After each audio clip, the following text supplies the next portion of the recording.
Hello, everybody. 'Tis I, Scholastica, the Red and Fair Drag Queen VTuber, back again this Thursday night for some Genshin Impact. Version 4.5 came out just 2 days ago on Tuesday, and I am excited to dive into it.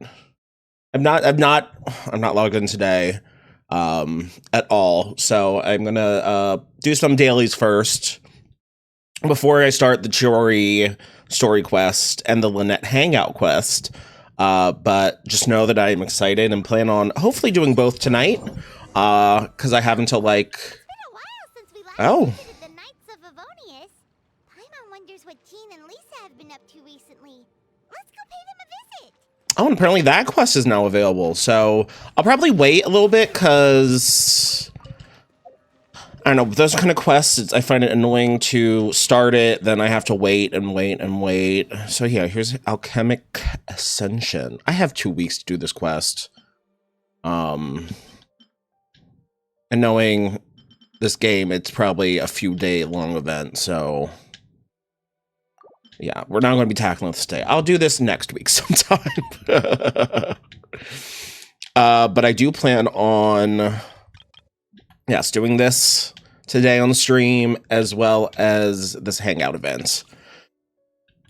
And because I've been saving up, I have a ton of wishes, 319 to be exact. I'm a husband no collector, so I'm not pulling for Chiori, but I have Ito, and my Ito is at like 10, 10, 10, so he's maxed out, but I do not have his weapon. So I want to pull for his weapon. So there's 180 wishes gone. And then I want to test out this Chronicled Wish.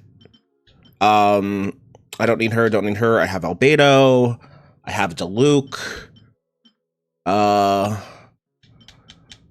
And this one, Hunter's Path, that's Tighnari's signature weapon. And I think this is, oh, hi, Bun Prince.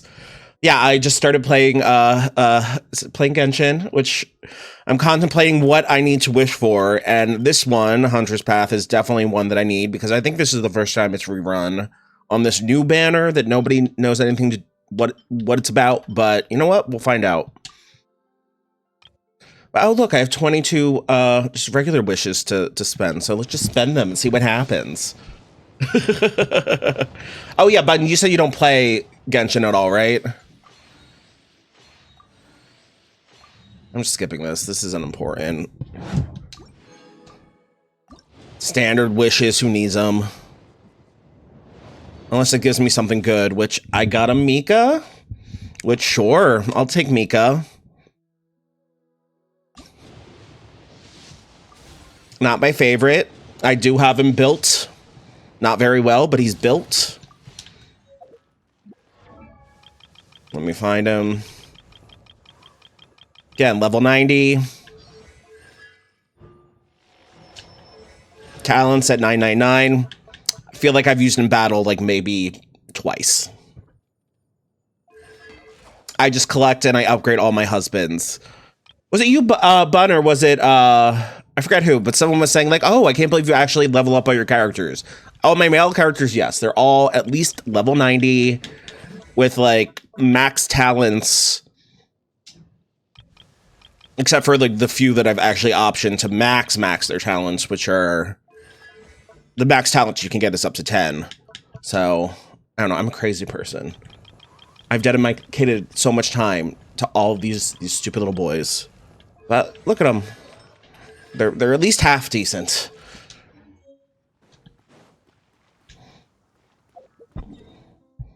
But yeah, I just want to wrap up and clean up some quests real quick. And then I'm going to jump into the Chiori story or character quest first, because I haven't done that one yet. I'm hoping yes, I can do that. I don't need to do anything over there. Add Let me grab this. I got those done. Only thing I really need to do, and I could probably skip this. Problem being, I don't think I need to do this one. Yeah, whatever, I'll do these off stream. And in the meantime, let's just get into it. I just want to get into it. Let us do the Chiori story quest. Get quest, let's do it. When they talk about tonight, Kazoria chapter act 1, where honed blades clash. Oh, and it's right there. I don't even have to go far at all. Looks like there's another event going on at the Court of Fontaine. Look at that. Roadside signs as far as the eye can see. Oh yes, there's roadside signs. Fontaine Fashion Week? Ooh. Ooh, why don't we go check out some of the shops? Maybe we can pick up some cool new clothes. Oh, I am about to get my Anna Wintour on and just shit out of everybody's outfits. And look at these little puppies. Look how fancy they are. All dressed up in the latest fashions. Is this really okay? I hope my volume's at the right level. I told you I could do it using the leftover funds from the original deposit. Don't tell me you're afraid that I cheaped out on the dress. I doubt it. No, not at all. I have only the fullest faith in your work, Miss Chiori. I'm just in shock, that's all. It's always been my dream to wear a Chioria boutique dress for my wedding. I really thought the chance had passed me by. Wait, isn't that Chiori? She's actually at her shop today? Perhaps it's because of Fontaine Fashion Week. Oh, you've got a point there. Well, once she's done with her customer, we can go and ask her. I'm a woman of my word. If I say I can do something, then it'll be done. The first rule of business is to always keep your promises. Now, remember to not fold the gown, or store it under direct sunlight. I'd recommend only taking it out on the day of the wedding. Is her dress flammable? From the look on your face, I can tell that may be a little difficult for you. I'll try my best. Once he sees me in this, his jaw is gonna drop straight to the floor. Oh, Letitia. Chiori, you're actually at your shop today. Is that really so shocking? It is mine, after all. I feel like Paimon just told her, you don't work, bitch. I have a whole shop that I keep in business. Anything you're looking for today? A custom design, or perhaps some ready-to-wear outfits for kids? Is she calling Paimon a child? Hey, Paimon's I mean, are you? We don't know what you are. You're just some floating little fairy thing that follows us around. And said she'd be our guide, but only knew things about like 2 nations and then is as stupid as the rest of us. So who knows? Anyway, we actually wanted to ask about Fontaine Fashion Week. Oh, that.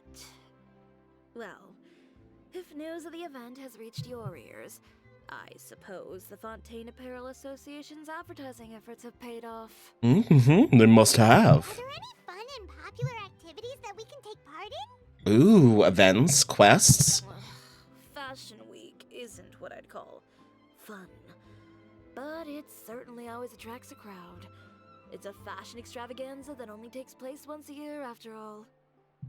Will you be showing off some of your designs too? I mean, obviously. Of course.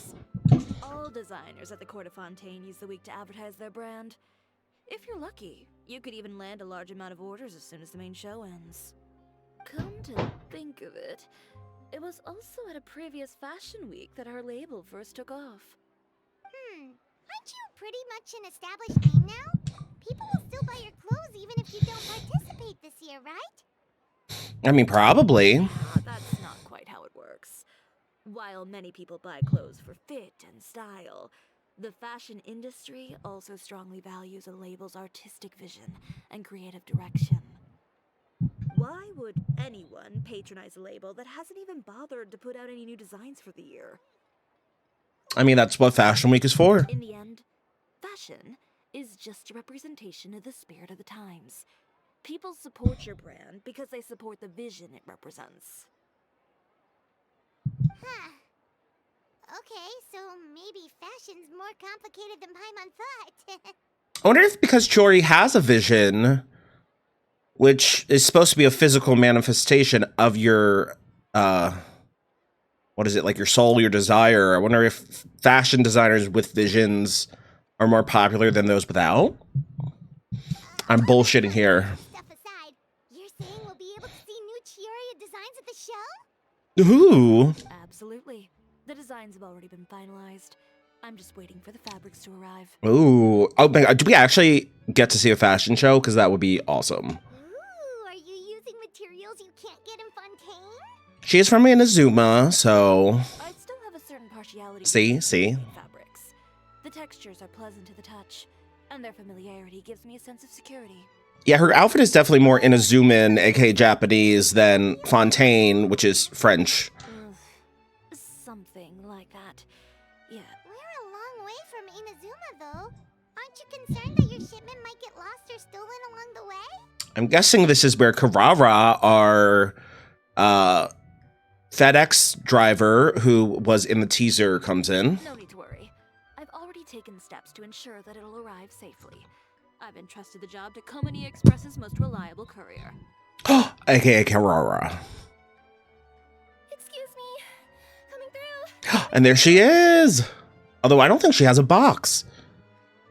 Chiori, your shipment's here. Oh, she does. I know it's quite late, so I'm really sorry. Deep breaths, Kirara, then start again. Oh, so Kirara's the courier you were talking about. Of course it's one of the, 10 people we know. Oh, hey, Traveler in Paimon. Fancy seeing you here in Fontaine. It's been a while. It has indeed. Wait a second. This is the second time that you've seen me flub a delivery job now, isn't it? Oh, you somehow always happen to catch me off my game, huh? I guess she flubbed a job the first time we met her, but I don't remember that. I just remember how cute she was. So, what was the holdup? Sailing delays, bad weather? Eremites. Huh?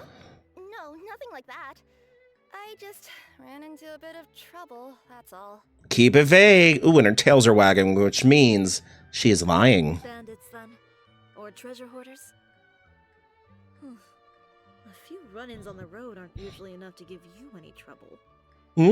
How mysterious. Well, I didn't run into anyone exactly. I just got a little lost. Your tails. Keeping you honest as always, I see. Oh. All right. I was stopped by a group of bandits as soon as I entered Fontaine. They were a little different from the ones I usually run into. I could hear them mumbling about Komani Express. Oh. Obvious they were looking for someone with two tails. Perhaps a competitor trying to steal your fabric? So it was a targeted hit? I got the sense that they were actually targeting Chiori's goods. Ooh, which rival fashion house did this? Fabric shipment? Yeah, they said that I could go as long as I left the goods with them. Otherwise, they'd stuff me into my delivery box and toss me into the sea to drown. Rude. Oh, are you okay, Kirara? Oh, I'm good. I'm still a yokai after all. I turned them over to the guards. It just took me a while to round them all up. That's old reliable. Well, it's not completely out of the ordinary for one of your deliveries to get intercepted. But it still doesn't make sense how you knew it was my goods they were after. You've got other deliveries to make in Fontaine, don't you? Is there something else that you're keeping from me? Were you smuggling something? Well... Perhaps I need to reconsider how many stars to give you in my review. No, you need to give her good stars. You always know how to get me, Chiori. Alright, I'll talk. Oh, you beat her down. So, I kinda wanted to know why anyone would order a hit on me, so I spent a bit of time investigating. And? One of the bandits had a loose tongue, which saved me some time. He said that a certain person had commissioned them to intercept Chioria Boutique's delivery. And who might this person be? Yes, pray tell. Chiori, why don't we just let this one go? I mean, I didn't really get injured, and you've still got Fashion Week to worry about. Ooh, why does Kirara not want Chiori to know? Appreciate your kindness, Kirara. But if I don't teach this person a lesson, I doubt they'll stop here.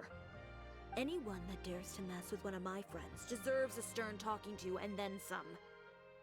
All right. The guy said that the commissioner was someone by the name of Uter. Uter. I would have called him Uther. Uter. No, that name rings a bell. Wouldn't you say, Kirara? Oh, so Kirara knows who he is too. Oh, that's exactly why I didn't want to bring it up to you. So you both know this Uter guy? Through Chiori's complaints about him, sure. He's a fellow fashion designer who's made it his goal in life to make hers as miserable as possible. Oh, so he's one of those gays. So he's like a business rival. A rival fashion house. A rival is what you call someone who fights you fair and square. Uter, however, just has it out for me as a designer. He's publicly disparaged my design choices, my use of materials. He's practically tried every trick in the book to ruin my good name. And the fact that he's resorting to this means he's not a true rival. He's just an asshole. I've already warned him before to compete with me fair and square, but I guess he prefers playing dirty. Well, I'm more than happy to oblige. Ooh, this was so dumb of him. Wait, Chiori, where are you going? To teach someone a lesson. You must be tired after your long journey. Why don't you rest in my shop for a little while before heading back? Chiori! Wait! I mean, we're gonna go with her, right? And she's gone. Oh, you're missing a punctuation there, Mark. Or Mark there, Paimon. No. What should we do? You seem concerned. Should we be worried about Chiori? Well, she's always been the type of person to face things head on. But with her fiery temper, I'm just worried whatever she's about to do will feel negative publicity about her right before the start of Fashion Week. God forbid we can't let that happen. Traveler, Paimon, could you go after her and check out the situation for me? As a formal employee of Komania Express, it wouldn't be appropriate for me to get involved. Even though you were attacked because of this. All right, sure. Yeah, we'll take good care of Chiori.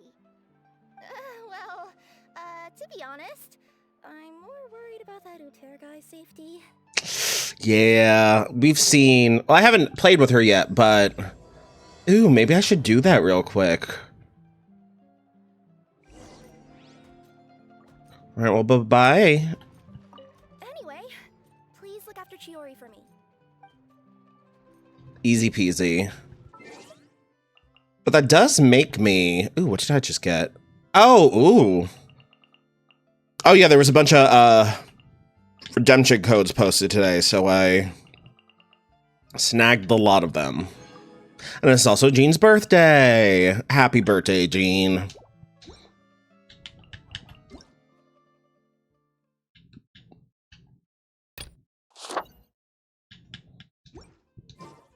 Oh, and yeah, the volume's good, right? I couldn't tell if it was... Oh, no. Ooh, that should be better. I hope that's better for people. I had it way down low.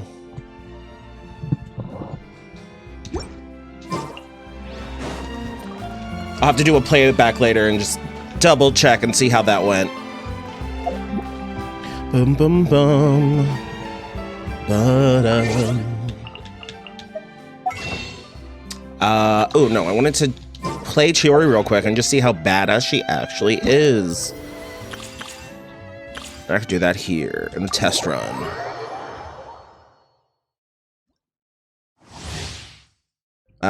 She summons something, blah, blah, blah. I don't know. I never read these things. So that's her signature weapon on the right. And then she always has that second blade in her left hand.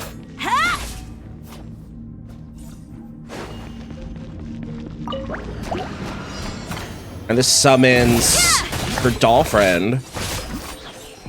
Ooh, I do love a good... Drops of color. Scatter. cute.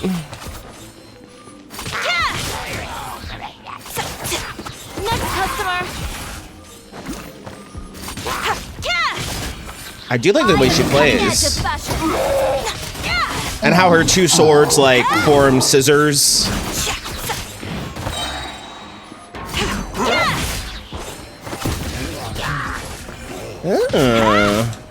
Delicate as silk.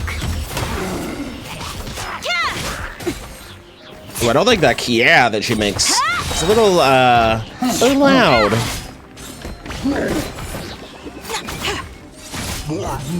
Alright, let's try, ooh, with a room machine. I am the cutting edge of fashion.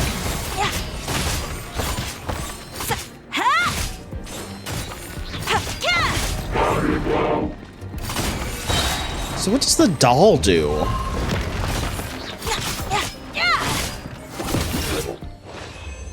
Whatever, I killed him, so it doesn't really matter. While I'm in here, I might as well just do the other ones real quick. So this is Ito, who I have Ito. And that's his weapon, and I really want his weapon. Let's roll. He's just a hot himbo, and I love him. Attaboy! And I know Goro is supposed to help his attack somehow.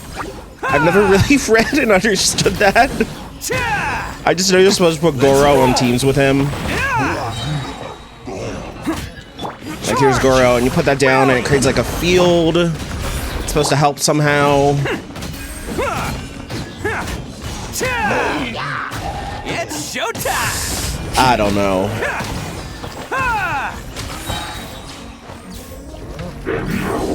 Bam! Your life is mine. Your life is mine. Oh, I was like, is that over? It's over. Cool beans. And here's Goro, my little puppy boy.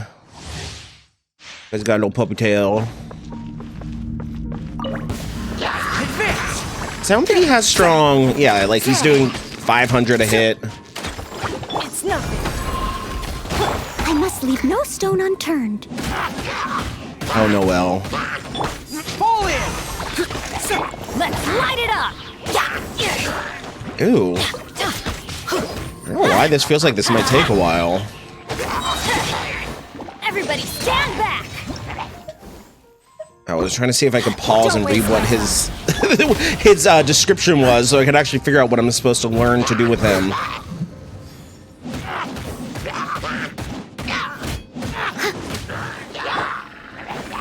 So yeah, if I know correctly, it is something about his. That doesn't increase his attack. It doesn't increase other people's attack. We'll catch up, as a good knight should. And I know it's stronger depending on how many Geo characters are on his team.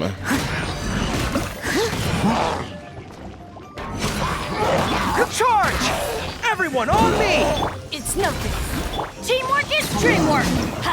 I don't know. I've said this before, but once it gets into the meta, I get lost. I have used Jin, but I never use her. Because as I said, I'm a husbando collector. Observe. I don't think she's like bad, but she's just not my... She's not my cup of tea. Facial's supposed to be good though.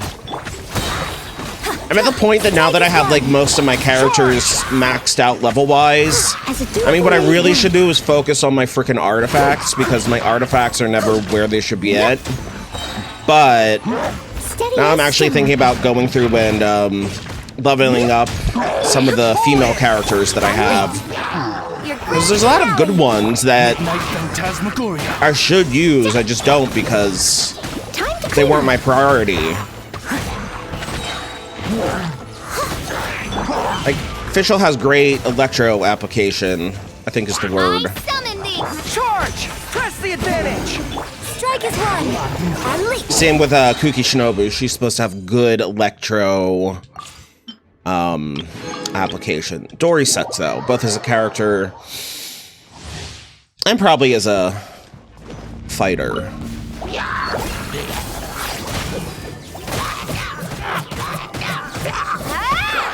Zhongling's supposed to be good though. You're in for a little shock. Here, Lisa's good like in the beginning, but fades as time goes on. I just like her because she's a hot mommy.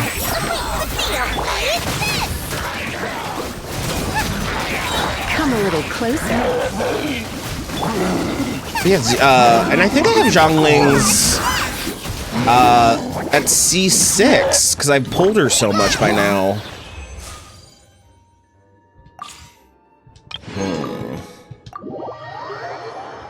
All right, well, I just tried all those out.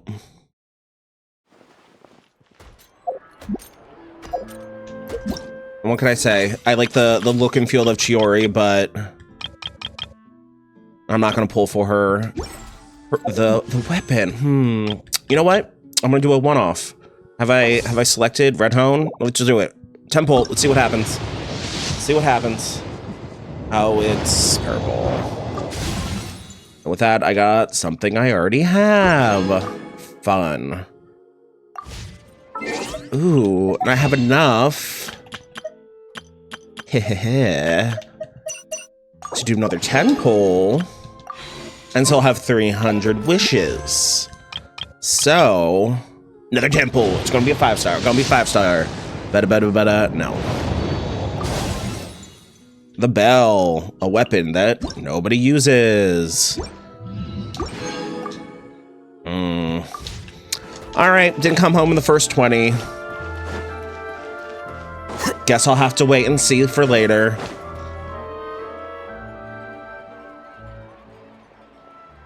Oh, it's Any Chevreuse. chance you're on the clock, officer? I mean, she's in her uniform, Me so like that.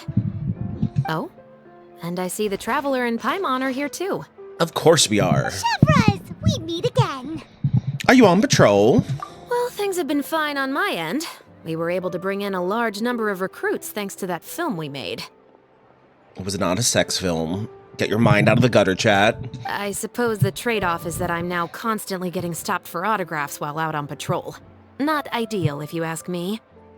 Well, you were one of the leading roles after all. And she did great. So, did something happen? Yes, someone tried to steal my fabric. Indeed it did. I'll need you to come with me. I only ever hear that phrase from you. Usually I'm the one asking people to do that. Oh, I need you to come with me. Well, I have are a you dirty coming? mind. Not before I know what you're planning. have I ever made a bad call? Who are these two in a relationship? The better question is, have you ever made one that didn't violate proper procedure? Okay. A man hired a group of bandits to mug my friend. I love that. Okay, I'm about to go okay. teach him a lesson. Are you sure this is something you should be telling the captain of the special patrol? It's getting hard to tell whether you're here to report a case or turn yourself in for one. She didn't do anything yet. Neither. I'm requesting personal supervision from said captain, so I don't do anything too out of line. Aether and Paimon are just the background being like, I don't know what's going on either. Are you planning to? Not if I can help it. All right. Where is this person? Follow me. Ooh. Let's go knock some skulls. Hold on, I want to switch to my usual team. This has been my usual team of late. Nervalet, because he's awesome. Promise you'll start trying to keep yourself out of trouble. Baiju, because he's a great healer. When trouble stops coming my way, I'll be sure to get on that. Wriothesley, because he's hot and looked up butt. And then Sino, because I like him. This should be the place. You all wait here. I'll go have a chat with him. Okay, if that's what they call it. You know, Chevras, Paimon gets the sense that you two are actually pretty close. Are you asking if she's a lesbian? It's just as Chiori said. We got to know each other pretty well in our lines of work. You could call it a you scratch my back and I'll scratch yours sort of situation. Uh-huh. Does Chiori often need your help? Is that what they call it these days? I'd say it's mutual. The Special Patrol needs her help quite often as well. We've got tough problems of our own. Getting people to talk, for example. And a fashion designer is someone that helps get people to talk. The uniform, the musket, they're intimidating. Most people clam up the minute they see us. Lips sealed so tight, getting them to talk almost feels like trying to break into the fortress of Maripede. Which is frankly pretty easy. I mean, I've been there. But put them in a clothing boutique, and they suddenly start gushing faster than the waters at the Fountain of Lucine. Wait, you take criminals to the clothing boutique and they just start blabbing? Oh, is it because they're trying to show off or something? I don't know what it is. Yep. People are vain creatures. They can't help but want to talk up new developments in their lives or show off how much they know about other people. And nothing brings out that sort of vanity quite like fashion. I don't quite agree with that. I don't think that logic tracks. As a result, Shiori often picks up on all kinds of information in her shop. Most of her customers are members of the upper class, which means they're pretty much up to the gills in wealth and intel. Oh, unless you're saying like Chiori overhears a lot of gossip because that's where people are, like the upper class plays their little games. I thought you were saying that you like literally take criminals to her fashion boutique, just leave them there, and all of a sudden they start talking. But it sounds like you actually mean like before you arrest them. You Okay. scratch my back and I'll scratch yours. You give me the gossip and I'll Paimon gets it now? help you know, kneecap some of your competitors. Exactly. I'm also here to ensure Chiori's safety. Those who make trouble for her also tend to be rich and powerful. And in some very rare cases, I'm forced to protect other people from Chiori herself. Like that guy that she threw through the window in the trailer. So, who got on her case this time? It's been a while since I last saw her that angry. Oh, just some guy named Uter. Oh, so this is what happened.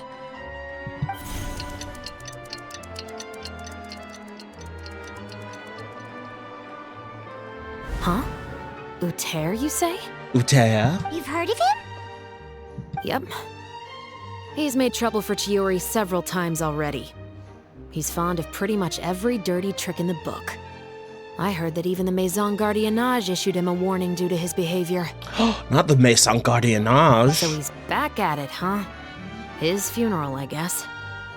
Whoa, what's this about a funeral all of a sudden? I mean, can't you tell Chiori's kind of a badass? I just meant that Uter's done for. Now bring it in, you two. Get right up close. And hug? Sure, but why?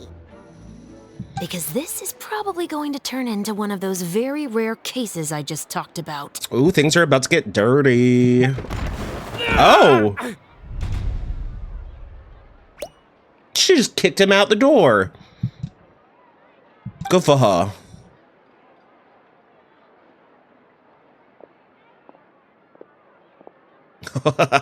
Those heels look Stay away so from me. impractical to walk in. Can you imagine?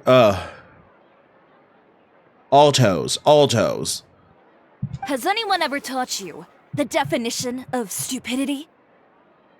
Okay, I think you're about to.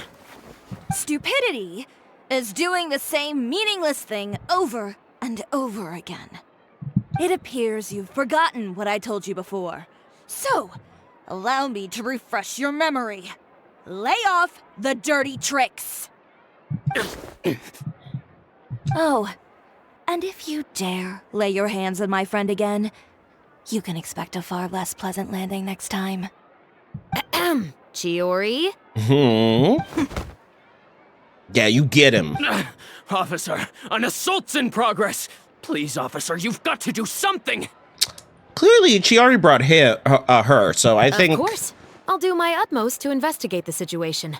Unfortunately, I was chatting with this traveler and seemed to have missed what happened. ACAB? Not to worry, though. If you'd allow me to search the scene, I'm sure I'll be able to collect some useful evidence. You don't mind, do you? There's nothing in there that would implicate you in any illegal activity, I would hope. Forget it. It wasn't that big of a deal. Ms. Chiori, I must also ask you to refrain from engaging in such disorderly conduct in the future. especially out in the open like this. Behind scenes, it's fine to engage in whatever disorderly conduct you wish, but out here in the open, God forbid. Apologies, officer. I guess you could say I'm just used to tossing out any trash I come across on the street. Well, this is not going to end well, is it? You... Oot there is not happy. Anything else either of you have to say for yourselves? That's all from me. I sincerely hope that today's events will never happen again. We'll see about that. Really, why are you picking fights you know you can't win? Whoa, that scared the heck out of Paimon! How did he just go flying out like that? Such incredible strength, such a graceful arc. You're too kind. Now's not the time to be accepting compliments. What happened to not doing anything too out of line? Oh, not if I could help it, is what I said. And I think I kept to that. Oh, whoa. I started with a verbal warning, but he displayed neither shame nor remorse. If anything, he kept running his mouth with insults and threats. Insults and threats so bad that he deserved to be tossed out like a sack of trash? Yes. Believe it or not, they were that bad. He deserved to get knocked down a peg. It's the only way to get him to stop.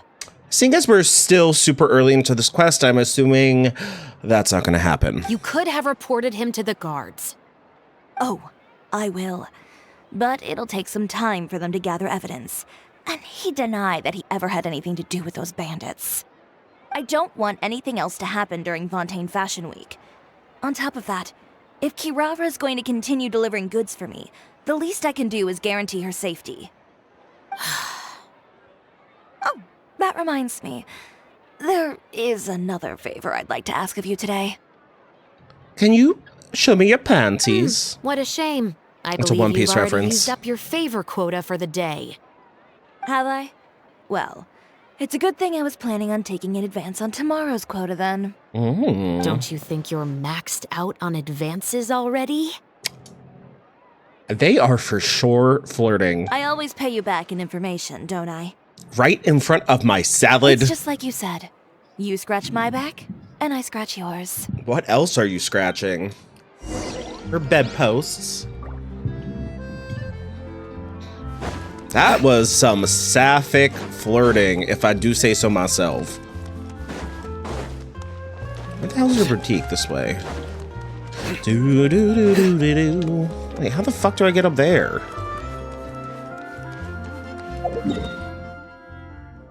Huh? How did I get down here? Banana. I'm gonna steal some fruit.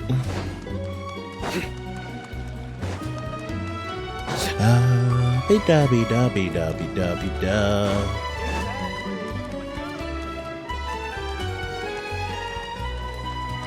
Mind the side effects. Fashion. Oh, that's a clock workshop. Okay, I guess that's clockwork. Oh, Kirara.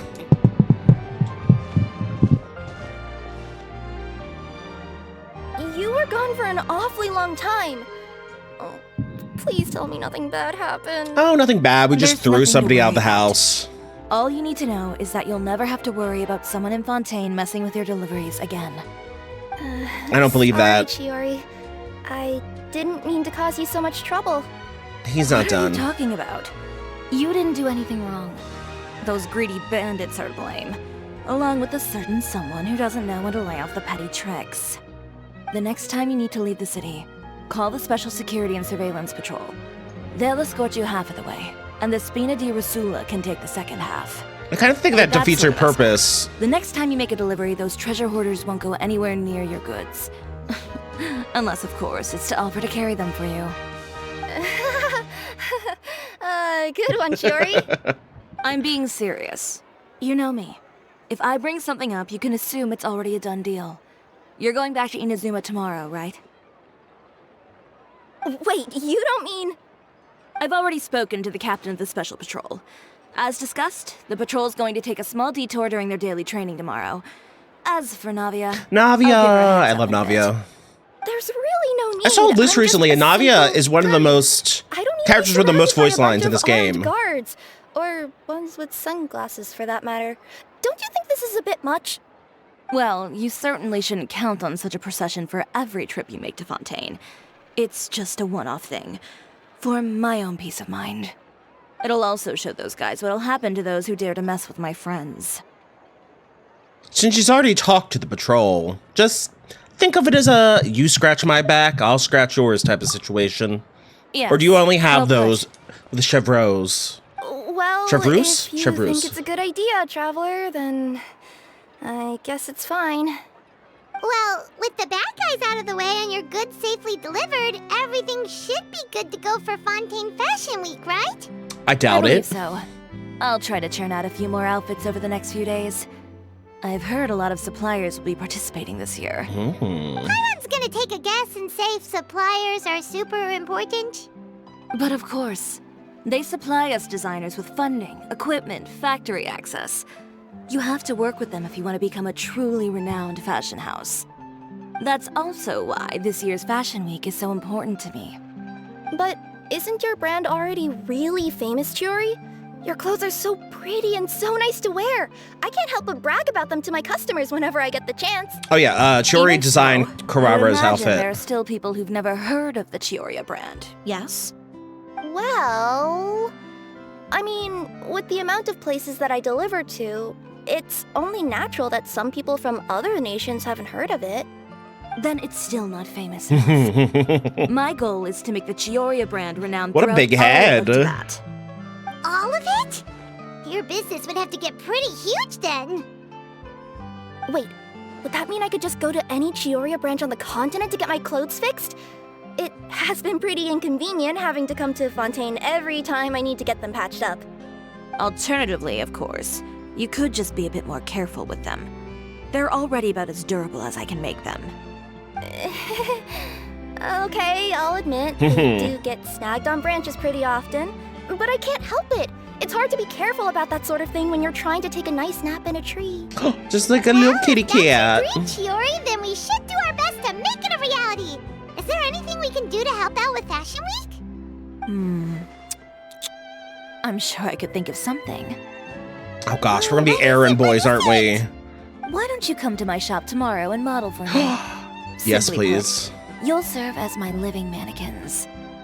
Love it. So we get to try on some of your clothes? Got it! Seeing them off the rack will also give me the chance to make some small adjustments to the stitching and the silhouette of the designs. Nice. Easy enough. Do you need us for the runway too? Can we keep the outfits? Most of the clothes you see during Fashion Week are meant to showcase the designer's vision. They're not exactly suitable for ready-to-wear use. If you like them, though, feel free to visit the boutique and see if anything catches your eye. I'll even give you a special discount. When is the day that we will get to change the clothes of the Traveler?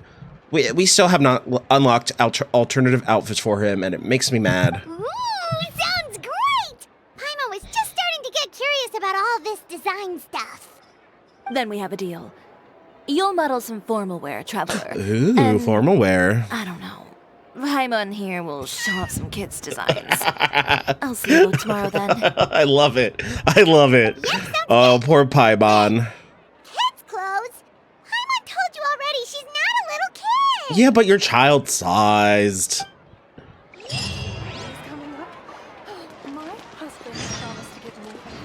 Ooh, new quest stain spots. Speaking of clothes, do yours happen to need any mending right now, Kirara? Oh, are you trying to get them off of her? Well, since you asked, Chiori, there's this part around my waist. Oh, need a bit of letting go in the middle. Did you just accuse her of getting fat? No! It's a tear. Those bad guys did it.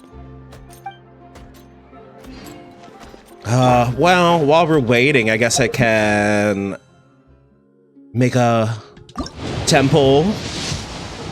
Come on, come on. Ah. Nothing good this time. Just a weapon I already have. What if I made another one? Still nothing. And again, a weapon I already have. Once more. Looking for that gold. Instead, I have a weapon I already have. Getting down to 250 and then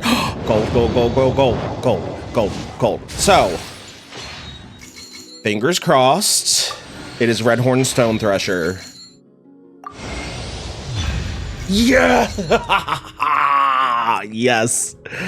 All right, I'm ahead of where I think I needed to be. I was expecting to go far for that one. Oh, damn. All right, that's really good. That's really good. I'm skipping the rest. Nice. Oh, that's perfect. All right, that makes me so happy. Redhorn Stone Thresher.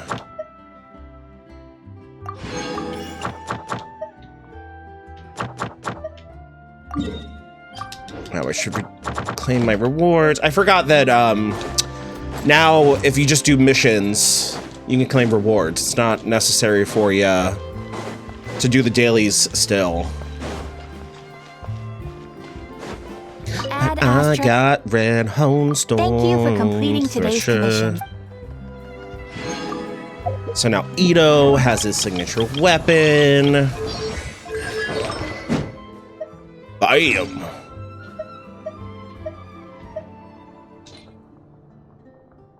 Which, I mean, it looks pretty cool on him. I feel like they could have made it look... I don't know, the purple it kind of stands out against. I wish there was some purple in it somewhere, but whatever. At the end of the day, it's still a nice weapon. Now I just need to level the damn thing up. Wait. Let me actually see... Let's do it by type. So what are these? Alley flashes. I think I have a ton of alley flashes, don't I? Oh. So I can refine this up to 5, which is nice.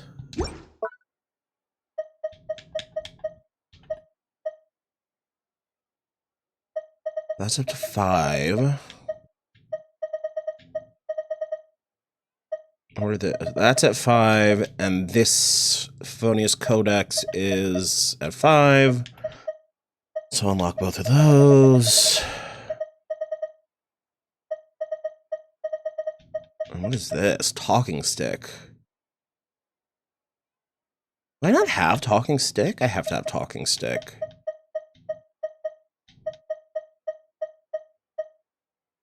Do I not have the talking stick?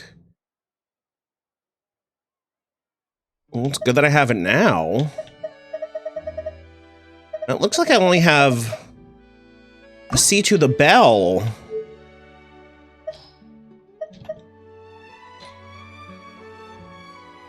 So I can find that up to 5.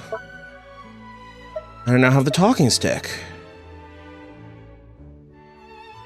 Awesome.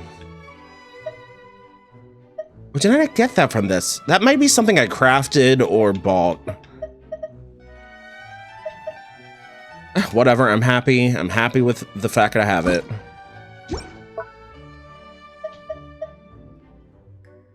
Wait, I'm just double checking some things. The bell, rain slasher. Yes, I think what I was doing was anything that I was intending on keeping, and at least make it level 20.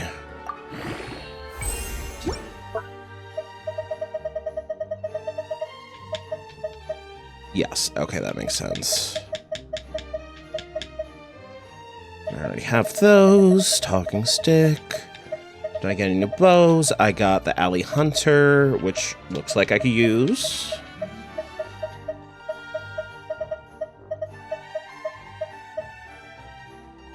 Nice. I'm really surprised how quickly I got that. I feel like I usually don't have luck on weapon banners, but hey, I'm not gonna look a gift horse in the mouth. When did I get Dragon's Bane? Is that new?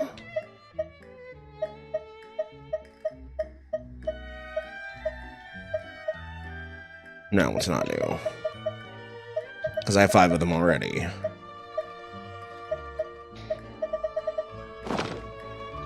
Nice, nice, very nice.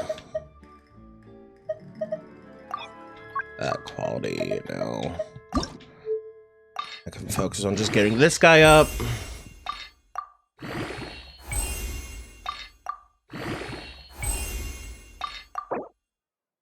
Confirm. No. And I think I grabbed enough materials to get it mostly up there.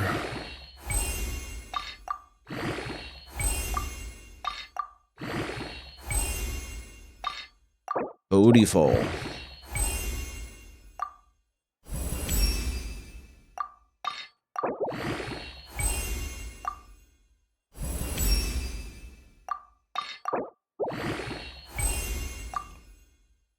Oh, and now I need handguards. Of course I need handguards. Ah, fucking Nobushi. Alright, whatever. 60 out of 90 is okay for now.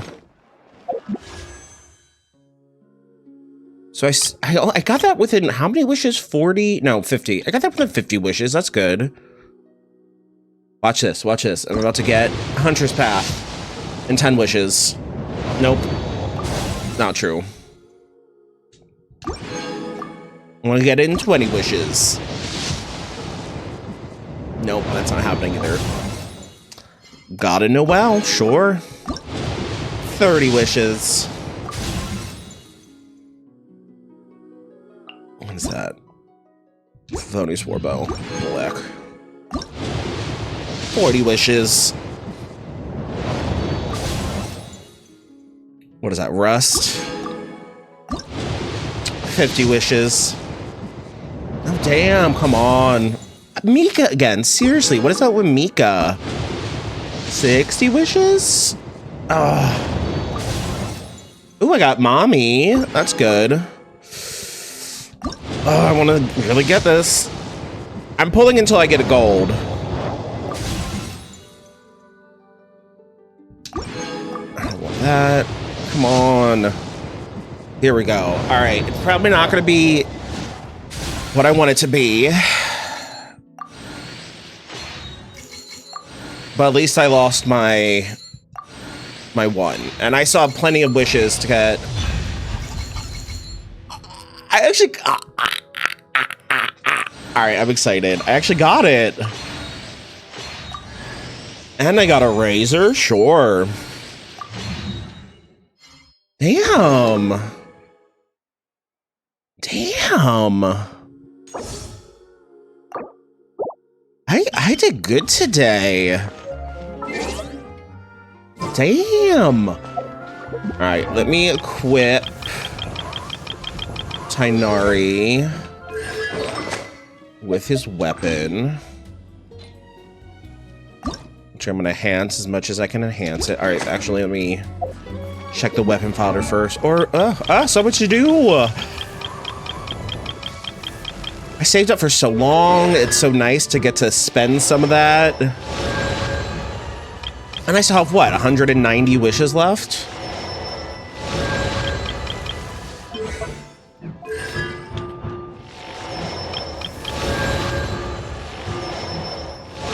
Mika's at C2 for some reason, which, whatever, I'll take it.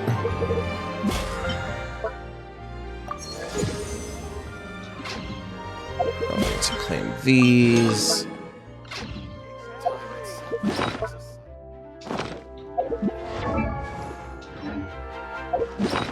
What am I looking for?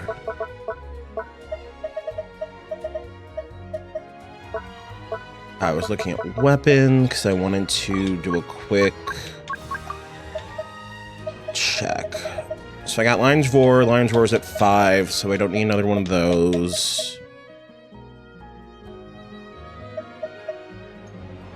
Nothing new there.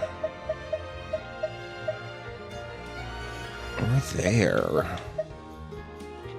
What's this? I got a Stringless and Favonius. Ooh, I could use another Favonius. Stringless. I feel like Venti has Stringless. No, Venti has Rust. I know I had an R5 Rush, but sure.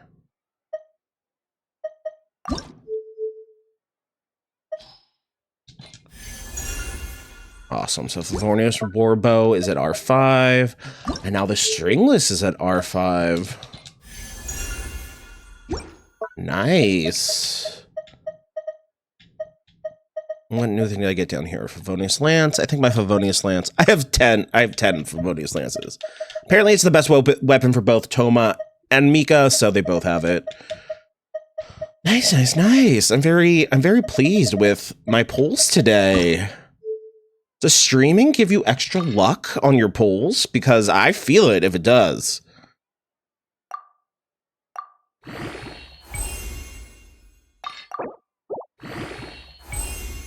Let's see how far I can get.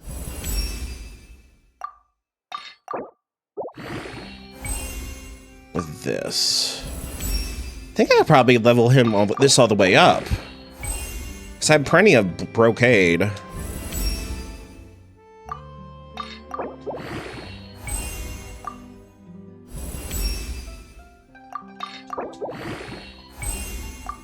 This is what happens when you don't pull for weapons very often.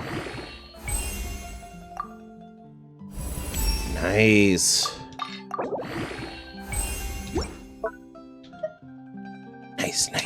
Nice. Although now I have these 2 5-star bows that I don't know what to do with. I'll figure that out eventually.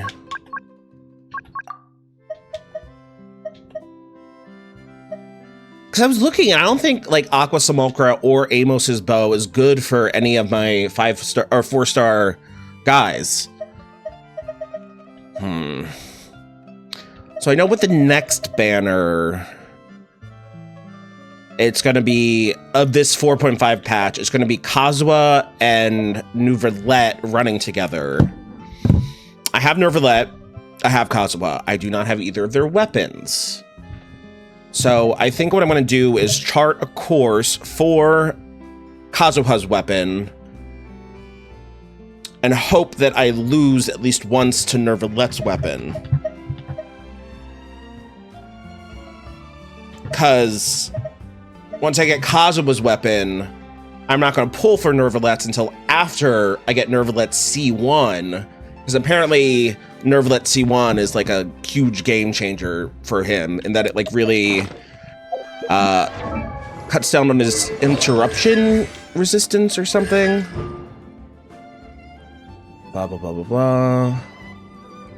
Yeah, his interruption resistance will be increased. So basically, because as it is now, when he gets attacked, he gets like knocked out and like loses his ability to charge his his attack, like so. And then he's, you know, just useless. So, okay, I'm gonna try to get his C1 after I get Kazuha's weapon. But the fact that I was able to do all that and still have 180 pulls. I only did, wait, it was 320. I think I had 320 and then, so 140, in 140 pulls, I got both Ito's weapon and Tainari's weapon. That is luck. That is so much luck. I am thrilled with that result. Whew.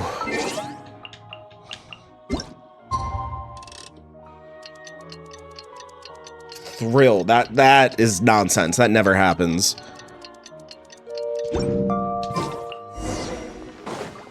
Alright, let's go to Chioria Brotique and see what the goss is. Ooh, who's Zugway? Zugni? These don't look good enough. Picking a gift? That's right, it's been a while since I've returned to Fontaine, so I'm trying to see what's new.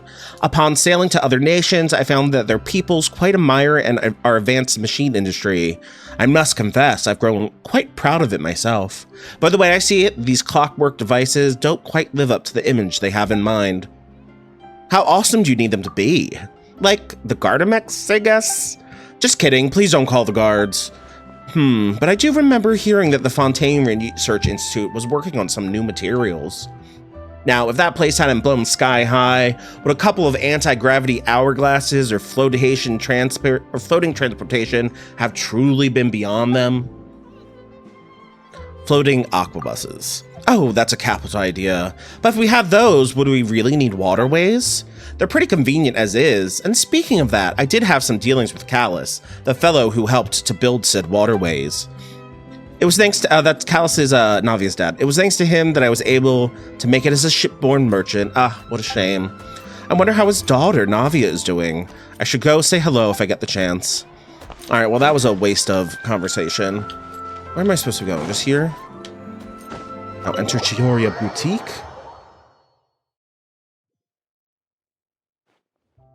Chiori, we're here! You're here early. I haven't even opened the shop yet. Ah, she's me in the morning.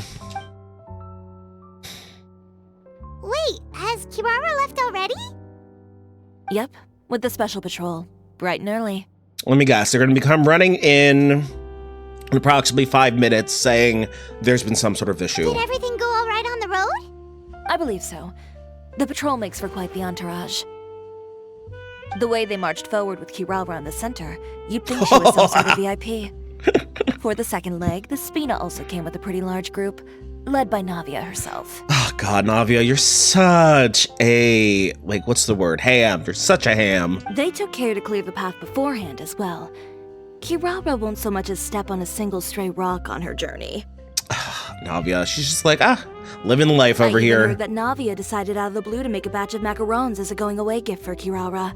An excellent souvenir to remember Fontaine by, I'd say. Sure thing. Sounds like Navia really got into it. My thoughts exactly. She even lamented the fact that she didn't have time to prepare something even fancier. I'm pretty sure she can't wait for another escort opportunity to come her way.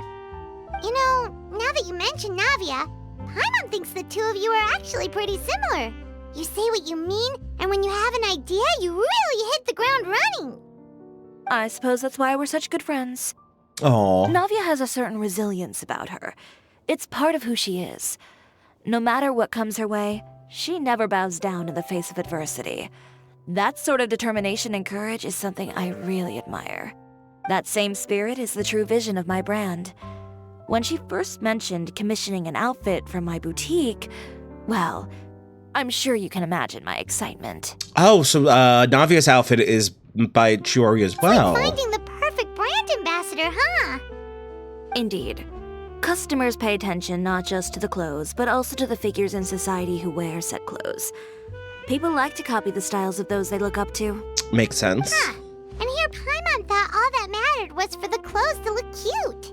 Says the person wearing what looks like a giant diaper. Fashion is about more than just looks, my dear. Especially if you've got your sights set on a market the size of Teyvat. Well, would you look at the time? Ah, it's been 5 minutes. Come on, let's get down to business. We're here to model. I hope we actually get to wear some different clothes. Indeed. Give me a moment while I go retrieve some fabrics and sample outfits.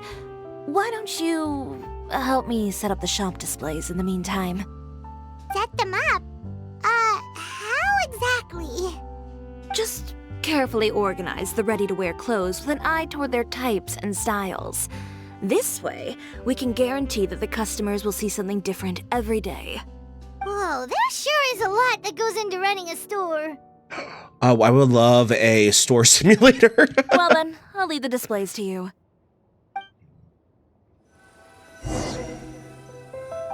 So, we just need to put all the clothes with similar styles together, right?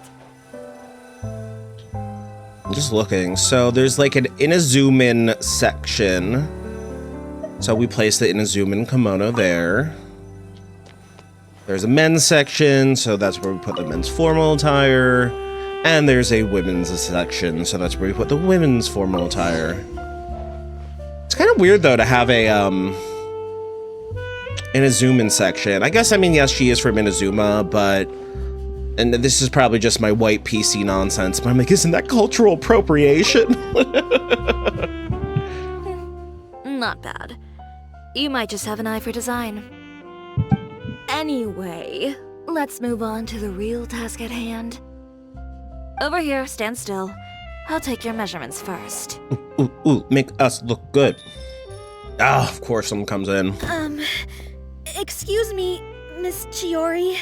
What is it, Leanne? Good morning, Leanne. How have you been recently? Not too bad. I mean, don't sound happy. Your gown will be ready next week, so there's no need to worry about missing the ball. Or did you come here today because you'd like to make a new request, perhaps? Oh, no. Nothing like that, Miss Chiori. To be honest, I came here today to cancel my order for that gown. And why is that? Cancel your order. But you can keep the deposit, of course. I know you can't return any materials you've already used. Sus. Don't worry about the materials. I'm more concerned about you. Did something happen, Leanne? Have your plans changed? No, I think she's been threatened. Obviously, she's been threatened. It's all right. I'm not trying to make things difficult for you. I'll take note of the cancellation. Thank you. I'm really sorry. Don't worry about it. Just let me know if there's anything I can do to help. Oh, poor Leanne. Something sus. Is it just Paimon, or was she acting a bit strange just now? Wonder why she wouldn't tell us why she was canceling her order. I don't know. Maybe that asshole guy is taking a more roundabout route to fight with Chiori. It's not a big deal. These things happen every once in a while. Let me guess. Someone else is about to walk through the door and cancel their order. A family emergency, an important payday falling through, a lover's quarrel, no one to take you to the ball. I've pretty much heard it all.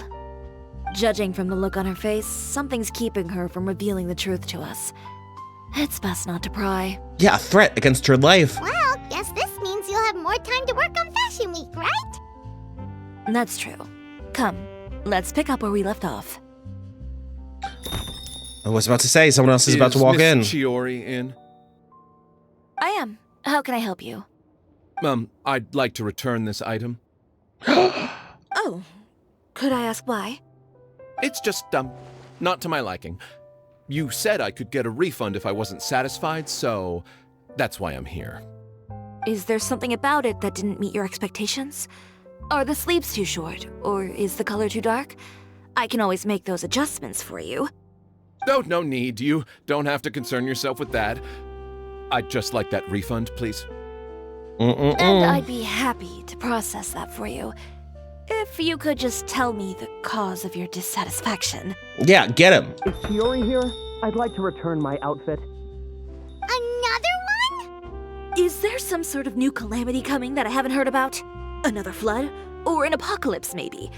What does the prophecy say this time? You'll be spared if you get rid of all your clothes? Surely the entire population of Fontaine didn't convene and pick this one day to come and return my clothes. What is going on? We're being threatened, I assume. What are you trying to sell us, huh? The way I see it, this shop is nothing more than a black market front run by a bunch of dirty criminals. What? Please calm down, sir. What is he talking about? Haven't you heard? Chiori Boutique has been exposed for having close ties with criminals. It's all over the papers. And just who is it that dares to throw that accusation around?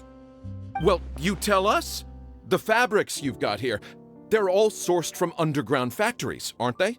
I've been transparent about my materials from the very beginning. I've already proved there's nothing wrong with them.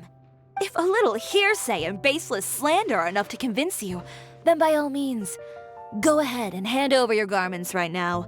Spare yourself from that flood of yours. Or have you not been convinced of that one just yet? Oh, Bard. You... Elof! Miss Chiori? Go outside and help these customers with their return requests. There's no need to ask them why. We'll refund them at the purchase price. Alright. And once you're done, put up the sign that says we're closed for the day. Got it.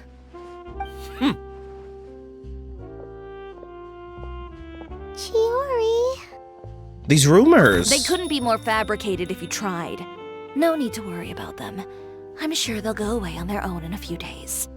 The real goal here is to divert my attention away from Fashion Week.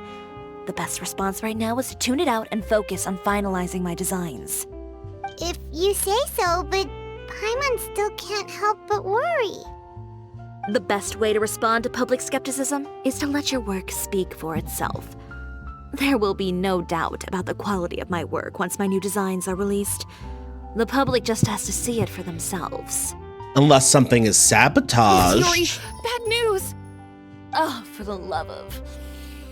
Can a woman not get a moment of peace to do her work? Go on. What's the matter now? It's our accessories supplier.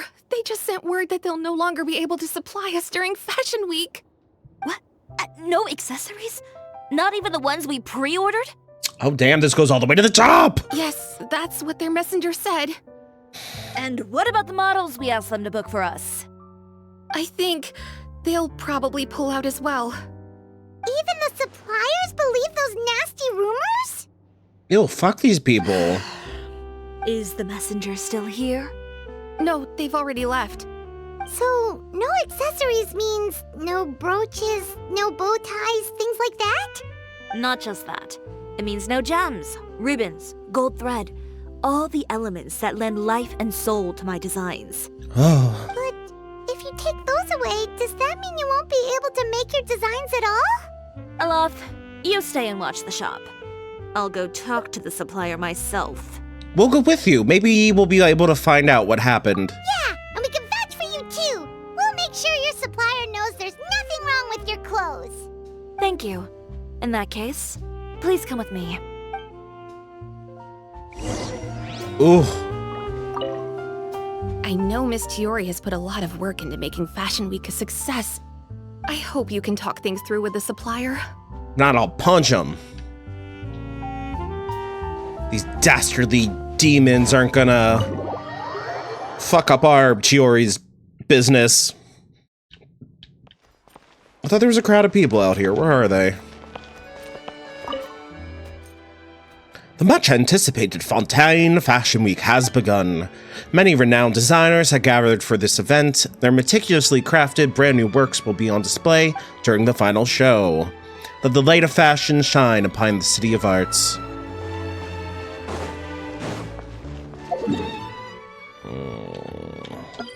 I didn't mean to do that. By the way, we really are just going to talk, right? Of course. I wouldn't do anything to one of my business partners, especially when a reasonable conversation should suffice. Chiori, I feel like you're about to get yourself in even more trouble.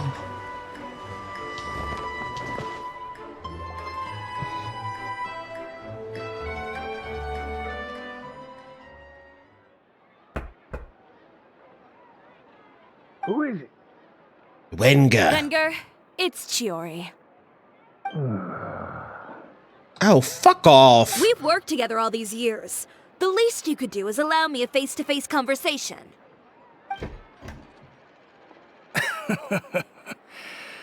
Straightforward as always, I see.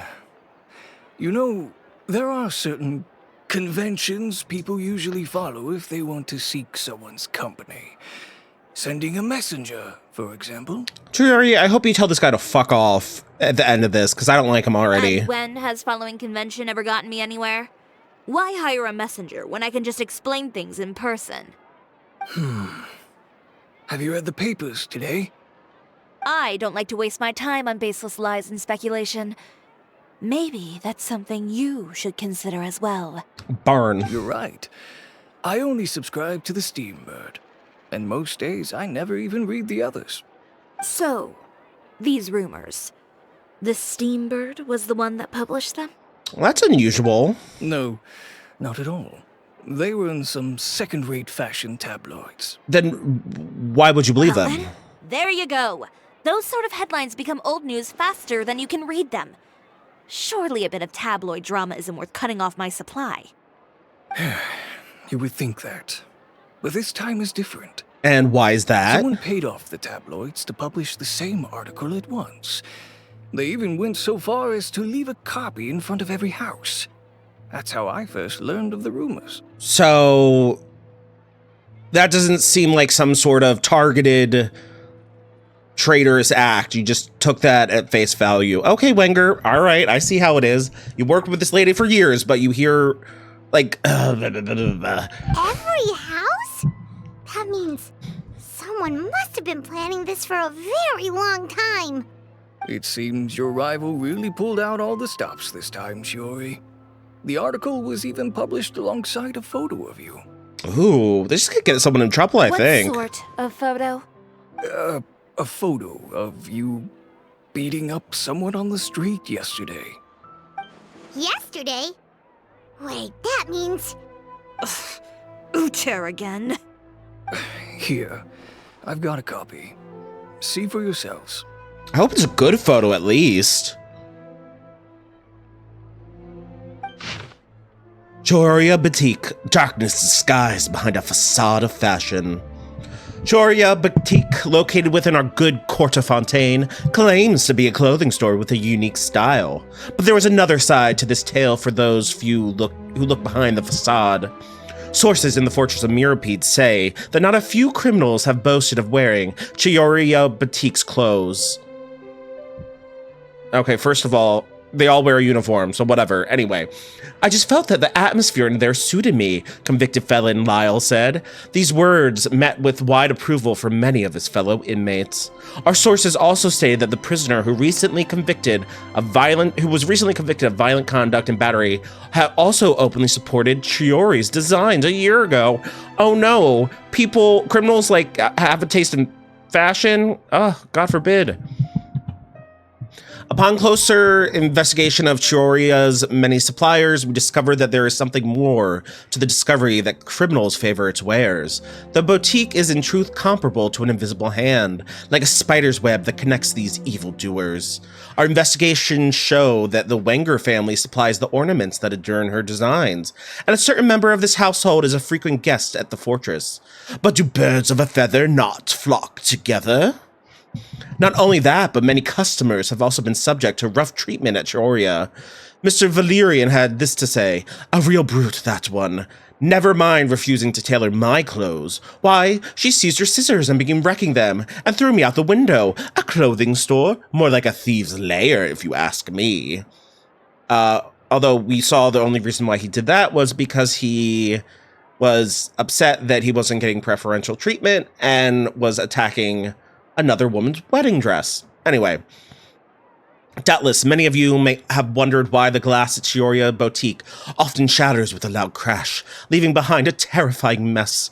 Mr. Valerian's unfortunate encounter unveils the truth.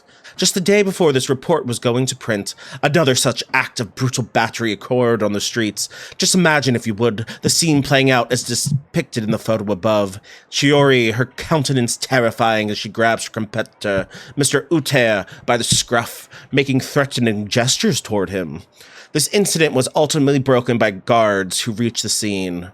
When we asked criminals why they appreciated this brand, the answer we received that Chioria employs illegal competitive tactics to come out on top, giving hope to evildoers among us that wrongdoings can still prevail, provided you conceal it under the guise of fashion and beauty. Perhaps those who purchase clothes from this establishment may, following this establishment's philosophy, prefer to liquidate those with whom they have disagreements. Is Choria Boutique, indeed, a place blindly flattered by fashionistas that keeps an exclusive clientele of crooks? Behind the scenes, the true Chioria Boutique takes shape. Not a fashion house, but a house of lies. Relying on its close ties to the criminal underworld, the Chioria brand employs illegal competitive tactics to come out on top. Is she just about to read everything I just read? Evildoers among us that wrongdoing can still prevail, provided you conceal it under the guise of fashion and beauty. I don't know what happened, and I don't want to comment on things that I didn't see with my own eyes. Still, that photo shows you to be the clear aggressor. But Uter harassed Chiori first, even hired some goons to attack her courier. Yeah, he was the one who started it, that little I appreciate you standing up for me, Paimon. But it can't be helped now. That's right. The court of public opinion has already made up its mind. Still, I've got to give your rival high marks for effort. They even dug up the fact that my father once served time in the fortress of Meripede. Oh, so you're just gonna roll over? But Ugh, that was so long ago. fuck In Wegner. the world of fashion, your past is like a piece of clothing stained with mud. Once tainted, it can never be washed clean. All right, well then fuck you. Your career is over. They Bye-bye. claim that most of your clientele are criminals and that those who buy your clothes are just like you. People who silence all dissent with violence. The absurdity. I don't even know which part to laugh at the most. Ha ha ha, all of it. Well, it's no laughing matter. Maybe your clientele are criminals. Maybe they're not. There's even the possibility that they're just people who happen to commit crimes after buying your clothes. What logic is But this? with the way this article combines fact with rumor, trying to determine the truth is practically an exercise of futility. It's not something people are just going to forget about in a day or two, especially when they've found several people to back up their claims. Oh, bullshit. Venger, are you sure you won't reconsider? If we go through with the show together, we can defeat them fair and square. If I were younger, I might have said yes. But I'm a no stupid longer old that man. brave young man with nothing to lose. I've got the family business to consider now. I'd be perfectly happy to work with you again after this, but my daughter is manning the store during Fashion Week, and I don't want her implicated in all of this. She doesn't deserve to be swarmed by all that negative publicity. I'm still saying fuck you, Wenger. I understand. Let me offer you a piece of advice, Chiori. For old time's sake. Let this Fashion Week go. He's in on it. There's He's in on always it. next year. You just need to wait for all of this to blow over. He's in on it. You're free to wait things out, Venger. I'll make my own choices. Have you ever thought maybe that attitude of yours is what's gotten you into all this trouble? I mean, yeah, she has an attitude, but so what? Have you ever thought maybe this attitude of mine is precisely what paved the way for my success? Oh. Well, fair enough. Then I suppose all there's left to say is best of luck. As for the models, none of them wanted to be implicated in all of this either. Oh, fuck all these Understood. people. Take care. Like, oh, I couldn't you have been nice and sent a messenger? Like, why couldn't you have been nice and fucking showed up and explained yourself in goddamn person, you dumb asshole? So, what should we do now? I'm too critical of these NPCs. Without the accessories, I can no longer use my old designs. How could they do this? They're making things up. The boutique doesn't have anything to do with violent criminals. Can't people tell this is just a bunch of lies? Yeah, only the owner is violent. Public opinion has never been about what's true and what's not. It's about echoing the loudest voice in the room. I should have seen it from the beginning. Uter knows me too well.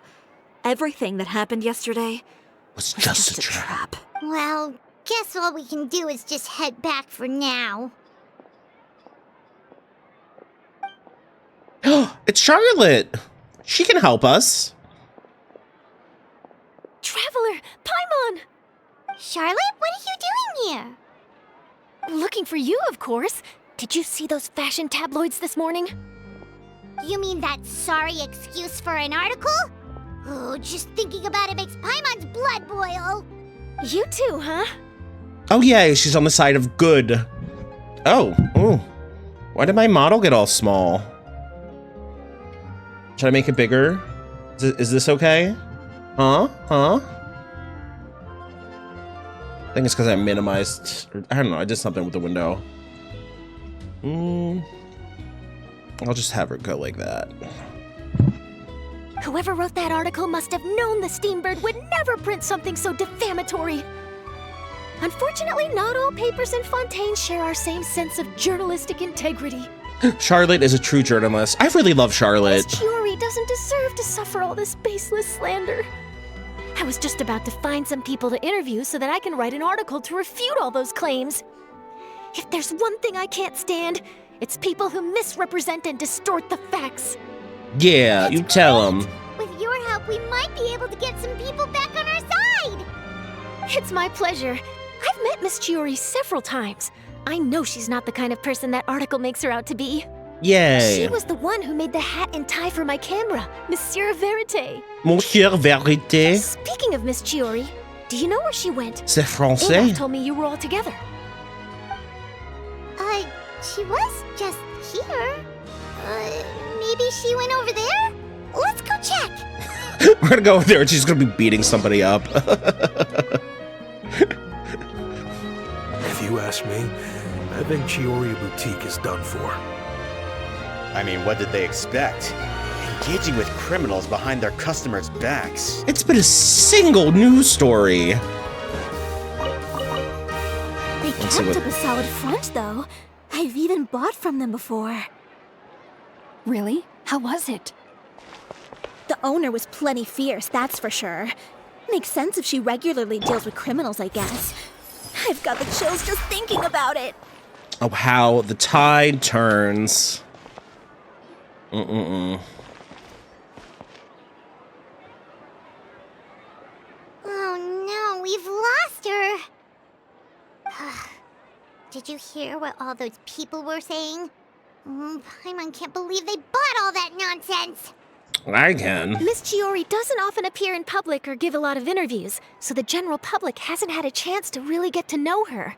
It's also true that her way of dealing with things can be a little extreme sometimes.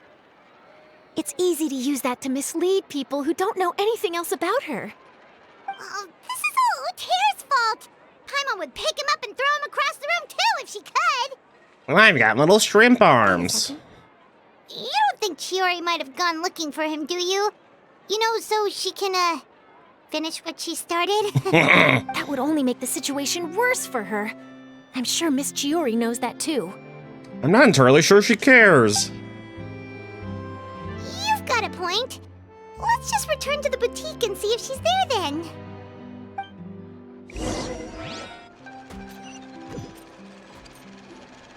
Olaf, we're back! Oh, who's this? Who is this? This is Miss Letitia. She's also here to see Miss Chiori. Oh, we met her before. You're the one who came to collect the wedding dress yesterday, right? Wait, please don't say you're returning that dress too. Oh, no, not at all. I'm just here to thank her. In fact, if there's anything I can do to help her out, I'd be more than willing. Ah, so you've come across that article as well. Yeah, you probably don't know this, but after I got engaged, Oh yeah, because she's the one that to wear a Chiori dress on my wedding day. the guy that got kicked out was harassing. Why? My fiance owns a small business. It doesn't bring in a lot of mora, but we get by. After he proposed, he took me to Chiori Boutique, and we put down a custom order for a dress. He probably noticed how often I talked about Miss Chiori's clothes and how pretty they were. Being able to wear one of her dresses to my wedding has always been my dream. And then? And then, something happened to the business, and we ran into major mora problems. We were able to scrounge up enough to pay off our debts, but it left us without the funds to pay for the dress. But didn't Chiori say she was able to make the dress from what was left of the original deposit? Yes. When I came to cancel the order, she asked if something happened, and I told her everything. She heard me out, and then told me not to worry. She assured me that the deposit I paid would be enough for the dress. Oh. And that she'd be able to finish making it in time as well. She promised that I'd be able to wear a Chihoria dress on my wedding day. Well, that's a good thing, isn't it? I've always known Miss Chiori to be a woman of her word. It is good. It's just, after I went home yesterday, I couldn't help but take out the dress and try it on. My fiancé happened to walk into the room and when he saw me, he froze on the spot. Ah, what a shame. He's not supposed to see it until the wedding day. Well, see, that wasn't actually the issue. He's seen a lot of wedding dresses in his time doing business. So as soon as he saw it, he knew for sure that it must have cost far more than what we paid. Oh. Huh? So wait, that means... Yeah. Miss Chihori covered all the costs and held nothing back. The fabric, accessories, beading, Oh, construction... Chioria, she's so nice. Miss Letitia, I'd really like to use your story for a piece I'm writing about the boutique. Would you mind going on the record? Huh? Well, if it would help Miss Chihori out, I wouldn't mind at all. I think it'd go a long way. Your real experience is more powerful than all those lies combined. Yeah. Hey, Olaf! Has Chiori come back here since we left? Huh? I thought you were all together. Uh-oh. She is punching that guy in the throat, isn't Well, he? we were. If she didn't come back here, then do you know of any other places she could have gone? Oh. I remember now. There's this one cliff by the sea. Miss Chiori would always go there whenever she was upset. Okay, at least she's just on a cliff by the In sea. that case, why don't we split up? I'll continue interviewing Miss Letitia, and you two can go look for Miss Chiori. All right, sounds good. Let's go. On our way. On our way. Miss Chiori isn't the sort to just give up. She probably just needs a place where she can think in peace. Oh god, is she gonna be attacked? So, in your opinion, what is Miss Chiori like as a person? Let's see. Well, she's certainly not afraid to say what she means, but she always looks out for her customers however she can. Even through illegal ways? Oh damn, she went far outside of the city.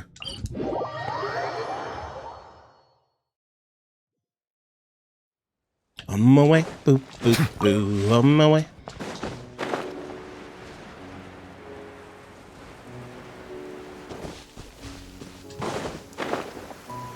Oh, this is a pretty nice view, though. There you are, Chiori. How did you know where Olaf told you, didn't she? She sure did. She did. We were just looking for you at the shop and Letitia was there.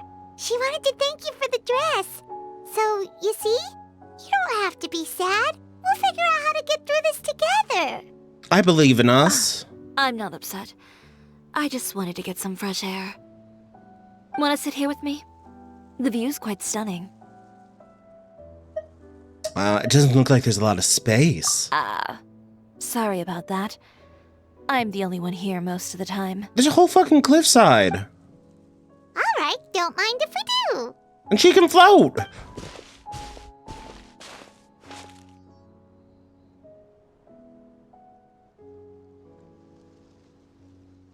Oh, it is quite pretty.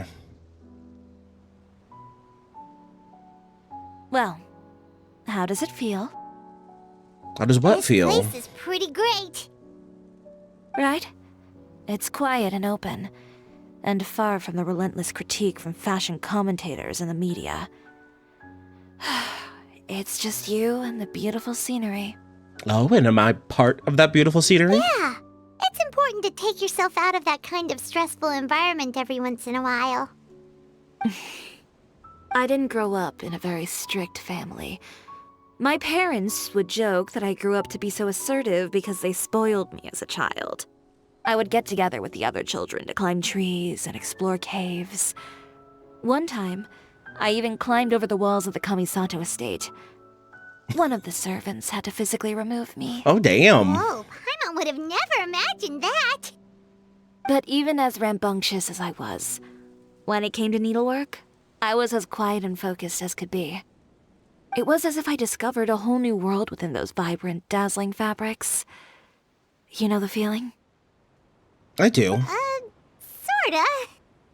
My parents noticed, and they sent me to study under a famous Inazuman tailor. It wasn't long before I had driven away pretty much every master tailor on the archipelago. You could say I really tried their patience. Yeah, I feel like you'd be a difficult student. You were that misbehaved? I wasn't misbehaved, exactly. often had strange ideas when it came to fashion. Ones that weren't in line with traditional ways of doing things. On top of that, I hated the idea of groveling and making outfits for every arrogant big shot expecting me to be at their beck and call. Anyway, a few incidents later, I soon found myself without a master. Worse, not one shop was willing to hire me. Not even to do grunt work. No wonder you left Inazuma. I was angry and frustrated. So, before I left, I swore to all those masters that my brand would one day become renowned all over Teyvat. Oh, so that's why. Well, that's a great dream to strive towards. After that, I came all the way to the court of Fontaine, a city often referred to as the capital of arts and fashion. It's okay, baby. I had a lot of fun starting out. Sure, I was living in a small cramped room. Come over here. But I was finally free to make whatever My puppy I dog. wanted. I had a far more naive view of fashion back then. As long as something was pretty, it would become popular, right? A simple concept, surely. So simple. Of course, as I spent more and more time in the industry, I learned nothing was ever that simple. Least of all, fashion. Well, I know someone who was absolutely adored your designs and dreamed of wearing one at her wedding. Oh, you mean Letitia? Yeah, she did mention that dream. I'll be honest with you. That's the first time I ever heard something like that from one of my customers. Who would have thought? Even as I continue to pursue my dream, my work has also become someone else's. Oh.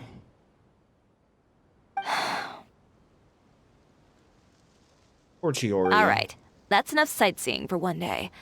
Time to come up with a way out of this mess. I mean, we have a plan. Ooh, looks like you've got your game face back. Back?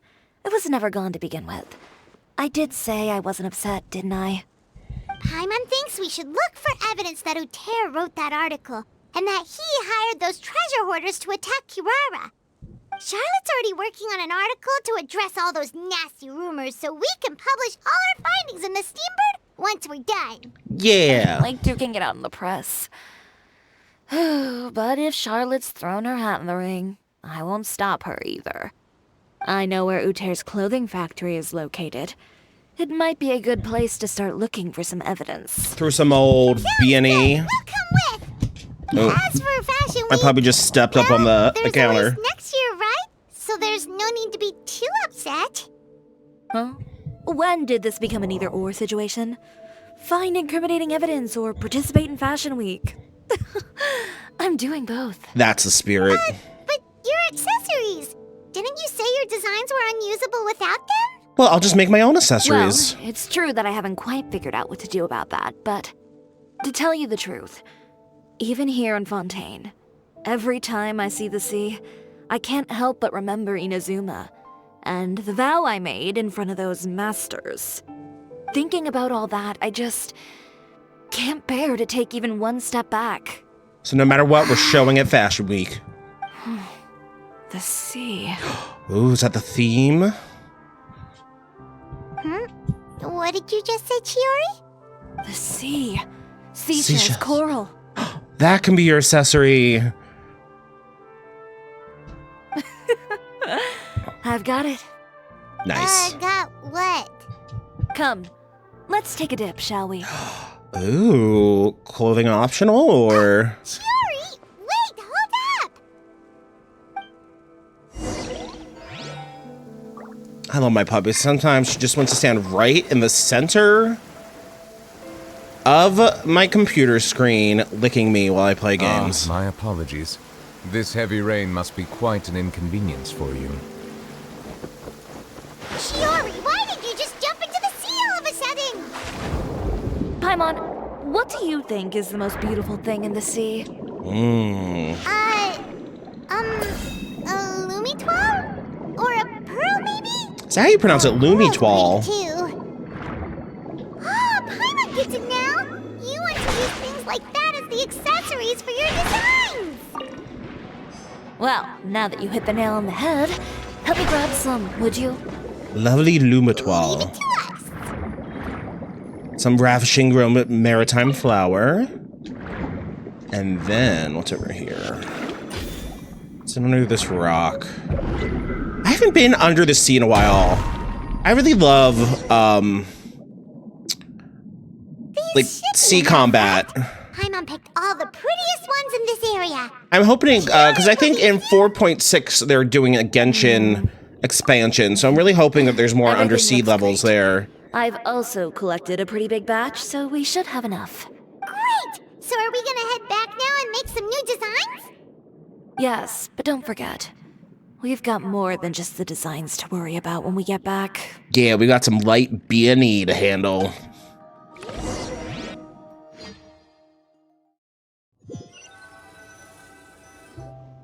Okay, we've got the materials for the accessories. Next, we'll need to use what we have on hand to create some new outfits. You mean we have to start from scratch? Will there be enough time? We'll figure it out. I should be able to make it, if I skip out on sleep. I've seen Project Runway. You can bang out a dress quickly enough. Oh no, skipping out on sleep is not the answer.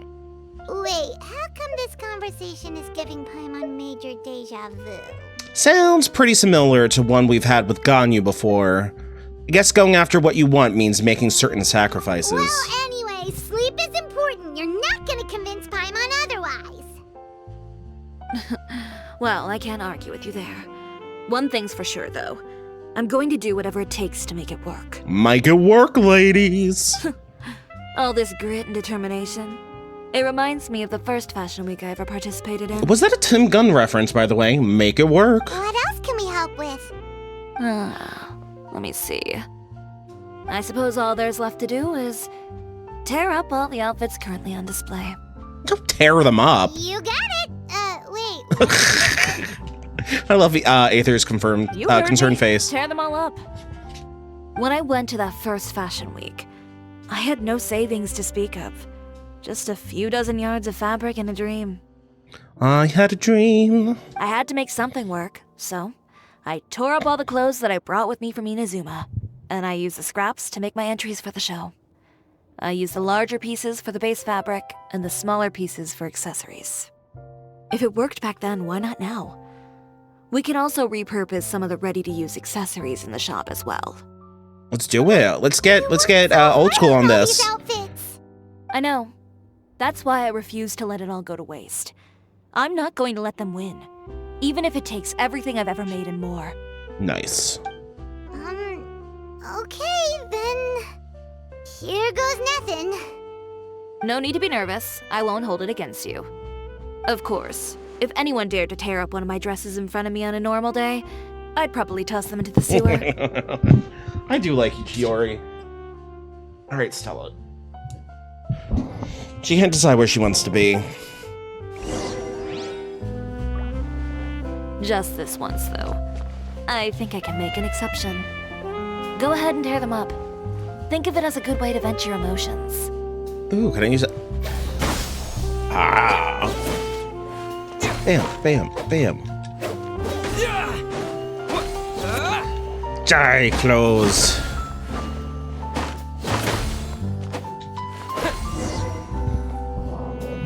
Good job. That should do it. Now we just have bundles of fabric. Are you alright? Sorry for taking so long. I got caught up and... Whoa. What happened to your shop? Oh, someone broke in and just destroyed everything. Who did this? Those monsters. Slandering you in the papers wasn't enough for them, was it? They even sent people to wreck your shop. Give me their names. Since they're all too eager to tear up other people's clothes, I think it's about time the Spina di Rosula return the favor. Aether and Piebot are just like, ah! Maybe you should calm down a bit first, cause you see, I was the one who did it. Boss, please go easy on us. Huh? Ugh, what is this, a soap opera? I was the one who asked the traveler to tear up the outfits. We need all the fabric and accessories we can get. Oh, so that's what happened. I guess I got a bit ahead of myself just now. Back to what you were doing, everyone. You can all just pretend like I didn't say anything. All right. Navia sure is scary when she's angry. If there's one thing I can't stand, it's a false accusation. Seeing as your father went through something very similar. Conspiracy to take down one of my friends and get away with it. You and Chiori are really close. Of course. Everyone knows that Chiori makes the most gorgeous outfits in town. All of the Spina di Rosula's formal wear is custom tailored here. Ooh, all those fancy suits. Now, if only you'd give me the contract for your uniforms as well. Oh, okay. As if you'd enjoy designing something as boring and formulaic as a uniform.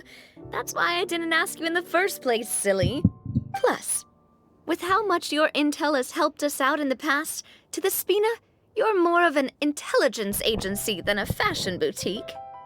Although isn't the Spina kind of like the mob, so... Was that guy really lying when he said that you were working with criminals? If I had it my way, it would be the other way around. Anyway, we both know why I'm here. Tell me, how can the Spina be of service to you? Be a model, be a model! If it's not too much trouble, can I borrow some skilled hands No. to help with some simple sewing work? I'll need all the help I can get if I'm going to finish these outfits over the next few days. Oh, no problem. I've got a few of those guys all ready to go. I just knew you wouldn't be intimidated into withdrawing from this year's show. She got all the fabulous members of the Spina to come help. When are you going to get started? I can help with sewing too. Actually, there's something else I'd like to ask of you. A little B&E. Ask away. I'm all ears. Oh, and Traveler and Paimon, could you help me pass word to Linny and Lynette? I'll need their help as well. Gladly. I'm done with my interview. Has Miss Chiori made it back yet? Oh! What happened to the boutique? Oh, Charlotte. Who did this? Give me names. I'll make sure every last one lands a full feature on the front page of the Steambird tomorrow. Oh. Not this again. Oh, so funny. What should we do about these clothes everywhere? Need any help? Sort them by the type of fabric first, and then by color. Oh, and don't forget to remove any accessories and put them to the side. That sounds pretty straightforward. I'll help too. That was Charlotte. Oh, I can sit in here. Guess this is a little changing room. Cute. Oh, I have to find Linny and Lynette. Are they gonna do the B&E? Someone has to do the B&E. Alright, so where's the House of the Hearth?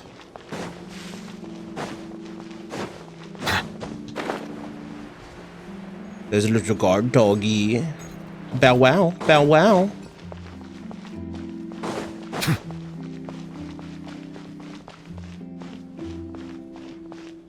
Bum, bum.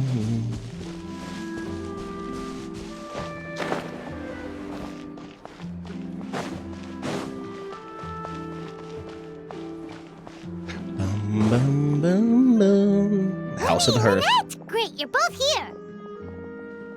A moment later and you'd have missed us. Oh no. We read the article in the papers. We were just about to go find Miss Chiori.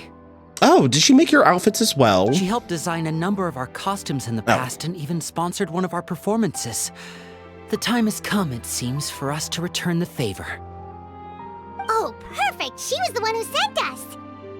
In that case, I assume that there's something we can do to help. Just say the word and we'll take care of it. Okay, so it's like this. So we tell them everything that's going on. Is that all we'll need to do? Yeah, a little late B&E. Should be a piece of cake for the two of us. Paimon's glad to hear it. Well then, guess it's about time we go and find some evidence for all the bad stuff Utera's been doing, right? Yeah. Chiori said we shouldn't disturb her over the next couple of days. We can check in with her again once she's done with all the new designs. But the show's in another 2 days, isn't it? Will she be able to make the deadline? I believe her. Well, according to her, she wants to first beat Utera fair and square at the show, and then defeat him in the court of public opinion. She said that it'd be like, A two-pronged approach? Sure. Courtesy first, confrontation second. Yeah, something like that. I love Linny and Lynette. I'm glad that, like, even though they're Fatui, that they're good Fatui and they're our friends. Understood. Then we'll have faith in her decision.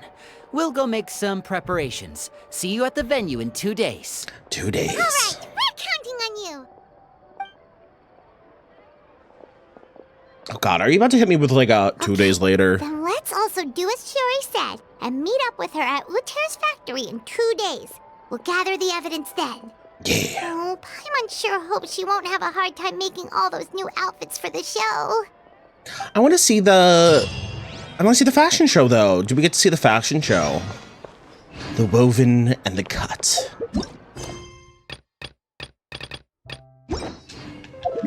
Let's see. Oh, I just have to wait 2 days. That's so annoying. Tomorrow, day after tomorrow.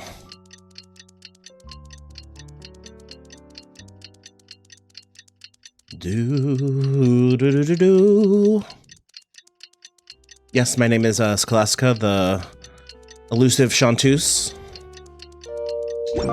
That's a Mariah Carey reference, if you didn't get it.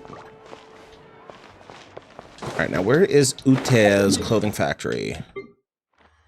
Oh, is it... Where is it? Oh. Interesting that his factory is underground. Oh, you're here. Chiori! How are the new outfits coming along? You look kinda tired. Just a few steps left now. I've handed the rest over to Olaf. We should be able to make tonight's show. Nice. Wow, that's cutting it real close. Are you sure she'll be okay without you? Don't worry. I have no intention of giving ground on either front. With the fashion show scheduled for tonight, Uter has closed his factory. This is our only chance to secure any incriminating evidence. Ooh, nice. Okay, Paimon totally gets that this is all his fault and he totally deserves it, but wouldn't we technically be trespassing on his property if we just barge in like this? Yes. His factory is usually open to the public. It may not be open for business right now, but that doesn't mean visitors can stop by for a tour. No, we're doing something totally illegal, We're just curious Chiori. customers after all, aren't we? Whatever you say to get you to bed at night. Well, when you put it that way. Anyway, I wouldn't. Uter's factory is right over there. Let's hurry up and get moving. Oh, the scary green light? Why would he open a factory over there? We have different marketing strategies. While I specialize in high-end custom garments, he prefers low prices and large sales volumes. I don't know. Maybe the rent here is cheap. Maybe the people he employs here are cheap. All right. Ooh, it's really creepy. Paimon would never choose to buy anything from a place like that. You make a good point. Let's all be on our guard. I can't wait. This is gonna be a, what's it called? Domain where I can fight. Ute's clothing factory. All it requests is Geo, and I have plenty of Geo. I'm gonna do this team, but replace Chiori. Oh wait, I don't know. I'm just gonna do this team because I think I'll get Chiori as a test character, right? Yes. Oh, this will be fun. Quadruple Geo team, let's do it.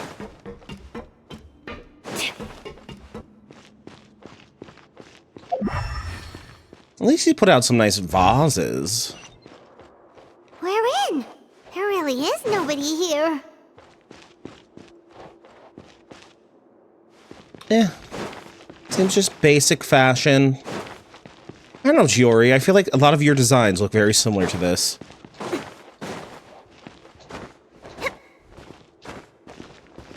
Welcome, dear visitors. What is this? Paimon nearly fell out of the air. What is that thing? A mechanical guide. Huh? They usually use a recorded tape to give you a tour of the factory. Eggbird? Follow me, dear guests. Sure. Floating Eggman.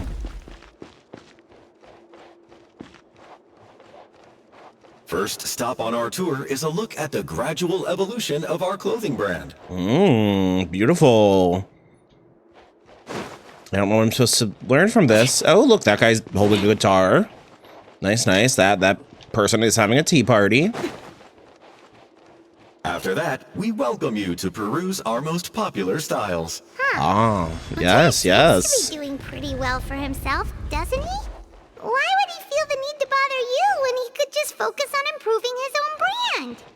This is the studio where our designs are made.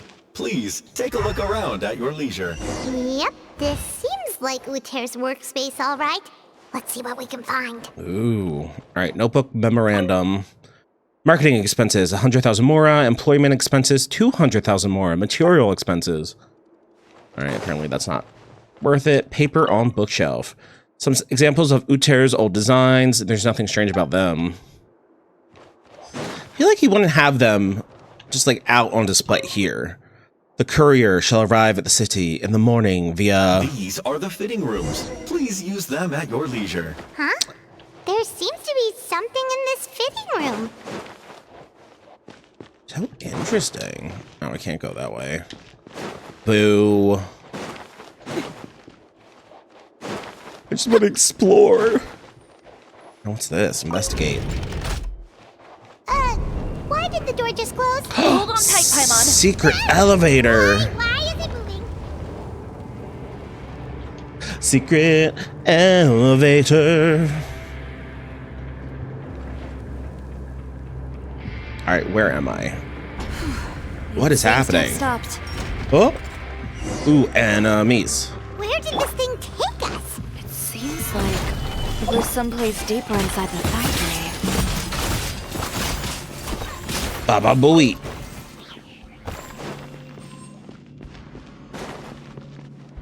Ooh, he has the secret sweatshop, so this is very much a like, oh, I accuse you of the shit that I'm actually doing kind of situation, isn't it? Tisk tisk. That's what I have to say.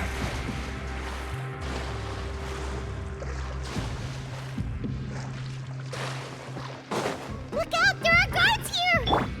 Oh, they're just guarded max. Feel this ancient power. Advance! Let's go, Tomato. Let's go, Tomato. Scatter! Pull in! Bam! Treasure, treasure.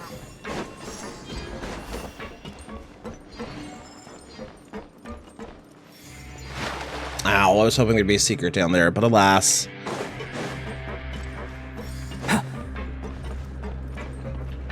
Oh, what is with this, like, creepy factory? What are you working on here, dude?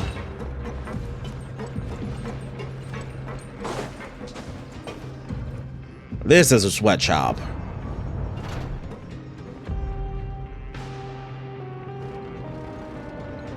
This place is filthy!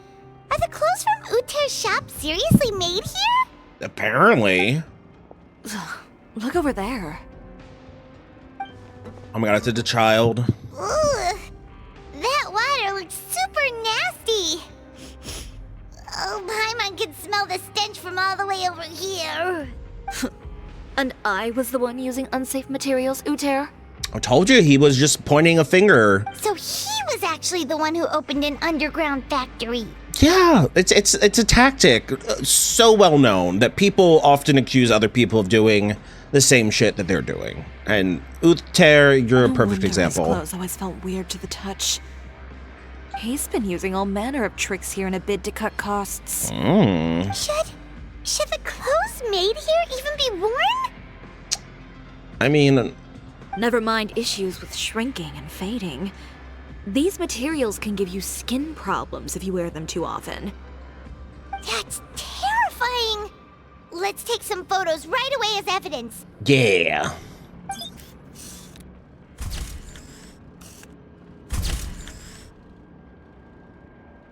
This way he won't be able to try and deny anything in court.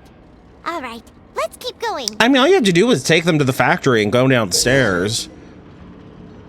Hero's elemental skill calls her to dash forward, hold to aim and adjust the direction. After you decided the release and dash. Ow. Huh? Doesn't look like there's a path here. Follow me. Let's go up. It's not that they're, like, encouraging us to do this.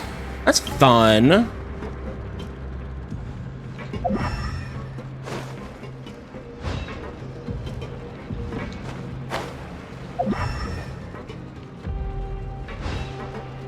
I supposed to go up there? What's up there?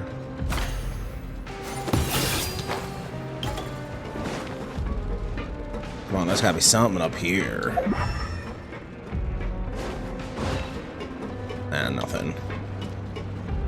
I'm supposed to get over there at some point.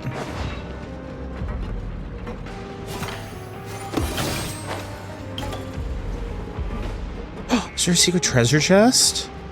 Or am I going somewhere that I'm not supposed to go to yet? Probably the latter, but I want to try it out myself first.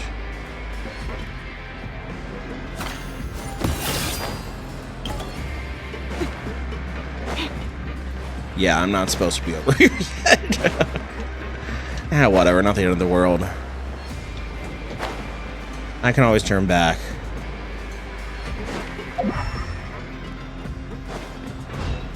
Alright, let's see what's up this way. This place seems like some kind of warehouse. Ugh, and it stinks too. Oh. What's going on? Our way in's been blocked. He wants to trap us in this factory. Seems like he knew we'd be coming. You did say he knew you really well, didn't you? Yes. And that's because we used to be partners. Oh. Plot twist. Each other's throats. Now you're telling us you used to work together? When I first came to Fontaine, we were both fledgling designers who longed to gain a foothold in the world of fashion. We shared the same goal, so we decided to work together. In the beginning, we both wanted to make clothes that would stand out from the crowd and shatter tradition. The kind of clothes that would turn heads and leave people in awe. But with every criticism we received, and every sponsor that rejected us, Uter's confidence disappeared little by little. Oh, poor Uter. Finally, right before Fashion Week, he came to the conclusion that we wouldn't be able to make the designs we always dreamed of, and we parted ways. For my part, I gambled it all and devoted everything I had to that 1 week. I came out the other side with something that really made me proud. I was nervous to present it, of course, but I knew it was my chance to show the industry what I was made of. In the end, well, you received the acclaim of all Fontaine while Uter gave up on his dream and turned to making this sketchy stuff. Oh, sketchy, not dodgy. I don't know the exact details of what happened after that. All I know is, after I opened Chiyoria Boutique, he's harassed me every year since. I think he likes you. He's just jealous of what you've accomplished. A guy like that doesn't deserve your sympathy. Oh yeah, no, hell no. Well, let's focus on getting out of here first. Missing the show is as good as letting him win. And I want to see the damn show. There are some control panels over there. Let's see if any of those buttons do anything. I mean, I'm sure one of them does something.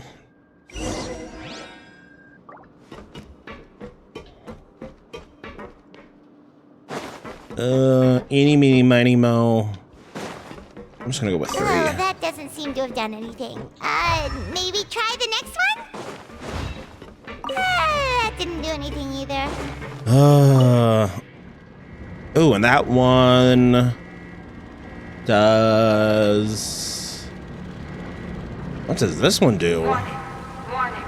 Unauthorized intruders entering expulsion mode. Oh. Solidify! How do you know? Warning. Unauthorized intruders entering expulsion mode. That's fine, I've got this. Order guide you. Come into being! Warning. Unauthorized. Look over there. Seems like there's a way out. Nice. Maybe we can use these mechanisms to get higher. If I take you higher. Warning. Unauthorized intruders entering expulsion mode. Yep, there we go. Heh. Surprised there wasn't a treasure chest down there. Warning. unauthorized Unless I missed it somehow. Which, please? No, I don't see anything. Usually they're obvious. Usually, not always. Alright, you can come down. Warning. Unauthorized intruders. What are these things even, like, stamping? Oh, here's the treasure chest.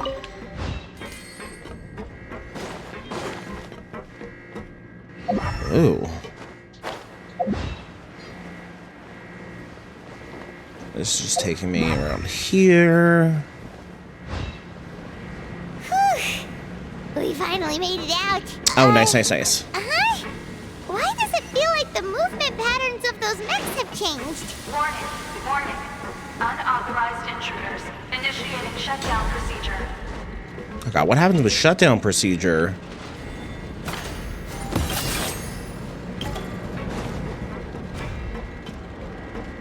Warning. Warning. Unauthorized intruders. Initiating shutdown procedure. I don't think I can jump. I think I need... I don't know if I can touch that steam either, so I'm gonna wait and then do this. Warning. Warning. Unauthorized intruders. Initiating shutdown procedure. That was easy. Ooh, and another treasure chest.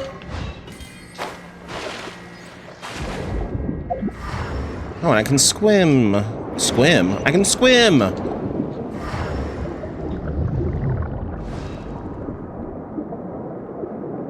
I love swimming.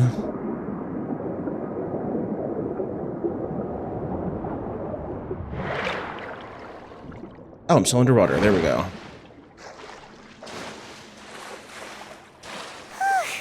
We're finally out of that stinky place. Let's take this evidence and get out of here. I think we had to go through the stinky water to get out, didn't we? Who's this? This is Uter. Oh no. Finally, the entrance. At last. At last. More mechs. And doggos. Oh, those chambers couldn't hold you, I see. What a surprise. Oh, what's this dickwad? We've collected a bunch of evidence on all the nasty stuff happening at your factory. You're not getting away this time, Uter. The evidence on your person, you mean? What makes you think I have any intention of letting it get past these walls? Cause I'm gonna ask you very, very nicely.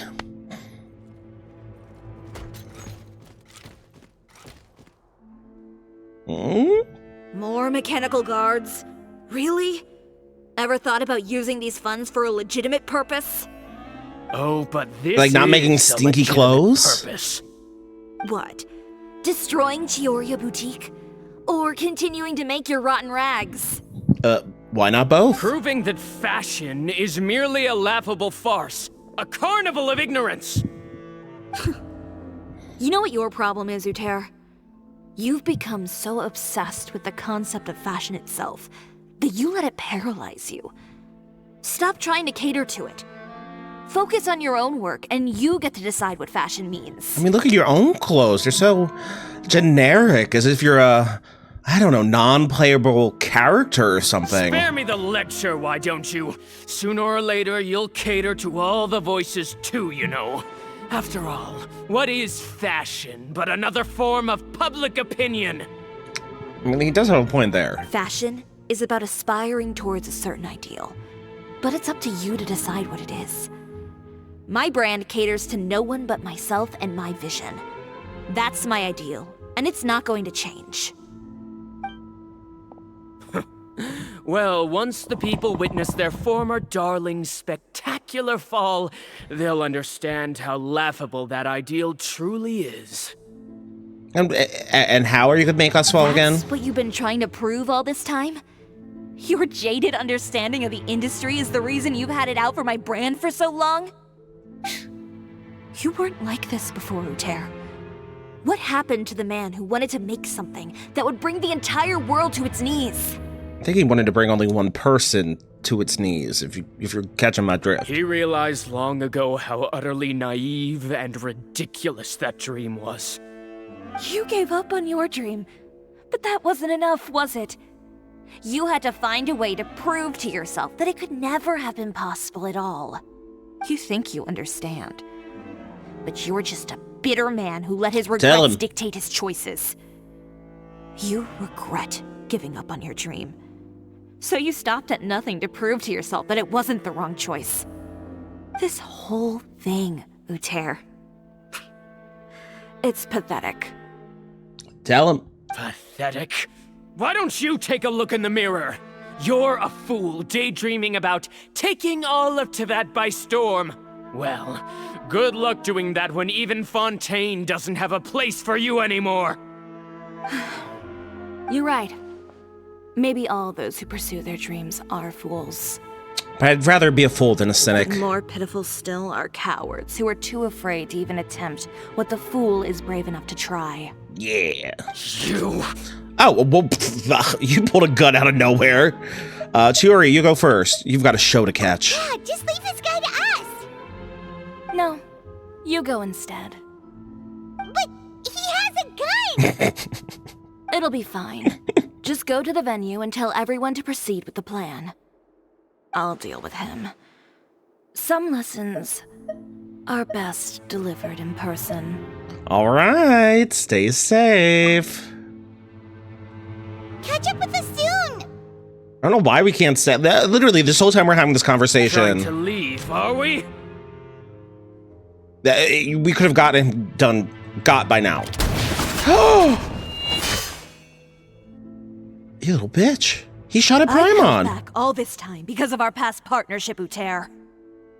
But all that changed after our tour of your factory. Damn, she bullet timed him. Still trying to talk tough, I see. No matter what you've been through, no matter why you've become like this. If I may borrow the words of a friend, a guy like you doesn't deserve my sympathy. Allow me to show you the true meaning of the Chioria brand. Did we get to fight? Yes, I'm so happy we get to fight. Or is this a The cutscene? Chioria brand represents more cutscene. than a person or a trademark. It's a way of life. They always have the most beautiful cutscenes in this game. Greetings, friends at Fontaine Fashion Week. Please feast your eyes on the extravaganza that Chioria Boutique has prepared for you today. Oh! Brilliant, dazzling, and wholly unique. Oh, I'm into And this. most importantly, Oh, Pokerora. An enduring, never say die spirit. That's the true meaning of the Chioria brand. Oh. And now, let's welcome the thundering seamstress, Miss Chiori herself. Did Chiori not?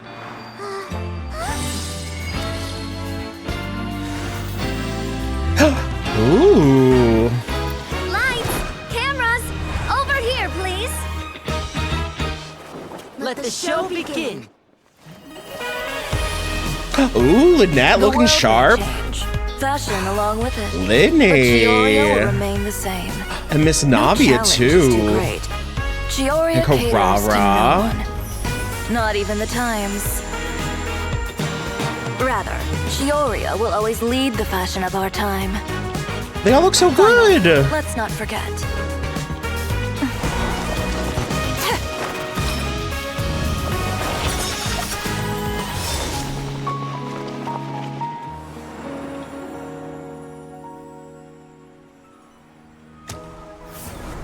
Only those who do not give up on their dreams are worthy of this brand. Ooh, you're not worthy. Well then, I suppose all that's left to say is, Happy Fashion Week, fellow dreamers. Beautiful, gorgeous. Clap, clap, clap. After the fashion show, everyone returns to Chioria Boutique. How about this? Oh. A little more to the left. Like this? Perfect. Phew. Oh, that looks great! Miss Chiori, can I take a picture?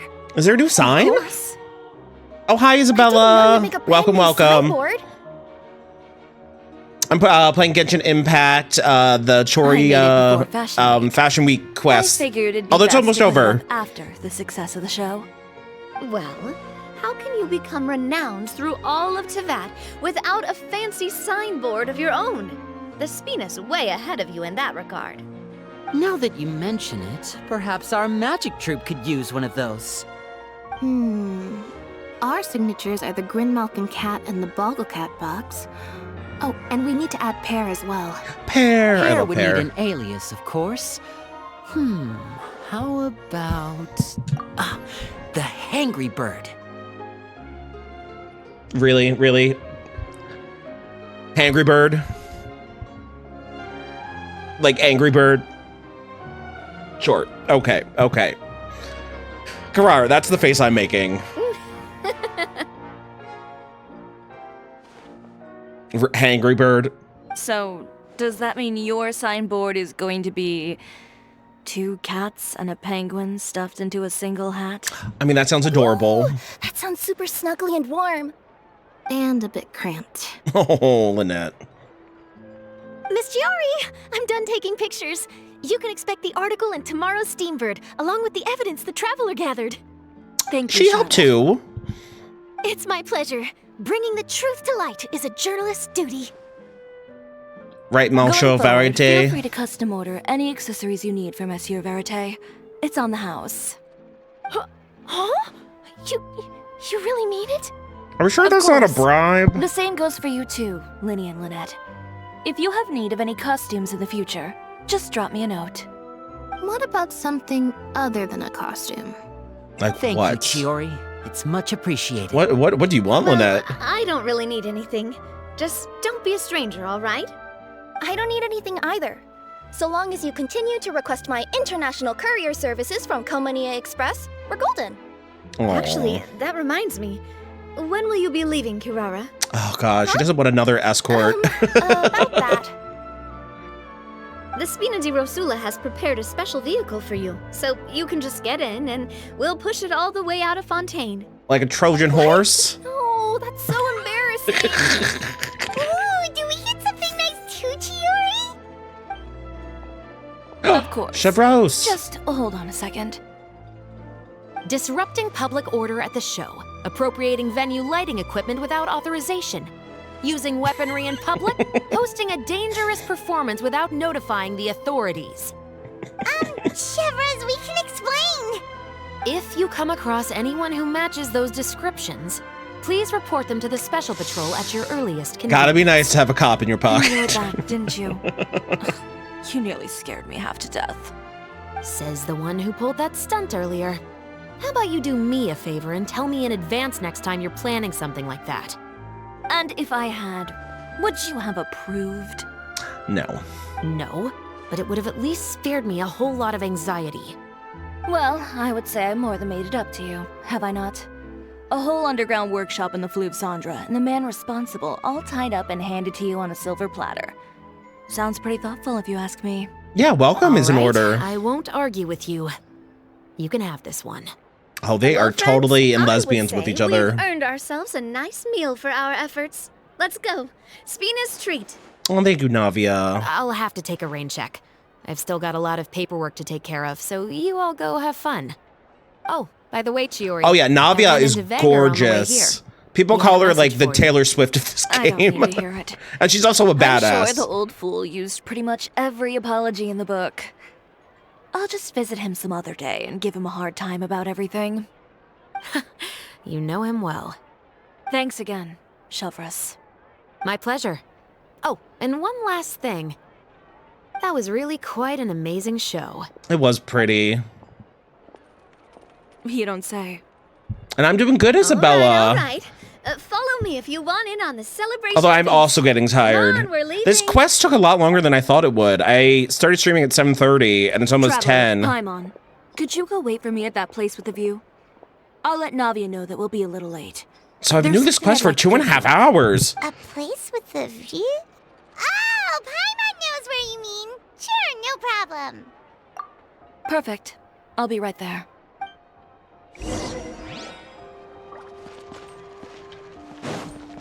Yeah. And I'm doing 4 hours tomorrow, which I'm excited for because I'm getting back into that game Pentiment that I played. When was that? Tuesday? Tuesday night. And Tuesday, oh, that was such a blast playing Pentiment. It's that Renaissance murder mystery game. Except for I haven't gotten to the part where anybody gets murdered yet. So far it's just a Renaissance game. Although there are mysteries that are being set up. Sorry to keep you waiting. Oh, we didn't wait long at all. But what did you want to give us that you couldn't share right in front of everyone else? Oh, nice. I'm glad you watched it on YouTube. Here, take this. It's a really fun game, Isabella. I can't wait. I honestly cannot wait to play it tomorrow. Oh, wow. A brooch! And in the style of Chioria Boutique, too! Wait, Paimon gets one as well? Oh, so sweet. I've only made 2 for now. After much consideration, I decided to give them to you two. Thank you. I'll take good care of it. You've been a great help. I'm so excited, Isabella, that you've been liking these enough to watch. Makes me very happy. There were even times when I felt like I had to fight back and win, even if it was just to honor the trust that you had in me. Well, oh, I've set up my first collab stream coming up. It's with a good friend of mine who's also a published author. She was shortlisted for the Booker Prize. I don't know what prize she was shortlisted for. It was a big one for a comic that she made. But we're gonna do because the new Stardew Valley is coming up with a new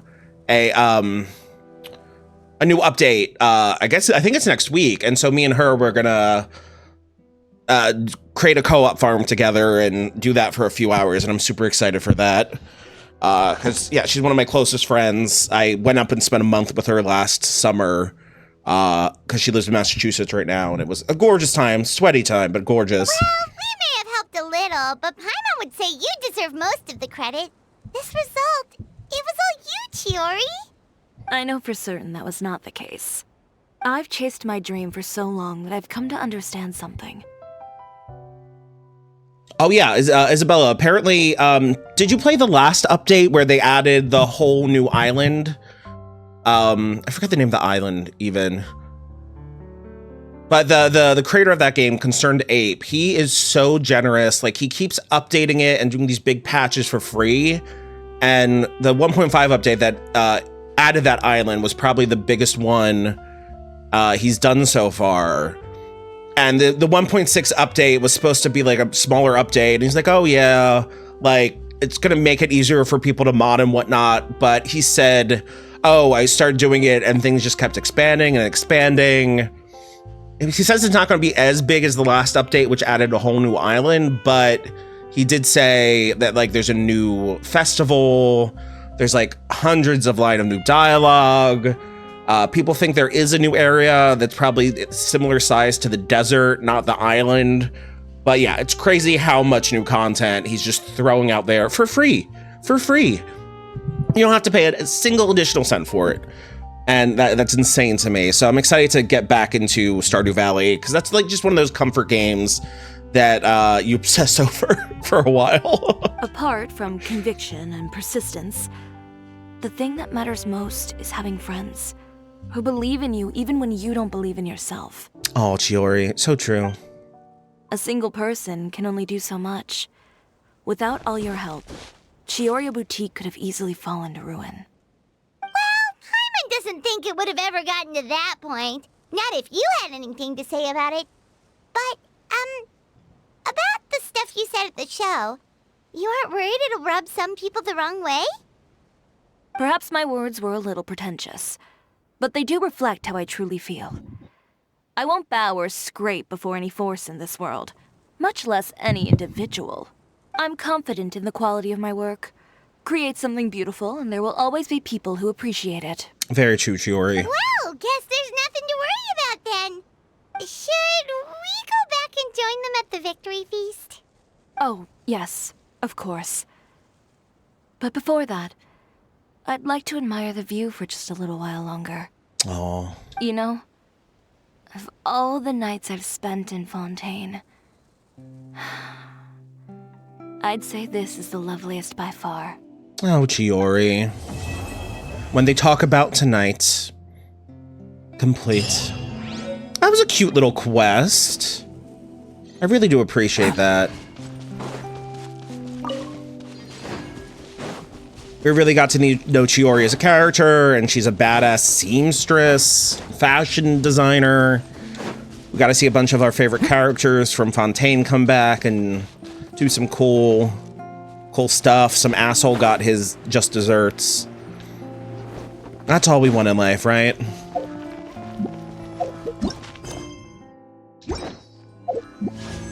And if you play now, you can pull for her and see if you get her. Got 18 more days to get her. I didn't get her, or I didn't pull for her, but I got both things that I was hoping to get to today, which was this weapon, Hunter's Path, and this weapon, Redhorn Stone Thresher, in like much fewer pulls than I was thinking, because I had a bunch saved up.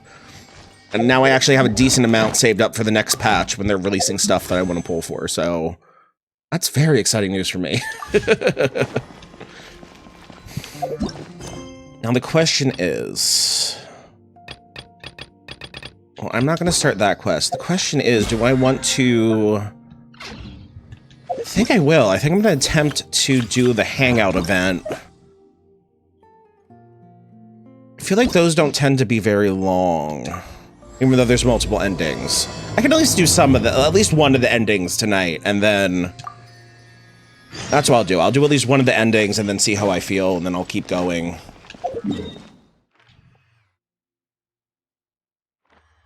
But this is the Lynette Hangout quest. I do want to change my... team, though.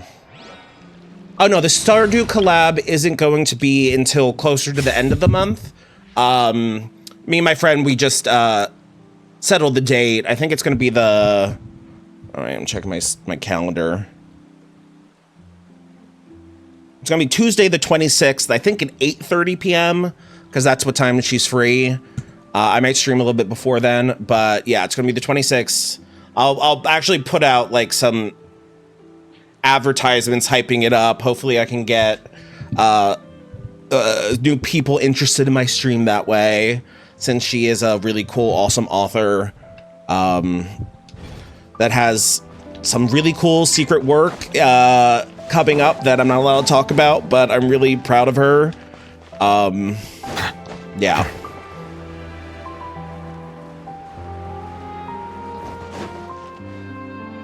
Chesil. Now, where am I going? Go to the area near the hotel. Oh, there she is. Lynette! Is that Lynette? With a little kitty? Oh. Yeah. Oh, she's talking to him. Ooh, approach stealthily. Oh, are you ratting on me? Oh, it's you. 1 second. Now activating chat mode. She's not a robot, despite the fact she acts like one. And I don't think she's a cat, even though she has cat ears. I'm not sure. You made me jump there. I thought they'd finally caught me. Is someone out to kidnap you? Objectively speaking, the trouble was entirely of my own making. I also love her outfit. Half an hour ago, I was at Hotel de Boer for a drinks reception. It was to celebrate the successful opening of a show, but it was draining my energy. So, I waited for the right moment, then snuck away so I could switch to standby mode. I see. So they sent someone to find you and bring you back? But why?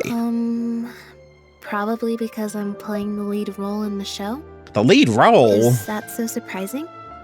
I'm always getting invitations to do solo performances. I just usually get Linny to write back and turn them down.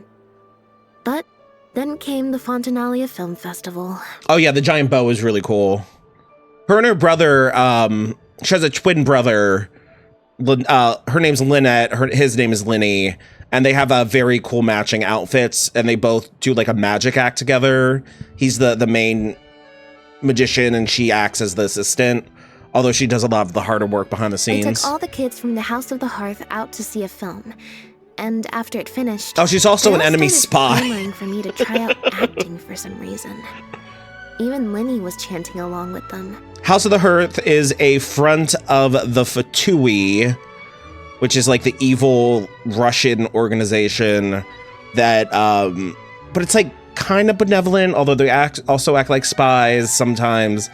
But they're our friends. Linny and Lynette are our friends. It just so happened that a director Yeah, she's a called spy, me a and had Fatui sent me an spy. invitation right around then.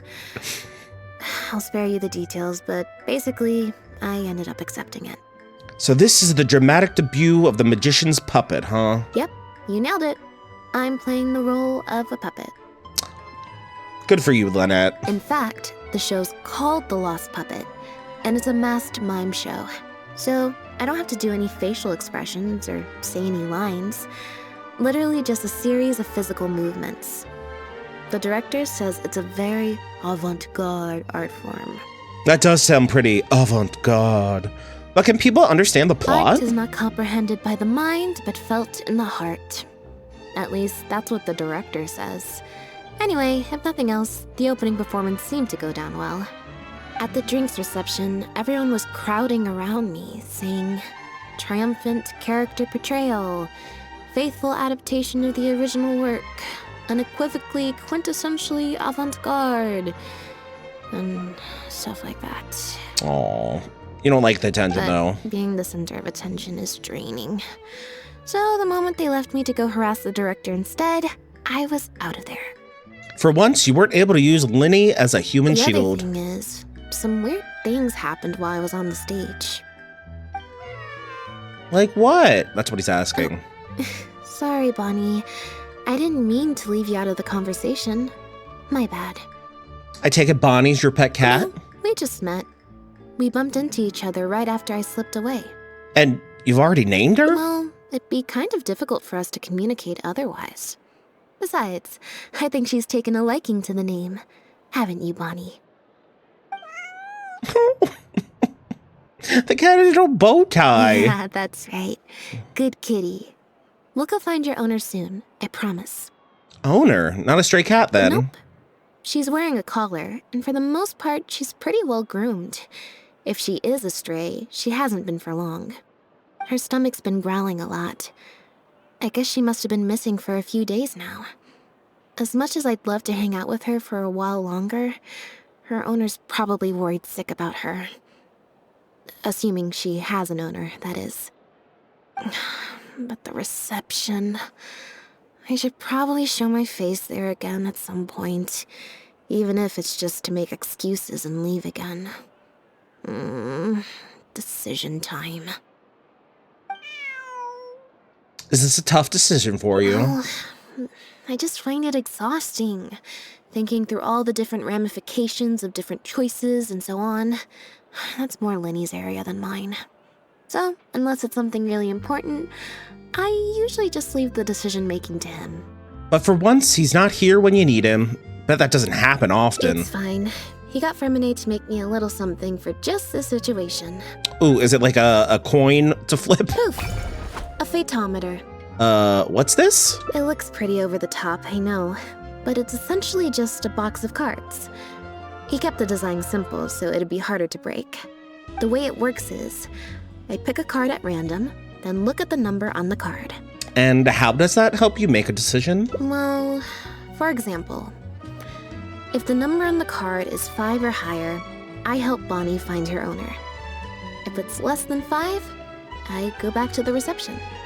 Simple and straightforward. I just have to believe in the bond between me and my cards, and my fate will reveal itself to me in numerical form.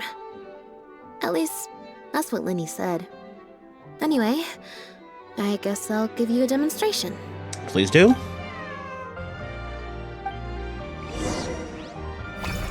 As Lynette attempts to draw a card, the device makes a horrendous noise.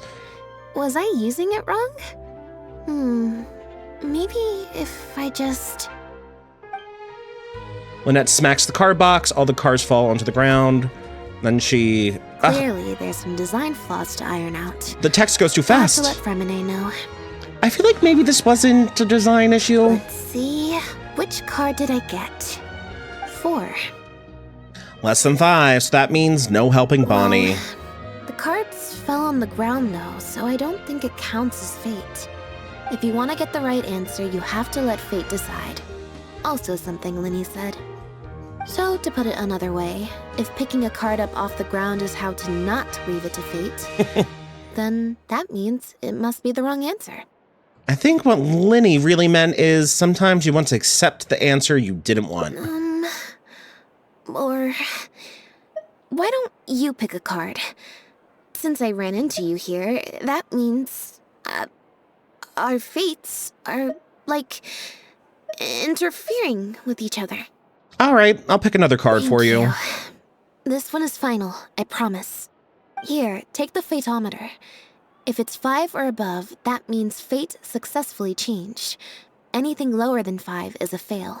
Also, if you have your own thoughts about what I should do, feel free to share it. Now that I've got a good problem solver here to help, I don't need to run every little thing by fate.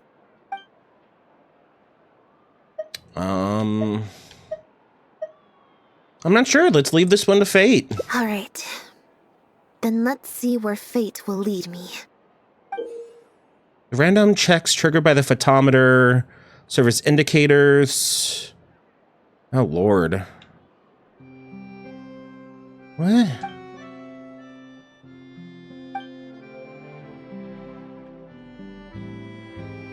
Current check bonuses. What is this?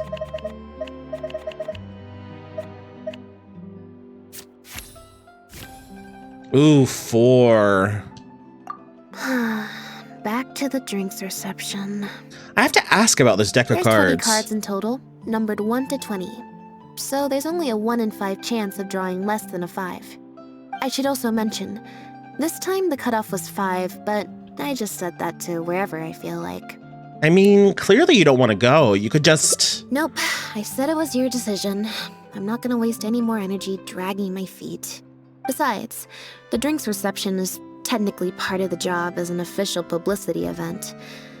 So, if I bail on it... In these hangout events, you actually can take different routes and, you know, tell a different story. So there's 5 different endings for this one. So I'm just going on a path and I can replay it to get the other branches.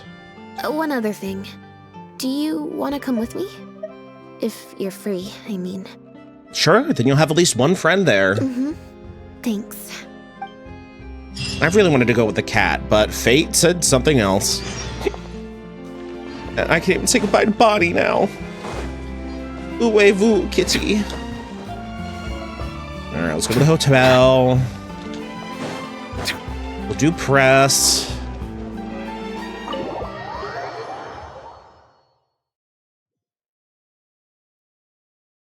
There you are, Lynette. Oh, Where God. did you disappear to? Leone and I have been looking everywhere for you. Wait, where did you get the cat? I would be so freaked out if I walked into a hotel and was greeted by 2 twins yelling at me. I found her outside. Do either of you happen to recognize her? I don't think so. Could belong to one of the guests, I suppose. Fair enough. It was a long shot. So sorry we couldn't help you, Lynette. Don't worry. We'll ask around for you. Leone's probably just being forgetful. Leone. Maybe you could leave her with us. We'll take her to the reception desk and see if they know anything.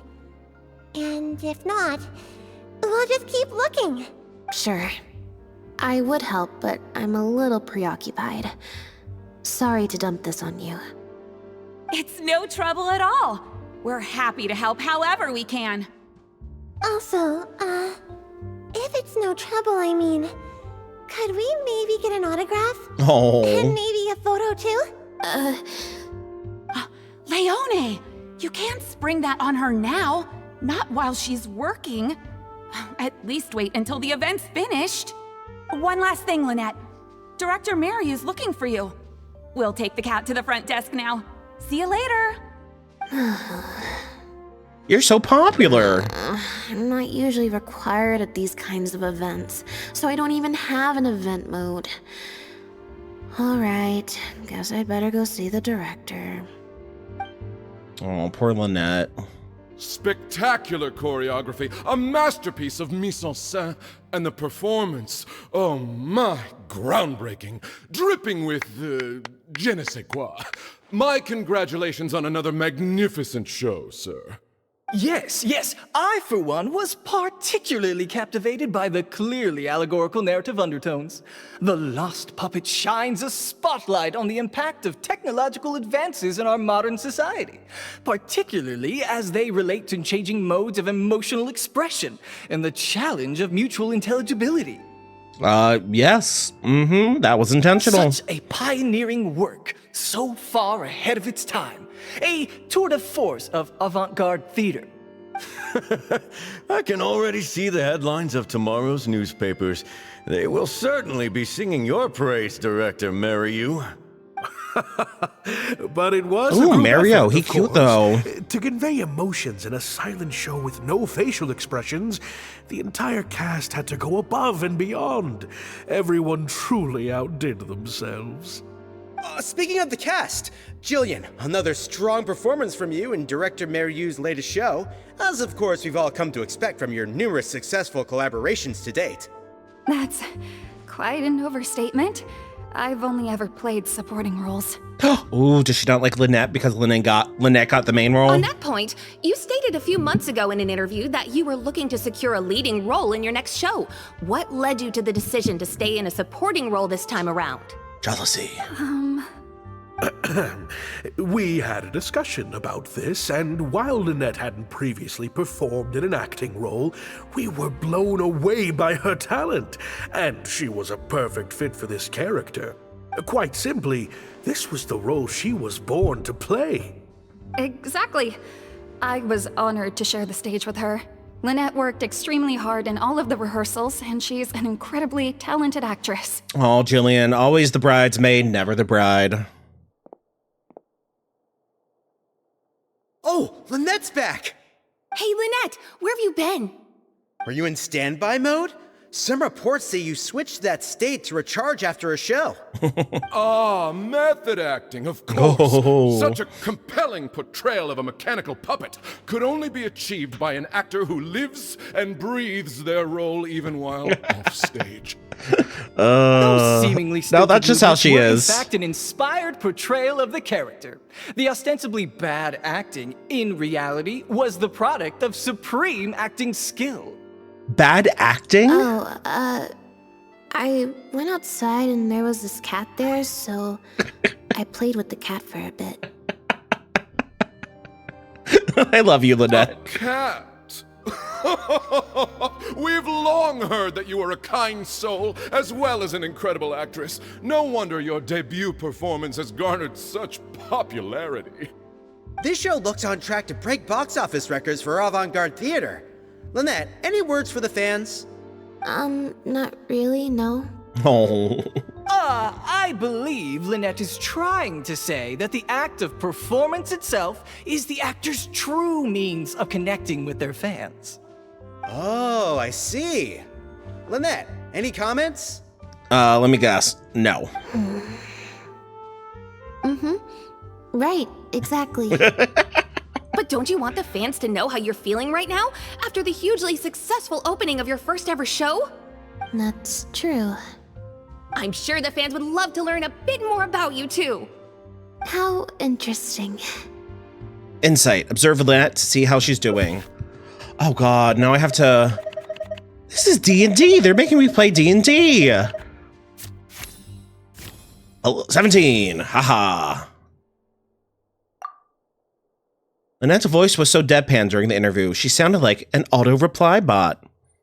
Hold on, Lynette has only just finished performing. She needs to recharge. Oh, really? I'm so sorry. How rude of me.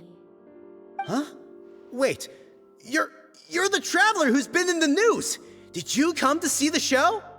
Wow, are you a fan of Lynette too? Do you have any comments on her first performance? You and Lynette struggle to keep up as you're both inundated with questions. Are you all right? Yeah, it's just... Turns out, even with you here to share the load, I can't cope with this stuff, even in Tea Party mode. Tea Party mode? It's a power-saving mode for participating in conversation at tea parties. Normally, I can get through an entire conversation just with, Oh, that's true. And how interesting. Oh, poor Lynette. But at a tea party, I'm not normally subjected to a constant stream of questions. The energy consumption of that interview just now was 3 times as much as the average tea party. It's a big adjustment. Give it some time. I think I'd rather pray that I never have to do it again. She's all of Lynette, us. Director Mariu would like you to join the group photo to commemorate the successful opening of the show. A group photo? It's just the members of the troupe, along with Maloney and Corentin. Everyone's waiting for you. Alright then. See you in a minute. You're so unbothered. Lynette and Cyril go to the group 2, photo. 1, smile. My thanks to each and every one of you here for your help in making The Lost Puppet a success. The group photo is already being printed as I speak. You can collect your copy from the first floor after the drinks reception concludes. May it serve as a reminder of this fabulous performance every time you see it. Mariu! Get over here. Let's have another drink. There's a few things I need you to glance over for me. Wait, that means the reception still isn't over? I thought the group photo was the final hurdle. Well, at least there's no more people hounding me with questions. I just need to find somewhere to switch to standby mode, and the time will fly by. I hope. Oh, poor Lynette.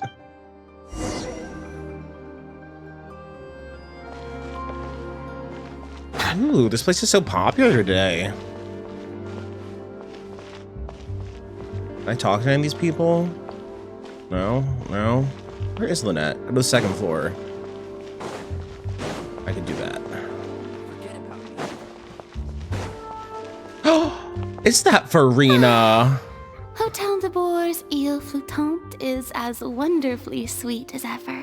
Farina, you managed to get an invite to the drinks reception too. Traveler? Lynette? Oh, wait, hold on. What do you mean, managed to get an invite? I'm an expert in the dramatic arts. Of course I was invited. Naturally, people wanted to hear my comments on the emerging art form that is the masked mime show.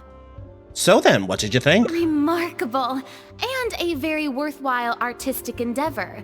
Exploring a character with no lines or facial expressions who can only communicate how they feel through their movement. Your performance was beyond anything I could have imagined, Lynette. Clearly, this was a very suitable role for you indeed. Aww, I love seeing Farina happy and praising other people.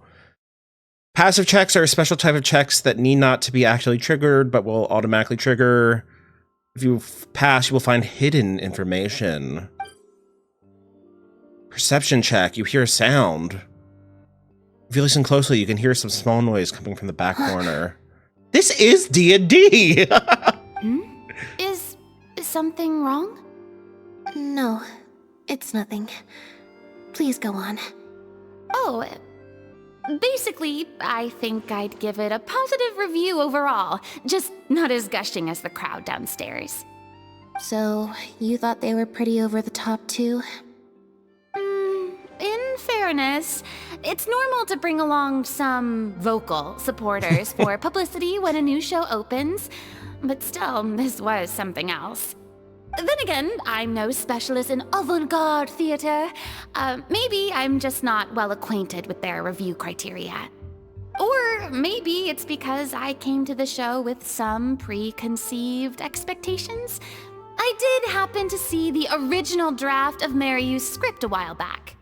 What original draft? Ooh, secrets. Oh? He didn't show it to you? It must have been a few months ago. He came to me to get some advice from an experienced performer's perspective, and then asked if I could write a few reviews of his new play. I had a lot on my plate at the time, so I had to turn him down. I only skimmed a few sections, but they seemed quite different from the final version.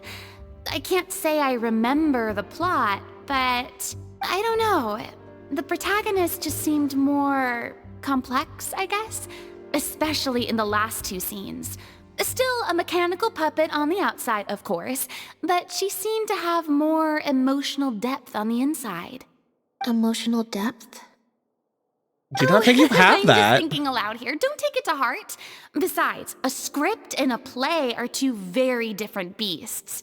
There are so many fine details to consider when turning a story into a stage production. More than most people could imagine.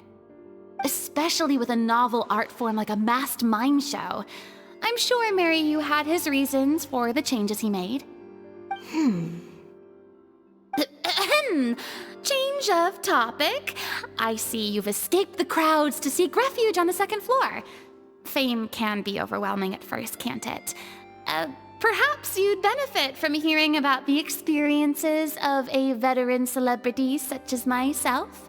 Of course, Farina. I mean, you did it for 300 years? No thanks, I'm good. Pretty sure this will be my first and last time in this situation. Hey, at least let me finish. I have top tips on dealing with belligerent reporters, slipping away to hunt down snacks during the intermission. Oh, Farina's so cute. Tell me everything. First, take a seat, mon ami. We must partake of Hotel de Boer's fine desserts as we talk, lest they go to waste. I think Lynette is just happy to have someone that is talking at her that she doesn't really need to respond to. The three of you enjoy some delectable treats, and the reception comes to a close. That was very educational. Educational isn't the word I'd use. They didn't mention acting once in the whole conversation. I expect most of the people downstairs have left by now. Time to grab my copy of the group photo and get home. Oh, it was so nice seeing Farina. She's still here. No, she's gone. Boo. I'm taking a shortcut.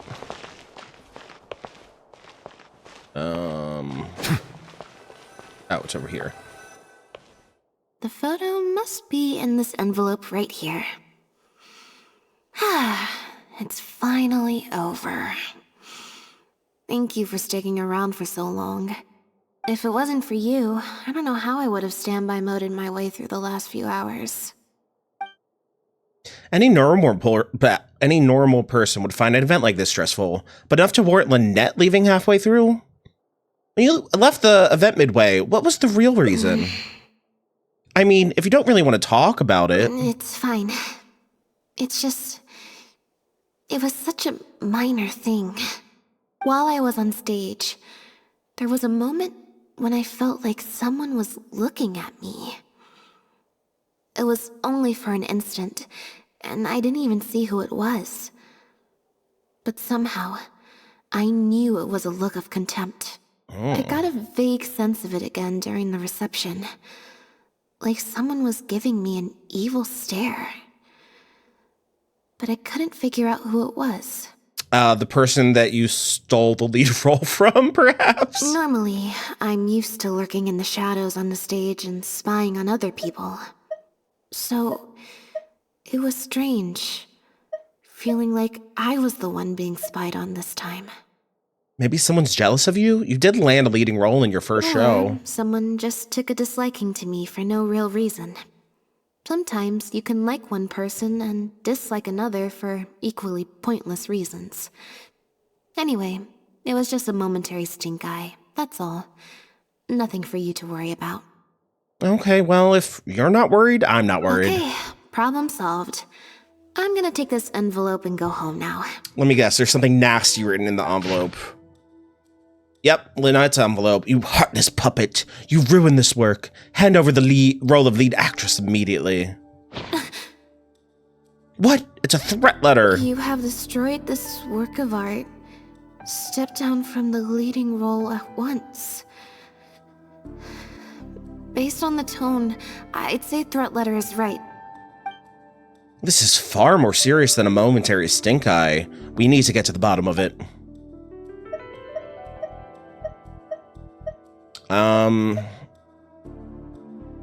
Examine the letter to see if there's anything amiss. The unsealed envelope contained the group photo, the threat letter, and some photographs of Lynette from during the show. This was definitely meant for her. The letter demands that Lynette step down from the leading role, but stop short of saying what will happen if she doesn't. Neither of us recognize the handwriting. It's messy, perhaps to cover their tracks, or maybe this person just has messy handwriting. Think back to what was happening on the first floor while we were taking some time out. There was a lot of people downstairs at the time. Any one of them could have slipped the letter into the envelope. All the envelopes were left on a table on the first floor, but nobody was tasked with watching them. I could ask reception, but it's unlikely they saw anything. I don't think we're gonna find any more clues here. Shall we ask Mariu what he makes of you have destroyed this work of art? Yes, let's. Whatever destroyed means. Oh, hey, Zagarius. Welcome, welcome. The original script that Farina mentioned. Yeah, this game is called Genshin Impact. It's actually an old game. It's been out for like 3 years now, and I've been playing it for about a year and a half, but a new update came out on Tuesday. So I'm playing through Lynette, that's this cat girl magician's assistant, her hangout quest.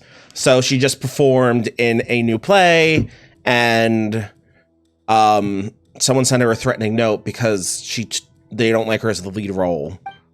I clearly know who it is. It's the person I can't believe that got passed over, but Lynette's debut acting role thing worked. I guess we have to get through it. Even the avant-garde box office is lapping it up. How could I ever have doubted you? If you hadn't stuck to your guns and kept sending those invitations, this opportunity would have passed us by. See? I told you. All the times she'd refused in the past were all the more reason to keep inviting her, because it turns into a big talking point. Oh, did I miss something? Imagine if you'd gone with Jillian? You'd have been lucky to get half the ticket sales you've ended up with. Yeah, it's definitely Jillian that's the one that's jealous and sent her that note. Oh, but Maloney and this dude are being assholes. True. Well, Jillian still needs to get a few more productions under her belt.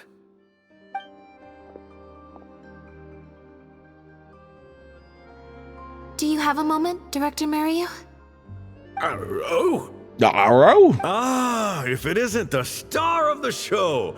We were just talking about you. Oh, and is that the legendary traveler with you?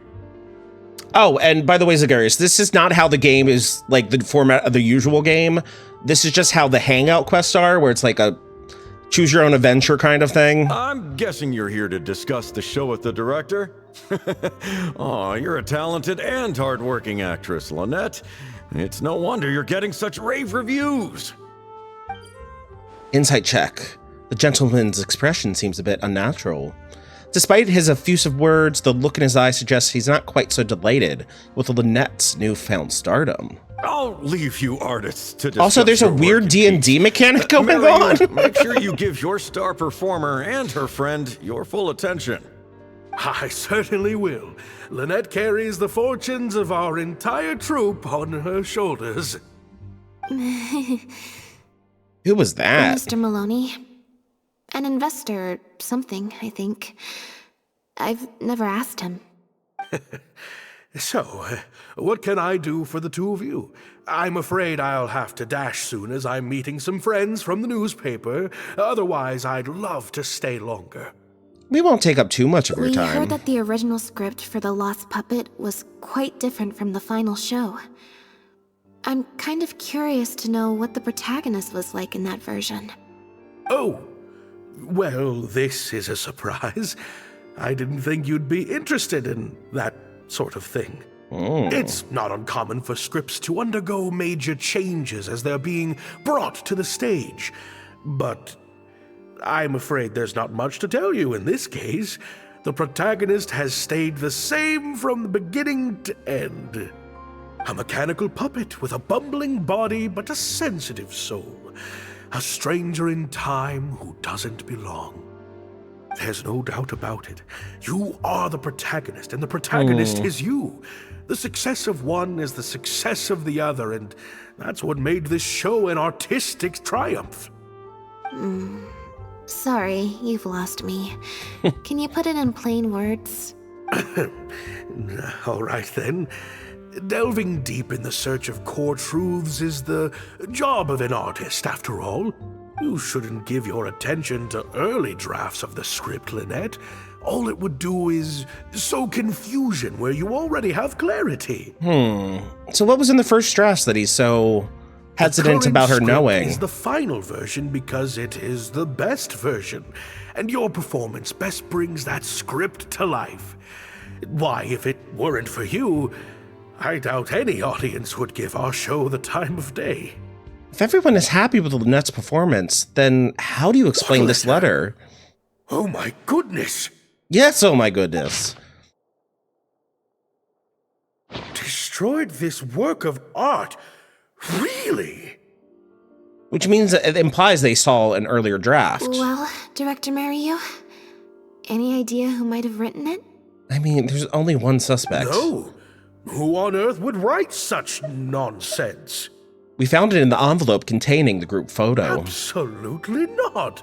Without Lynette, this show would be over. Everyone's hard work would go to waste. No, there's no way that this is someone from the troupe. It clearly is, though. Well, is there any way Lynette could lie low until this blows over? Maybe Jillian could fill in for me for a while. What? No way, out of the question. The protagonist has to be played by Lynette. Jillian can't... She's just not what the audience is looking for. Alright, why are you being so sus about this? Ooh. Mariu's eyes are darting around and he's lowering his voice. I've got it. It's a competitor. Yes, this letter must be from a competitor of ours who's trying to get under Lynette's skin. You can't lie low. That's just what they want you to do. The moment you step back from performing, they'll put their rumor mill into overdrive and drag us through the mud.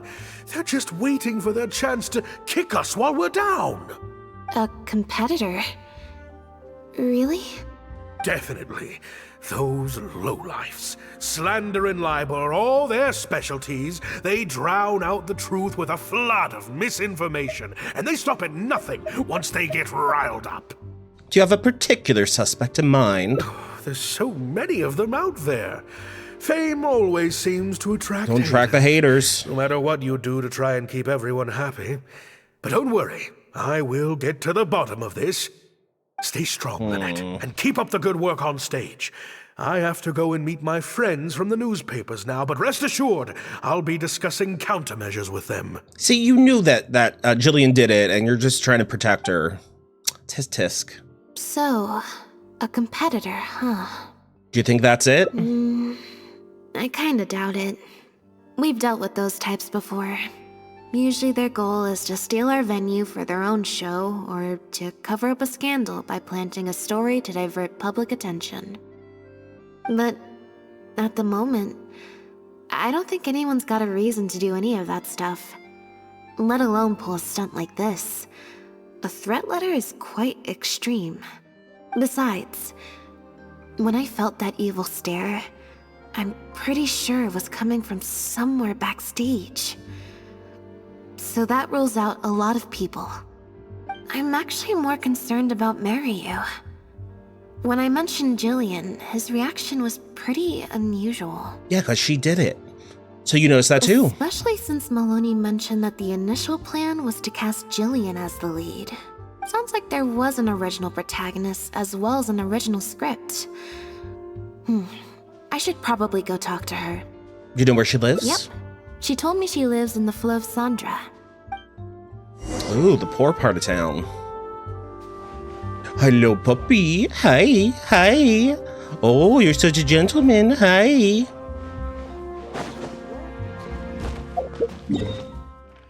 Alright, let's go down to the Fleuve Sandra. Where the Fleuves are Sandra'd. I gotta remember my French lessons and what Fleuve Sandra means. I feel like something with pipes. Lynette? What are you doing? You're not welcome here. And who are you, little snot? I've been to the Fleuve Sandra plenty of times before. This is the first I'm hearing about me not being welcome. Things are different around here. You might be used to a crowd of bootlicking morons fawning over you wherever you go, but not down here. Oh, dang. We know what you are. And what is that? Bootlicking morons? She's got a bone to pick with you, I guess. I don't know. I've never met this kid before. Gina, stop that! Go home now! Jillian! Oh, it's your sister. No buts. How many times do I have to tell you? That had nothing to do with Lynette. Oh, okay, so she doesn't seem like she's mad at Lynette. If you don't leave right now, I swear I'll never invite you to one of my shows ever again. Jillian, Did Gina do it? Just because Lady Farina speaks highly of you, it doesn't mean you're all that. No. After a few more choice words from Gina, she storms off. Sorry. Gina's always been a strong-willed child. That's why I never let her visit me at work. It's okay. I have younger siblings too, so I get it. And a bag of chips. She's in her rebellious phase, huh? If you let angsty kids get you riled up, they'll drain all your energy. So don't worry, I won't let it get to me. Well, the situation's a little different in this case, but still, thank you. So, what brings you to the Flu of Sandra? We came to see you. We heard about it from Maloney. He said you were originally supposed to play the lead. Maloney, huh? Of course he couldn't keep his mouth shut. I'm sorry. I never mentioned it because Director Mariyu was very clear that I mustn't let any of it affect you. Lynette received this letter. What's this? Oh, so it wasn't Jillian. Okay, I'm actually surprised now. I have no idea who did it. Alright, she is surprised. On Jillian's face, there's panic and doubt. I think Gina said it now. Could it have anything to do with the original script and protagonist? I don't know, who would do something like this? I feel like you have suspects. Don't be scared, Jillian. Just tell us what you know. Okay, I'll try. It's true. I was originally cast as the lead in The Lost Puppet. I've worked with director Mariyu many times before, but only in minor roles. The audiences and critics never had much to say about me. Nothing terrible, but nothing Curiouser and amazing curiouser. either. A few months ago, Mariyu started working on a new show, so I plucked up the courage to ask him if I could take the leading role. He was hesitant, but he agreed to let me try for the part. We did a few rehearsals, everything seemed to be going okay, but then...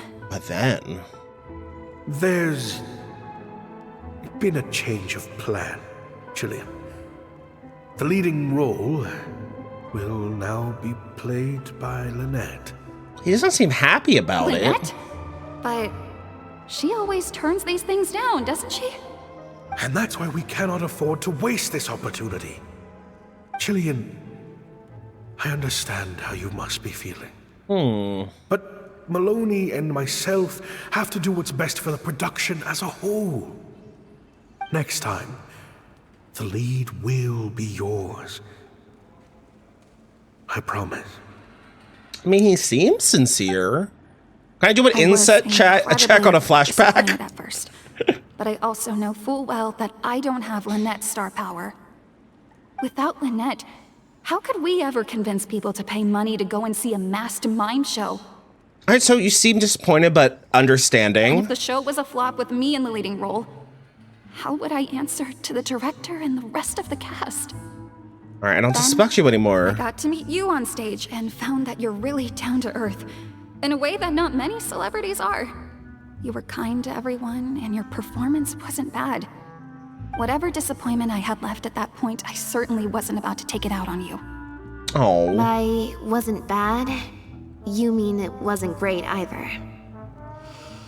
So, I'm guessing Mariyu changed the script to simplify the protagonist, make her a dumbed-down version of the mechanical puppet that I could actually play. He did make some changes to the script, yes. How did we get our hands on the original draft? Who currently has it? Jaik, one of the other actors. He likes to collect Dr. Mariyu's old drafts because he hopes to be a director himself one day. He also lives nearby. I can arrange for you to meet him at the tavern. Makes sense. I always see him talking to Maryu. Alright, see you at the tavern then. Ooh, I'm actually interested in this case now that it wasn't the first suspect I thought it would be. Alright, where's the tavern? Is it down one more? No, that's the water.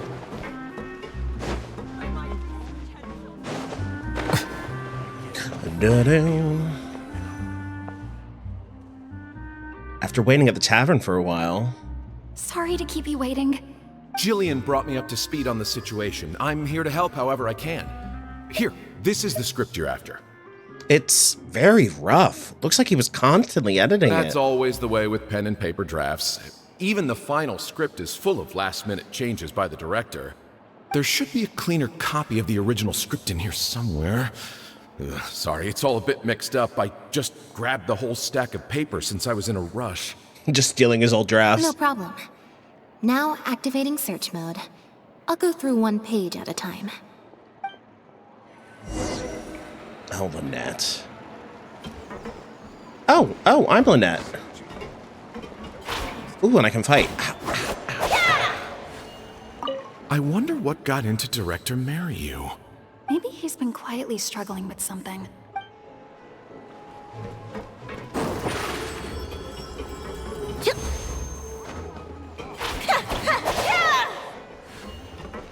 All right, let's start with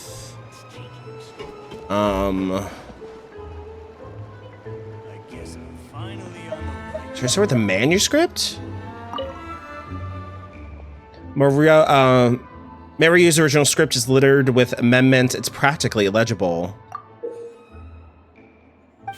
Oh, I'll do this again. Oh, perfect. The reason it's so hard to read is that it's been edited with correction fluid multiple times. I'd estimate that each line was rewritten at least 3 times. Looked like Maryu wasn't happy with his edits. Okay, old drafts. These scripts seem to be Maryu's older works. Some photographs of the live performances are attached. Oh, I have to be 15? All right, I'm still doing good. The photos from recent years show fancy venues and polished sets, but the earlier photos show much humbler venues. The cast lists show that in recent years, Maryu has collaborated with many famous celebrities, but their acting chops are disputed, and Maloney is listed as an investor. There are newspaper clippings in amongst the notes. They're about shows of different styles. Those on the first few pages have turned yellow, which means they must be quite old. Let's get 15 again. Oh, nice. I'm doing a good job here. Maryu's name does appear in some earlier clippings, but mostly in articles bemoaning a series of lukewarm receptions for an experimental art form and empty seats at avant-garde play despite critical acclaim. In more recent years, there are many reports praising Maryu as a forward-thinking director, one of the greats of his era. The articles are written by a variety of authors from an eclectic range of fields. Hornton and Amari are the most prolific authors. So far, I'm not seeing anything suspicious. All right, let's look at the original script. Let's see what differences there are between the current version of The Lost Puppet and the original script. I'm gonna pick last. 7. Ooh, I tied. Is that good? Success. Act 4 seems to be a solo performance by the protagonist, and the set is just some decrepit ruins. There's a note saying this will focus the audience's attention on the solo performer.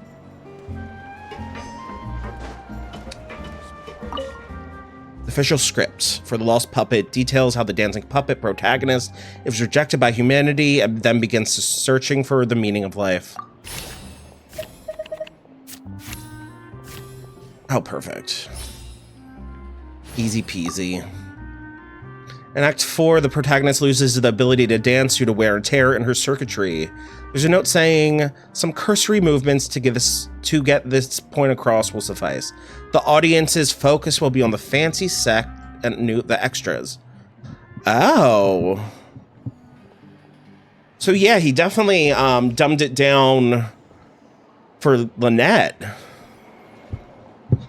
The protagonist returns to the ruins where she began and performs a dance in honor of her deceased companions. She dances until her joints have rusted stiff and mechanical parts are falling from her body. Yep, that's not something a novice could hope to pull off after just a few months of rehearsals. The basic plot is the same. She loses the ability to dance due to wear and tear in her circuitry, but there's much more emotion behind the scene. The memory of her former companions coming to peace with her life. The simple set and solo performance means the lead actress has to carry the whole scene herself. It's a much more demanding role than in the final script. Frankly, I think that the original script is much better, and the original lead is the best fit. Jillian, shall I go tell Mariu to put you back in the leading role? What? Are you serious? But the next show is at the Opera Epiclese. It's such a huge opportunity. But not such a rare one for me, though, right? That's different. This isn't you as part of a magic duo. It's a chance to star as the main character in a show. You'll reach whole new heights of fame. Fame in small doses has its perks, but too much and I'll get overloaded. Oh, Lynette, you're so relatable. But if you play the lead, the fame will be yours, and I get to be free. Sounds like a win-win, don't you think? It'll never work. There's no way Director Mariu or Maloney would ever agree to it. The set for Act 4 would need to change, as would all the marketing materials. And that would mean asking Maloney for a lot more Mora. Changing actors at the last minute is just too risky. If anything went wrong, it could bankrupt the whole troupe. Plus, Maloney's friends have already published a ton of articles saying how this is the role that Lynette was born to play. No one else can play the protagonist now. But Friona, who's the only one that I trust as a source, said it was good, but not, like, great. And then Lynette was, like, good, but not great. If Lynette quit the show and I took her place, it would destroy the reputations of Maloney's quote-unquote friends. If Lynette left, they'd sooner stop the whole show than let me take her place. Stop the whole show? It's all a trick. But all the people in the troupe, months and months of everyone's hard work would all be for nothing. Convincing him to replace the lead actress won't be easy. Is there any other way? Ooh. Oh, I have check bonuses. Of 6, 7, 8, 9, 10, 11, 12, 13, 14. No matter what I draw, it'll be fine.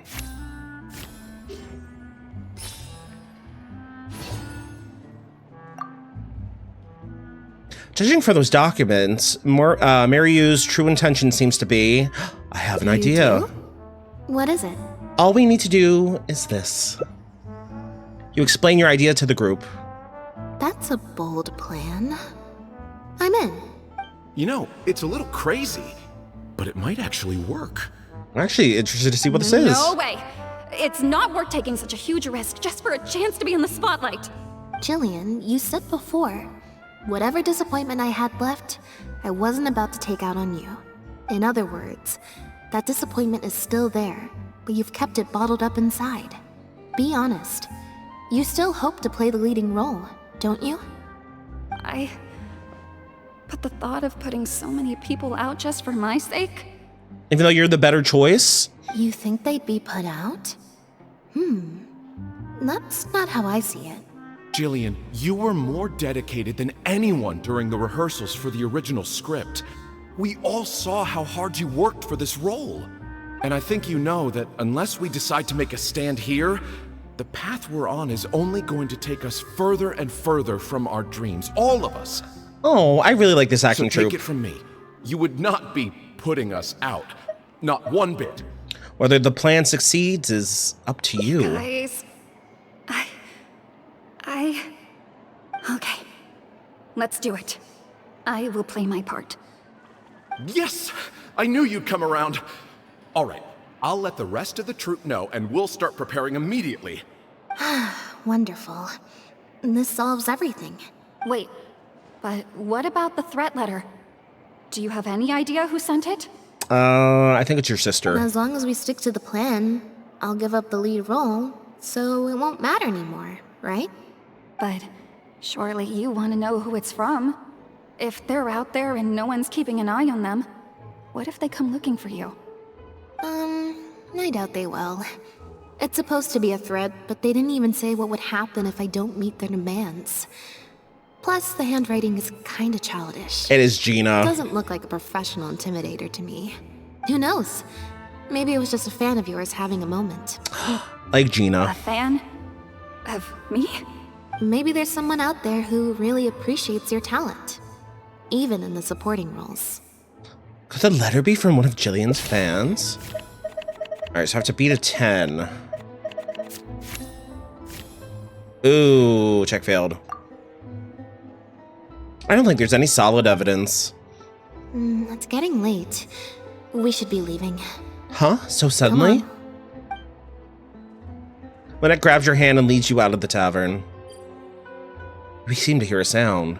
Notice the faint sound of sobbing in the corner as you're leaving the tavern. I'm such an idiot. It's Gina! Sorry for manhandling you.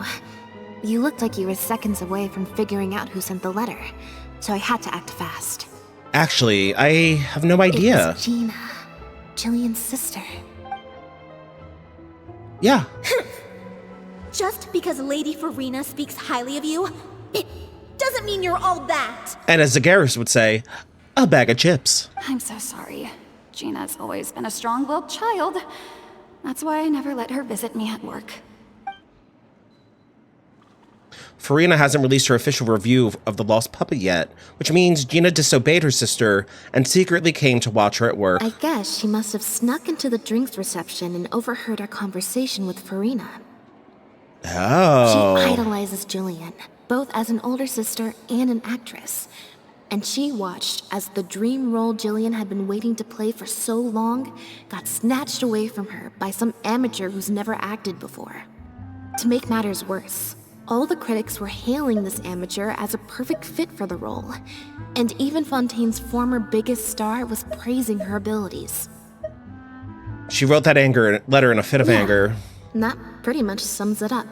Aren't you gonna confront her about it? Like I said, getting angry at angsty teenagers is draining.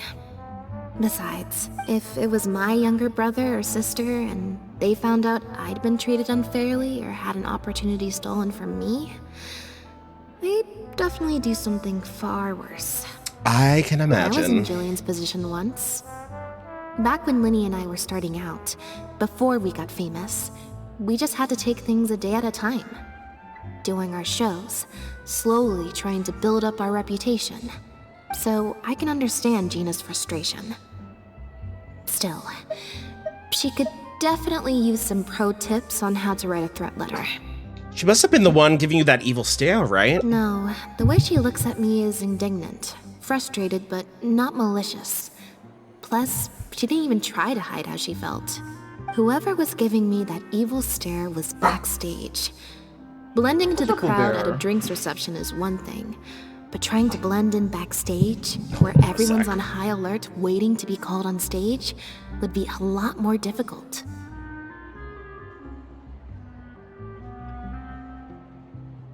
I don't know what this puppy wants. We'll find out who it is before too long. In 2 days' time, at the next show, I think it will become very clear. Dun dun On that note, dun. guess I'll see you at the Opera House. Bye for now. Interesting. So the person who was staring at her wasn't the sister.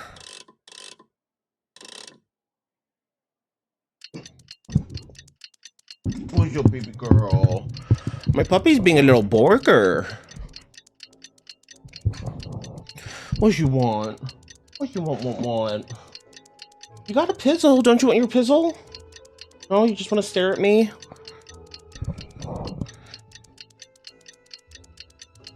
Ooh, I have a Stella toggle in the work, and I'm super excited for it.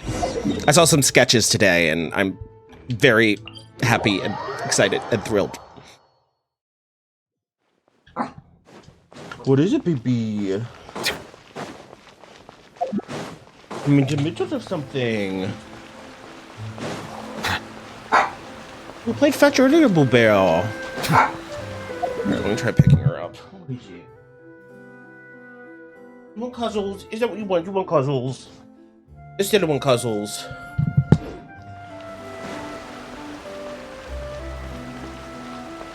Try to get to the Opera Epiclese.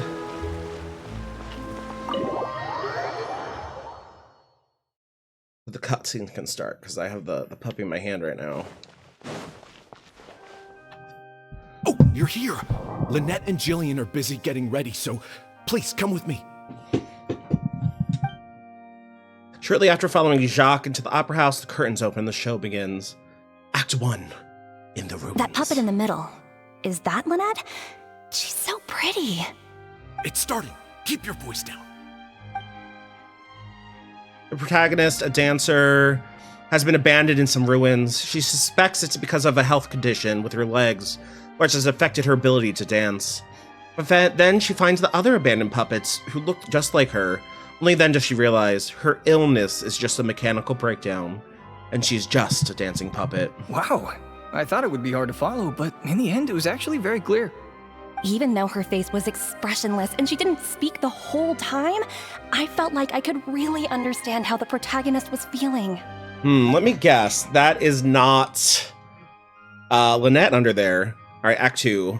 Some mechanical puppets believe in a myth. At the end of the world, there is a god of puppets who can turn puppets into human beings. And so the protagonist and her companion begin their quest, but the myth is a lie, spread by someone with nothing but contempt for puppet kind. At the end of their journey, they are kidnapped, dismantled, melted down, and abused. The protagonist helped her companions escape, but in the process became trapped under the rubble of a crumbling city. She closes her eyes and enters a deep sleep. Director Mariu really is a master of his craft. And so is the actress in the lead role. I have a friend who saw the show on the opening day. They thought the critics overstated how good it was, but I gotta say, the protagonist is incredible. But it's not Lynette. Act 2 closes to thunderous applause from the crowd. I can't believe it's only been a few days since the last show. Lynette's improved so much. Just wow! I'm speechless. Words simply cannot do justice to the sheer excellence we witnessed from Lynette on stage today. Your penchant for the hyperbolic strikes again, Almery. Clearly you weren't at a loss for words when you were writing your article. I saw you hand it to the journalist. Trying to get your critique into the papers the moment the show is over. Oh yeah, Zagarius. Well, you know this is the Opera Epiclese. It's supposed to be an opera house plus a courthouse, because they treat Fontaine court as entertainment. But of course, the game can only handle so many people in a room at once, and I guess so many chairs in a room at once. So the chairs, like, it looks like you're in a movie theater built after COVID, where there's 6 feet distance between every other person, and that's just because of the graphics. Not so much, yeah. You're supposed to assume that there's a lot more people in seats than there actually is. The first half was a huge success. Even I could tell the acting was top tier. My apologies, Mr. Maloney. Please excuse me for a second. I need to have a little talk with my actors. Mariu, are you seriously thinking right now, wait a second, Lynette wasn't this good. I think I've been lied to. Very well. Hey, while you're at it, this might be a good time to talk future collaborations with Lynette.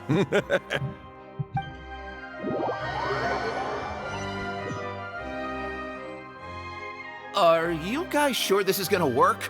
What if Director Mariu pushes back? We're already halfway there. We can't back out now. All we need to do is stick to the plan. Yeah, so Jillian is totally the one. What is this plan that you're so intent on hiding from me, Director Mariu, I thought you were talking to Maloney and the critics. Korantan and Armory have both finished their articles. I went to greet them as a mere formality, but you seem to have availed yourselves of my absence during the first half to defy me. What have you done? Was that really Lynette playing the lead role? Well done, Director. You saw through it. Ta-da! Stella, what are you doing? Mero hears Lynette's voice behind him. Beside her is the protagonist without the costume and mask. I was the one playing the lead role just now. What? I switched costumes and masks with Jillian so that I could be the protagonist's companion and stay out of the limelight. Lynette, why on earth would you do this? You know my acting is amateur. The only reason I'm being seen as a pro, let alone a pioneer, is because you have critics supporting the show. But right now, there's a whole audience out there, and you have no hope of paying them all off. If they'd seen me in the leading role during the first half, they wouldn't be expecting anything more. But what happens now that they've seen Jillian in the role? Oh. If you force me to play the lead in the second half, they'll be wondering, why is the actress suddenly giving such an underwhelming performance right at the climax of the whole story? Is it because she's not a good enough actress to play the role? Were the critics wrong? Or is this director not all he's cracked up to be? These are just some of the questions that will be on everyone's minds during the second half. And those questions will follow them out the doors of the theater after the show ends. Do you think the critics will still have any credibility then? There's only one way for you to save your reputation. And that's to keep Jillian as the lead all the way to the end. Absolutely not. I'd sooner announce that we're having technical difficulties and need to stop the show. If I keep Jillian as the lead for the second half, what do you think will happen in the curtain call when she takes her mask off? Everyone will see that we've changed actors. So? What will your fans think? They're only here because of you. And what about all the critics who support you? If we get on the wrong side of them, it'll be the death of the whole show. There'd be tickets to refund, fines to pay for breach of contract. The whole troupe's hard work would go down the drain. Don't you see how much this would cost us? You can't just take a job on a whim, then abandon your responsibility the moment you don't feel like doing it anymore. You're playing games with other people's hopes and dreams. I mean, he's kind of not wrong. You, please. You're not being fair to Lynette. Actually, Jillian, he's half right. I did kind of take this on a whim. But my responsibility here is making sure you get back the role that belongs to you. And I guess part of that responsibility lies with me, considering I badgered you into accepting the job. Look who finally decided to show up. Did you bring all your props? Sorry I'm a little late to the show. Work's been keeping me pretty busy lately. Lenny? What do you want? Do you think you can snap your fingers and make all my problems magically disappear? That might be a little tricky, but instead, I could make something else magically appear. This clock! Bap, bap, bap, bap, bap. No, what is this? What's this? A draft complaint letter, my contract, your legal fees, reimbursement for the tickets, and an advance on the penalty fee for breach of contract. What is this now? Mr. Mariu, I'm stepping down from the leading role, regardless of whether you choose to cancel the rest of today's show. If you do suffer unforeseen financial losses from this, you're free to seek damages as per the contract. And if you want to file a lawsuit, there's a draft here that you can use if you need it. Oh, damn. She came prepared. I can't believe this. You're literally handing me a lawsuit against you with a straight face. I mean, she can afford it, so. Of course. All this Mora, it's a pittance to you, isn't it? Must be nice to have the luxury of prior success and fame. And the backing of a foreign rich nation that's using them as spies, yes. Look at us. We're huge stars. One minute we want to go on stage. The next we feel like backing out of the contract. But that's okay. We're famous. We can afford it. You have no respect for other people's work. You're treating other people's hopes and dreams like a big joke. Oh, You Mariu. don't give a hoot how much this show means to other people. You don't even care that the whole production might have to shut down because of you. That's not true. I do care. And I'm under no illusion as to how much this show means to you. Oh, brilliant deduction there. Of course it means a lot My to me. fucking This dog my is on the show. table just licking That's my the only arm. reason I asked you to be in it in the first place. Really? Then why do your eyes tell a different story? The way you look at me, it's full of contempt. Oh yeah, this man is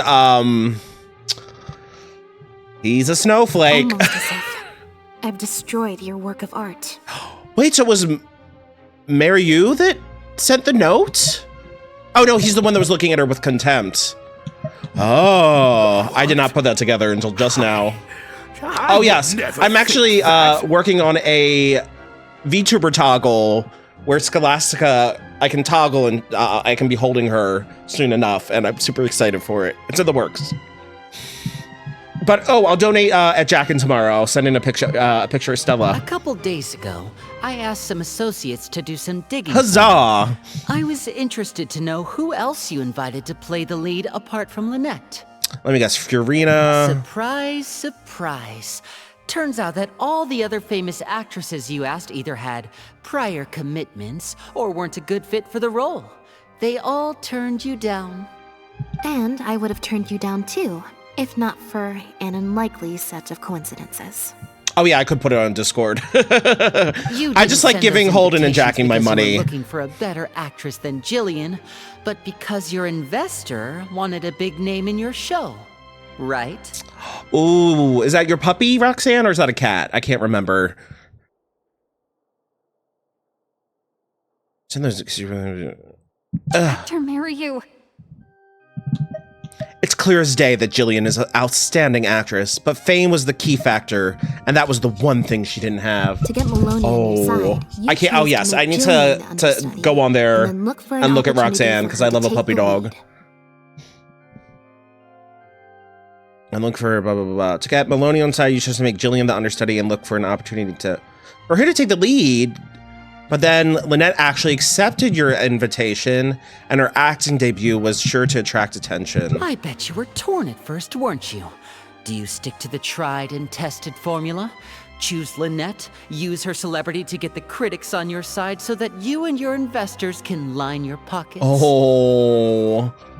Well, hello, Roxanne and or Zelda. I think your parent has a treat for you. Treat? Now my dog's looking at me like I'm going to give her something. No treat for you, Stella. Treat for the other puppy or kitty. Or do you choose Jillian, so that you and your longtime collaborator can stage the show of your dreams, the original, unedited version of The Lost Puppet? Whether you did it because of pressure from your investors or because you were lured in by the money, ultimately you betrayed yourself by choosing Lynette. I didn't betray myself. They're calling your name, you panty little puppy. You mentioned prior success and fame earlier, but you're a well-known director yourself, with countless works to your name. Wouldn't that make you successful too? Or maybe, deep down, none of your current achievements really count as success to you. Damn, Mary you got some complicated shit to work through. Right now, you have an opportunity to send Jillian onto that stage and perform the second half as you always imagined it, faithful to your original script. Your work would be displayed for all of Fontaine to see in its true, perfect form. Did you say perfect? Will you keep pursuing a kind of success that you don't even value at the cost of your own artistic integrity? Or will you act now before Maloney and the critics can protest and make your dream come true on the stage? And Jillian's dream. In fact, the dreams of the whole troupe. Fuck the critics. The whole troupe? Yeah, they all hate you right now. Director Maryu? Actually, most of the money Lenny brought came from us. We all chipped in.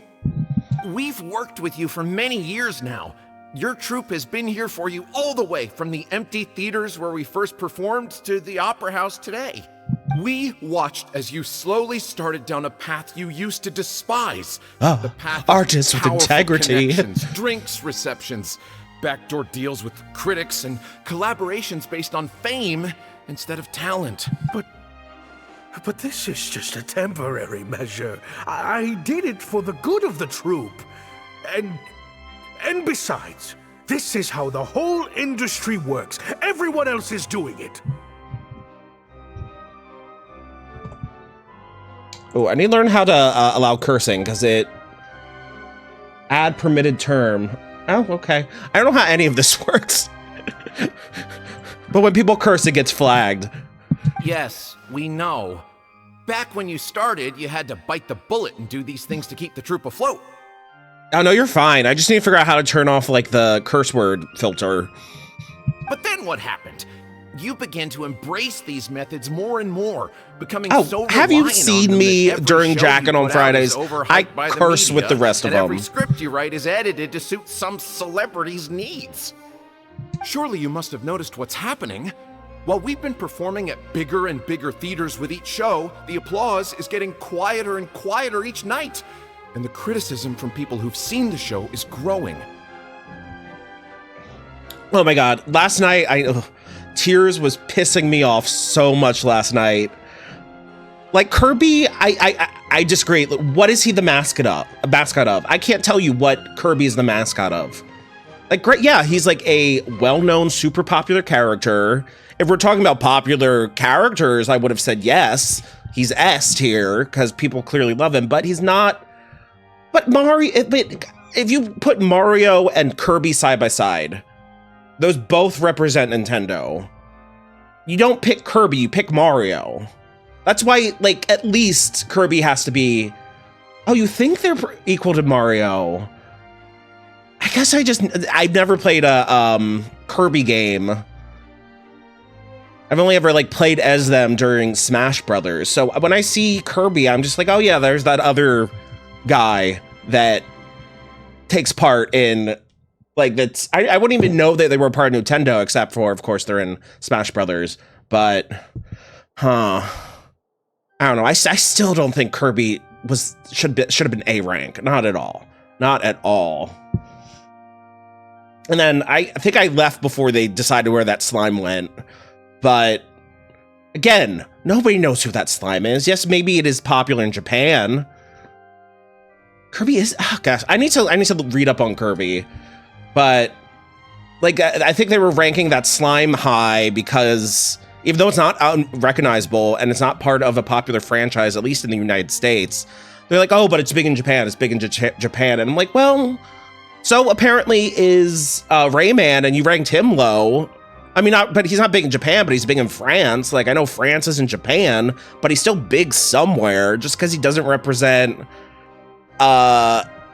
something to you, and you know it represents something to another country. Like, we have to pick where we're drawing the line about what counts as a mascot. Are we talking international mascot? Are we talking hyper specific mascots? Because that all changes. I don't know. I love Tears. I love the debate that it brings about, but some days you just have to rage quit. Some days you just have to rage quit. Maloney's friends are sycophants. They don't care if the audience is disappointed because the show doesn't live Hey, but up to their vague lists, glowing those are reviews. fun. It's fun to do a vague praise list the every things now they and then like where... skirt around the things they don't. I mean, at the end of the day, it's just a fun, entertaining show. That's all that matters, and it was fun and entertaining. I'm mad, though, that apparently they announced that they're going to only do it every other week now. I hate that. I wish it was every week. Look, I know everyone's using the same promotional tactics, but does that really make it okay? Well, it's... And Zagarius, that's a good way to do it, is not to get worked over it. I get worked up over it for like 15 minutes, and then I'm like, whatever. Nora, I'll stop. Things will be different next time. Oh, so from what I understand... I promise. Brighter Side and Tears of a Clown are going to be every other week. So, like, one week it'll be Tears, the next week it will be Brighter Side, Tears, Brighter Side, etc., etc. I heard that was what was announced in the latest Side Stories episode of Last Podcast on the Left, but I haven't listened to that episode yet, so I do not know for sure. Next time, huh? Yeah, Next time, you won't use your connections. Next time, you won't pay off the critics. Next time, you'll let Julian play the lead. Okay, so Spun is just transitioning to solely video format now. Okay, yeah, okay, that makes sense. Because yeah, I think it did say that Spun was going to be on every week as like the before show. So yeah, that all makes sense. Why can't they just add a third hour to the LPM programming? It'd be nice to have a 3-hour block every Wednesday when I don't stream. Unfortunately, it doesn't work like that. If you make some money once, you'll want to do it again, then again. Slowly but surely, you turn your back on your dreams. I won't turn my back on my dreams any longer, Director Mariyu. Never again. Oh yeah, I don't see Spun going back to a podcast format again after everything that happened. Yeah. I'm just glad they're back and keep doing it. I don't take part in Spun usually. I don't even take part in Brighter Sides. I only really watched LPN for Tears and like the subathon. I don't know. Some of the other stuff's not always my thing, but hey, I'm still gonna support it. Me neither. Me neither. Persuasion. Today's the day. It's time to live your dreams. Oh, this has to be... Oh, I have to get to 25. So wait. 8, 9, 10, 11, 12, 13, 14, 15, 16, 17. Oh, so as long as I draw a 1, we're fine. And I got a 37. Zagarius, I actually found the last podcast on the left first. And I found it through My Favorite Murder. So I started as a Murderino. And then I heard them talk highly about last podcast a bunch. And so I got, and because of that, I started getting to last podcast. Guess who I don't really listen to anymore? My Favorite Murder. I still listen to their what is it called? The once a weekly, like half hour where they just read listener emails. I listen to those every week, but their main episodes, like they've clearly stopped giving a shit. And so have I. But yeah, last podcast on the left, I started with them. I binged through that whole thing. I even voted. I was living in Brooklyn at the time. I even voted for He Who Shall Not Be Named in that election. And I'm kicking myself from the... Well, I mean, like at the time you didn't know. But yes, I voted for him that election because my a friend of mine... And I wasn't even listening to Lost Podcast on the left at the time. My roommate, who was very active in politics, is like, oh, he's a podcaster, and apparently he's, like, he has some good ideas. And I was like, oh, okay. And then it wasn't until, like, a year or two later when I started listening to the podcast. I'm like, oh, it's that guy. But anyway, yeah, so it was through LPM, and then it was the ads on last podcast on the left. I heard an ad that I guess Holden, MJ, and Jackie did. And I was just like, oh, I like Jackie's voice. She sounds fun. And I started listening to Page 7 because of Jackie's voice. And then and I think I started at the beginning and just binged up to the latest episodes. And I think I started right around the time that Marcus left and Holden came on. Because I think it was still Marcus and Jackie and MJ at the time. So it's been a while. I haven't realized I've been like... Oh yeah, and I have listened to a bunch of Roundtable. Not all of it.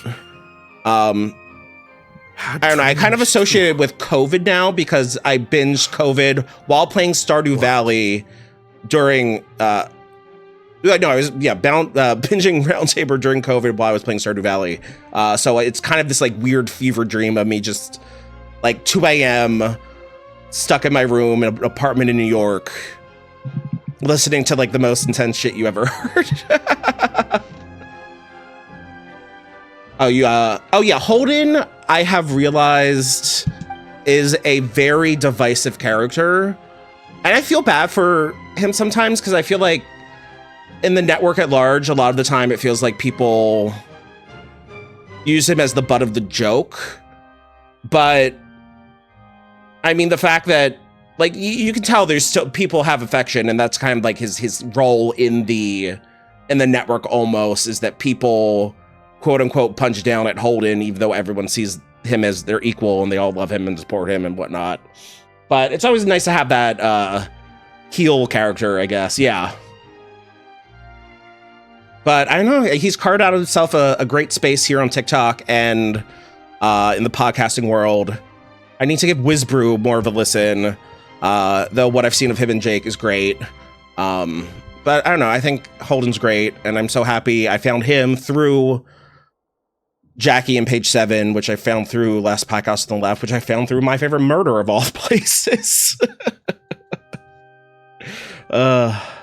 Anyway, I should be reading this. An unknown period of time elapsed before a group of mechanical puppets finally cleared the rubble, freed the protagonist, and reactivated her. You told her you have been buried here for thousands of years. The mechanical puppets now rule the world. It turned out that the puppets who had started the uprising were none other than the protagonist's companions, whom she had rescued all those years ago. The protagonist was now revered as a hero by all of puppet kind. The mechanical puppets asked the protagonist what she wishes for, but she only wishes for one thing. Huh. The plot here seems a little different from what the I know. said. I think I will love Wizbrew. I think the only problem is, like, the few episodes I listened to weren't things that I knew about or was super interested in, so I don't know, listening to them, it didn't catch my interest. I just think I need to find an episode of something I actually really care about and listen to it, and then I'll probably be that hook to get me in. Because I wasn't, even though I love Page 7, I was not a huge fan of their pop culture histories. There's something which kind of felt like a Page 7 Wizbrew crossover. I just felt like that wasn't their best work. Like, I love everything else Page 7 does, like all their Patreon shows, but pop culture history just didn't do it for me. The protagonist wanted to return to the stage, so the puppets replaced all her parts with the latest ones available, built her a grand opera house, and summoned a huge audience. Oh, which video games have they turned you on to, Zagarius? And in the end, she forgot herself amidst the applause and cheers of her fellow puppets. Hey, no spoilers! Huh? Wait, hang on, that's not even what's happening. The set has changed back to the one from the first act.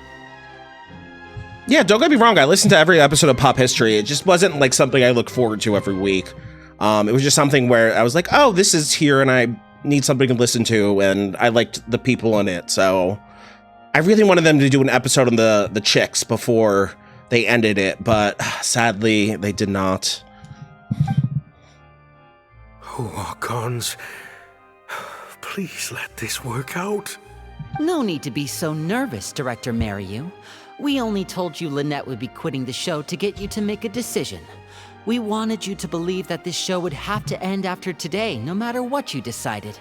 But in truth, I believe that if we choose our words carefully, there's no reason we can't get Maloney to come around and keep the show going. Oh, Zagarius, yeah, Cuphead and Colossus, both of those are games I've heard about, never played, but would be interesting. Especially Shadow of Colossus, I think it is. That's supposed to be like an amazing game. Lenny is putting his experiences at fooling people to work. You two should definitely keep in touch. You really thought this plan through. But I'm not upset about what you've done. What's worrying me now isn't how Maloney will react or whether the show will get cancelled. It's the audience. I've always thought the original script is better, but will it move them like I've always hoped? I'm telling you, it's COVID theater seating. It's like every other seat has been taken out. What if people only came to see the show for Lynette? And because of the reviews, what if they don't really care about the show at all? It feels like I've been hiding inside my safe little castle for too long. And now I'm scared to go outside the walls and hear what people really think. We're right here with you. We'll watch it to the end. Oh, I love Lenny. Amidst the ruins, original script.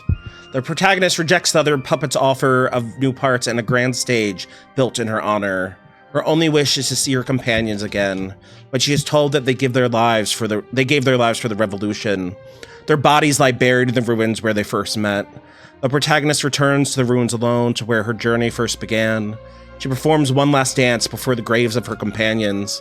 Her circuitry burns out, her parts come loose and fall from her body, but she keeps dancing until her body completely shuts down. It has taken her thousands of years, but at last, she has finally found a reason for dancing. Wow. Okay, this ending is much better. There are empty seats in the goddamn audience. I love how they brought back the set from Act 1 and gave it a whole new meaning. What a fantastic twist. Time for the curtain call.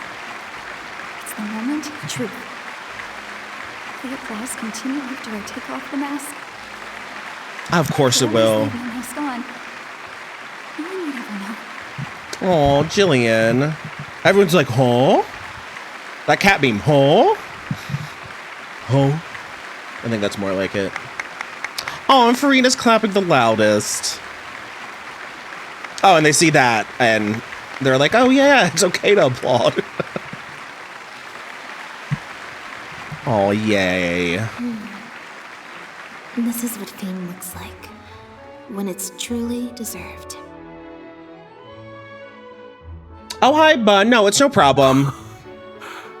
Oh, you're always in your server. I have not yet clicked that link.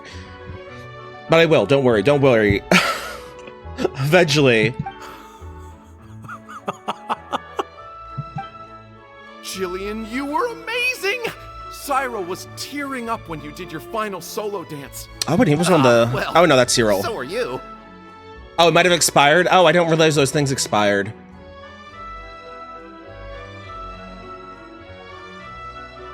Oh, Ren. Oh, God, yes, I just became an affiliate, so I guess they force you to watch commercials now. I'm sorry, Ren.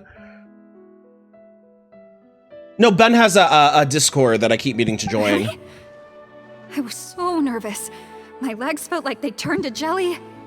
What looked like an actor unsteady on her feet was in fact a poignant expression of the protagonist's frailty in her last moments.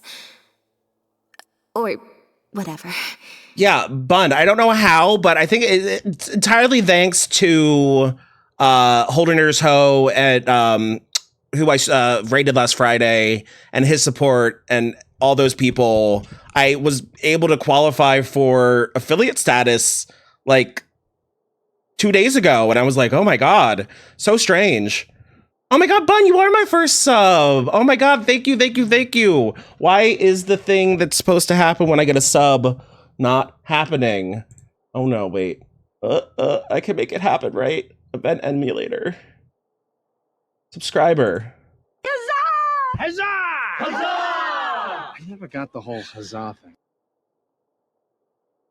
Yes, thank you so much. Oh my God, I feel so honored. Oh, thank you, thank you, thank you. Hail. And huzzahs all around. I hope that huzzah thing went through. It's a clip from the Gilmore Girls, if you didn't realize. Oh my gosh, I'm gonna... Yep, you're the founder. You're gonna be... the best person from here on out to ever grace these screens. Are they purple or yellow? Ooh, definitely purple. Definitely purple. I mean, Bun, don't worry. I just appreciate it so much. And I feel like people have been so nice and generous with me ever since I started doing these streams that I cannot wait. I just want to pay it back and support and be nice to other people. It's I don't know. Everyone's just been so fantastic. I was sorry, my dog got off my lap, and I was telling Zagarius earlier that who was I telling? I was telling somebody that I'm doing a collab stream before the end of the month with one of my friends who's a author that's like won some awards and does great stuff. Oh yeah, no problem, Bun. You take your time, do what you need to do. I'm gonna probably be logging off soon anyway because I'm hitting. Oh, I just hit the 4-hour mark. And I'm going to be streaming starting at 2 until 6 tomorrow.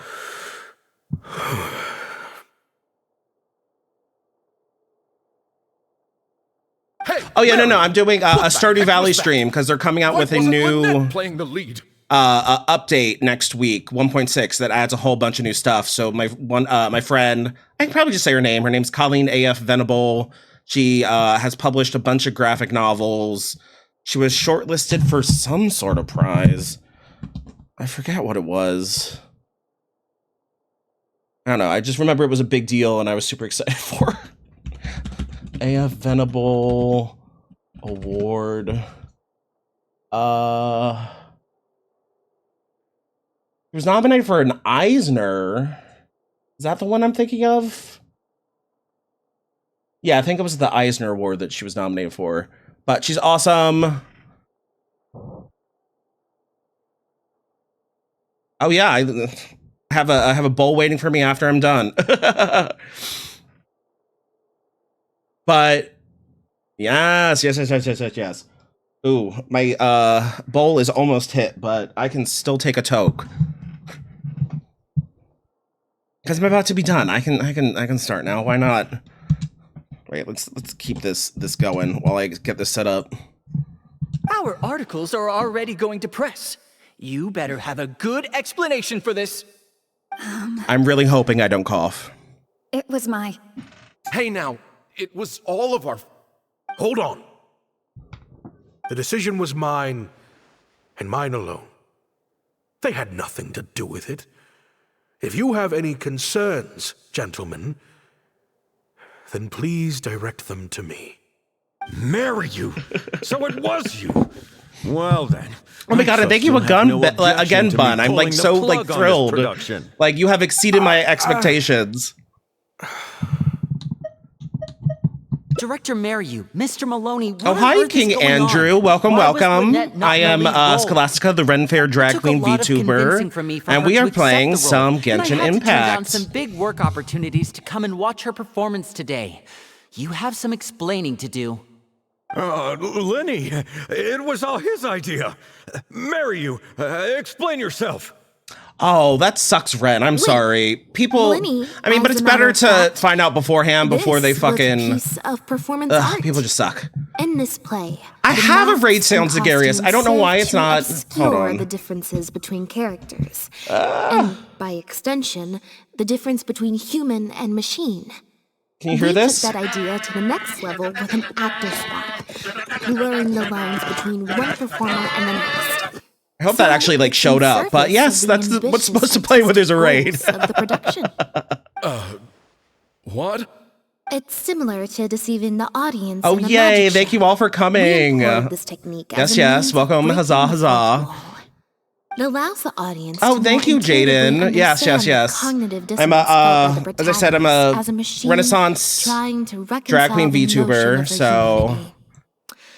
And I'm a literary queen, being named Scholastica and all, so I have a huge book motif going on. Part of the artistic performance itself. I love her. My designer, Isabella Duffels, did such a fantastic job. Nonsense.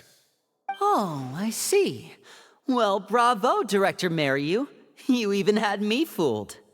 That's probably more because you just don't really understand avant-garde art very well, Lenny. Maybe Oh, yes, thank you, King Andrew. And yeah, welcome everybody. I'm glad you could raid. But I'm sure our experts here saw the whole thing coming a mile away. You must have worked it out by the end of the first half, surely. Mr. Amory, I just heard that you managed to write your review after just the first 2 acts. Oh. I'm sure that will help Director Mariu by setting future audiences up for the surprise twist at the end. Yes, you're right. Director Mariu and I are old friends. You should have said something. Then I could have played along even better. Yes, well. Oh, yes, thank you earlier, King Andrew. The stream's going very well. Closest companions. I don't know if you played Genshin Impact, but the Chiori quest was amazing. Performing magic. And I'm really enjoying the Lynette quest so far. To the next level. Oh, whip out the credit core Fembo Belgrande. Inspired by Lynette's I'm really trying not to. I am the kind of person that is very happy if I just see zero someone. I did I think Mr. Maloney I do want to get a C1 Nervalette when he reruns though. Mr. Maloney, in a few weeks. Is this true? Because I hear that C1 is just while I accept really that makes him a deceiving the better audience in the playable manner you character, did, and I really want to certainly see what he can has do at artistic C1. merit. This is not Because every a time I magic try to show, use his and we don't charge want our attack, I audience just get demanding their freaking money knocked back. over by a A very hilichurl. valid criticism, and one that I humbly accept. If that happens, we're prepared to reimburse and apologize to any audience members who weren't satisfied with the experience. But based on the reaction to today, I think that what most people want to see is an excellent piece of theater and not celebrity cameos. Oh, hi, the Big A Crazy. Welcome, Plus, welcome. It looks like Jillian is better than me at delivering the excellence people want to see. I'm sure audiences will be very happy with the show if she's allowed to stay in the leading role. Oh, Femboy, you can't get him to hit as hard in, in Abyss. Yeah, Scaramouche, I was using Scaramouche pretty much all the time before I got my Nervalet. I'm wondering if I just got a good build on him. I'm really bad with builds. I try to file guides, and I feel like only half the time they work, but I think I have a good build on my Nervalet, but until then, Scaramouche was definitely carrying me. And yes, wait, I already said that. Never mind. Oh, and yes, thank you for thank you so much for stopping by, King Andrew. I'm gonna have to follow you back and check out your stream sometime. What was I doing? Some reviewers have said that Lynette's gave the performance of the year. Wouldn't you say Jillian's was the performance of a lifetime? Maloney, I believe there should still be time to tweak my article. From the look on Lynette's face, I think she's being sincere. Oh, one other thing. We managed to get a meeting with Lady Farina earlier. All thanks to the Traveler's reputation, of course. Of course. Anyway, she agreed to write a review focusing on Jillian's performance and the quality of the show as a whole.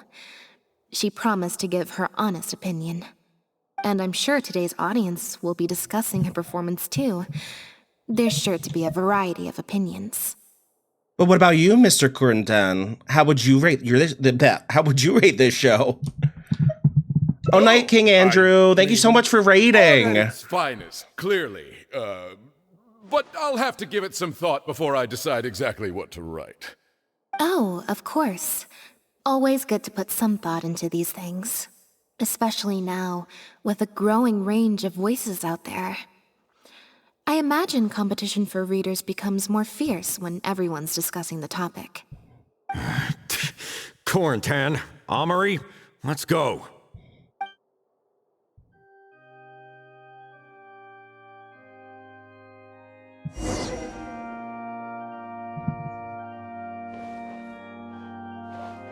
I was about to say, who's Ren? Question mark, question mark. Yeah, you go ahead, Ren. I'm probably going to be leaving within the next, 15 minutes anyway. I'll be logging off. So pop around, go enjoy yourself. I'll be back tomorrow, starting at 2 p.m., going till 6 p.m. I'll be playing Pentiment, the Renaissance murder mystery game. I'm about 3 hours in. There is yet to be anybody that has been murdered, and I'm a little peeved about it, but I have a feeling it's just about to happen. So if you come back tomorrow, you can see me attempt to solve this mystery. And thank you, Ren. I am looking forward to seeing you again. Thank you. I can definitely use one of the spokes on my ruff to do that. Further down that cynical they are path as sharp as pen tips. I always told myself that once I'd made enough Mora, I'd get back to doing what I loved. But somewhere along the way, I started to lose sight of what that was. Just like those critics with their dishonest reviews, I became all about the trappings of success, at the expense of the art itself.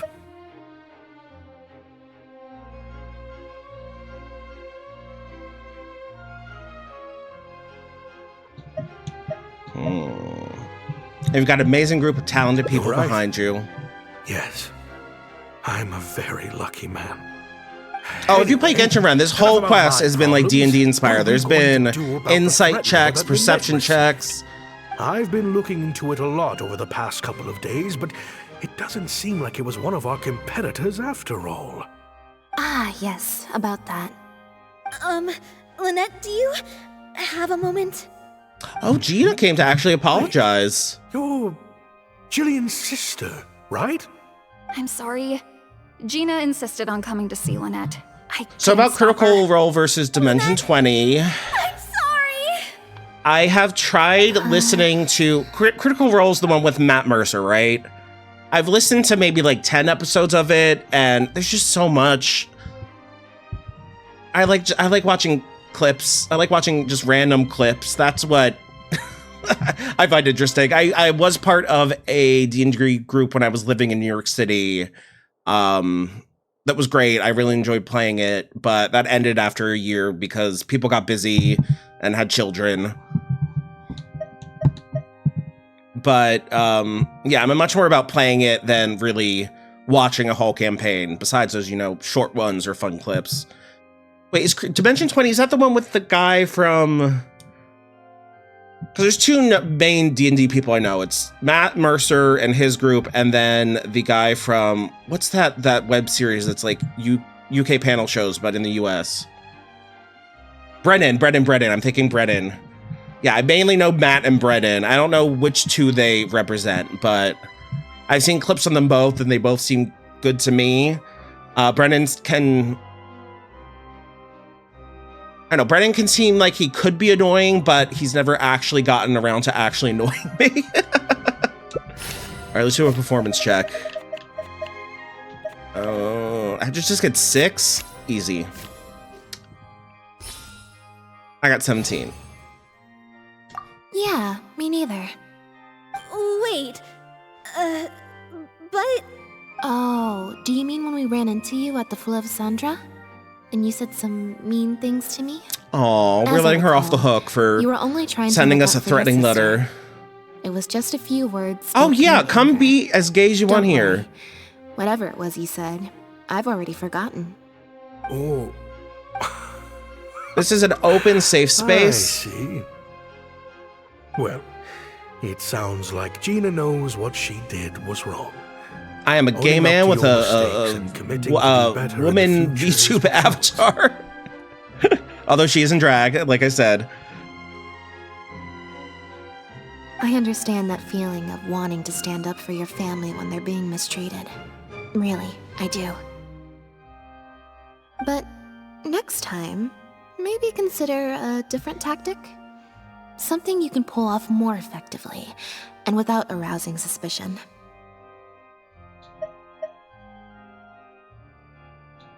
Stop giving her ideas. Thank you, Lynette. Oh yeah, what is a man's avatar? Why do I feel like I'm missing something here? Hey, here you are. I was wondering where you'd all run off Why's it gotta be man? Great! Everyone's in one place. That makes this so much easier. What's up, Cyril? What do you think? It's group photo time. We have to commemorate the debut of the Lost Puppet Director's Edition. Okay, everyone, we all have pretty awkward smiles on our faces in the photo from Hotel de Boer, so this time, why was this so awkward? No forced smiles allowed. Huh, Jack? Oh, am I really not allowed to force a smile? Smiling tough for you, Lynette? I'll try, I suppose. I think I can manage. Oh, right, Zagarius, I would never want to have something that looked just like myself as an avatar. Where's the fun of that? That's what's fun about Halloween and even the internet, I guess, is that you can kind of make yourself be perceived as however you want to be. And Ren, there's nothing wrong with a belly. Lynette, Traveler, come on. You two I should have be right in the middle. a belly as well. 3, 2, 1, smile!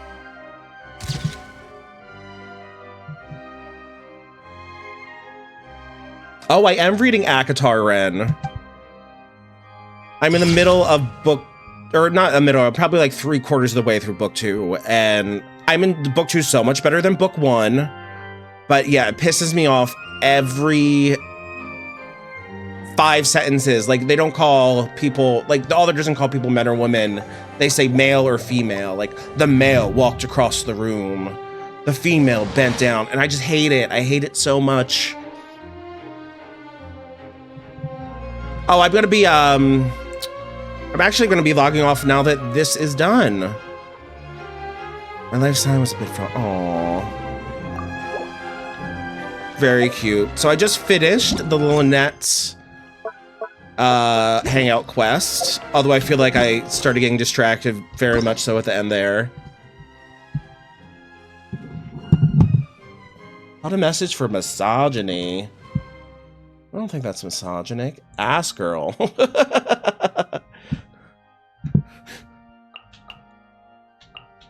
Oh no, I need to get used to, I need to figure out how to change the profanity sensor. Oh, alright, so I did this whole quest. This isn't too bad. I really went down the long one, and there's apparently a very short one right here. Huh, alright. I'm not gonna be doing these tonight. Oh, Ren, you're fine. You haven't had any, I haven't had any issues with you so far. Although maybe I'm missing what you said. Oh, who's your fave? Cassian? Who's Cassian? Is there a guy named oh wait, Cassian's the guard. The, Bryce's best friend. Or one of his best friends. Oh, Lucian. I love Lucian. I hate Tamlin right now. I totally understand why everyone's thirsting over Rysand right now. Because I'm kind of thirsting over Rysand right now. But, I mean, Rysand's just better than Tamlin in every way. But even back when we were in book 1, I liked Lucian more than Tamlin. Oh, I don't think I should discuss the book until I'm further.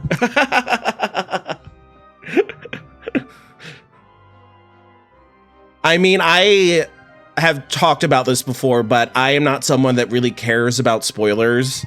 I tend to read spoilers for like TV shows and movies that I've never watched in my life and have no intention of watching, just so I can take part in the conversation. So I do know some like major spoilers from future books, but it doesn't bother me because for me it's the journey of the story that I find interesting and entertaining. All the little beats that you can't get from like, oh, Luke, like Luke's father is Darth Vader. Like you can say that, but you don't get the immensity of the scene until you actually like watch the whole movie and the scene itself. So for me, a spoiler is just, yeah.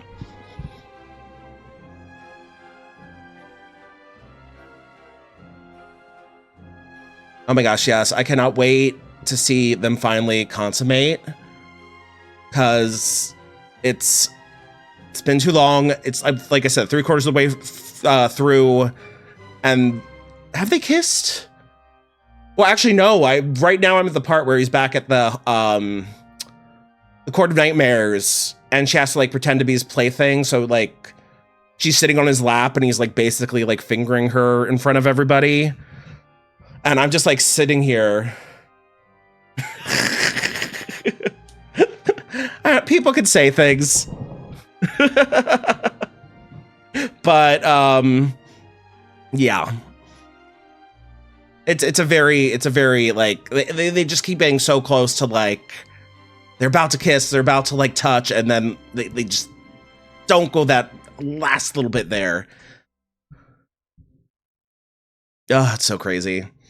Anyway, I had such a fun stream today, guys. Thank you all so much for coming out. Give me a follow if you haven't already followed me. I will be back tomorrow, like I said, at 2 p.m., where I'm going to be diving back into, what game is that called? Pentiment, the Renaissance murder mystery. But yeah, it's so much fun, and I hope you all can join me. Afterwards, I'll be raiding Holdernator's Hose, Friday stream, Jacking with the Holdies, with Holden McNeely and Jackie Zabrowski. And it's always great to have a big number of people coming through. All right, bye, Ren. Bye, Bun. Bye, Zagarius. Bye, Isabel, if you're still here. It was great talking to all of you. Sorry if like my words are starting to get a little off because it's the end of the night and I just hit the bowl. So thank you all. Bye. And I shall see you. Oh, wait. Ooh, wait, before I say that, can I raid someone? Raid. Ooh. This is the part I'm always the baddest at. Is Flexing Seal live? Oh, thank you, Red. Let's see if this works. I don't know if he's live, but we're gonna raid them anyway. All right, so bye everybody, and I shall see you anon.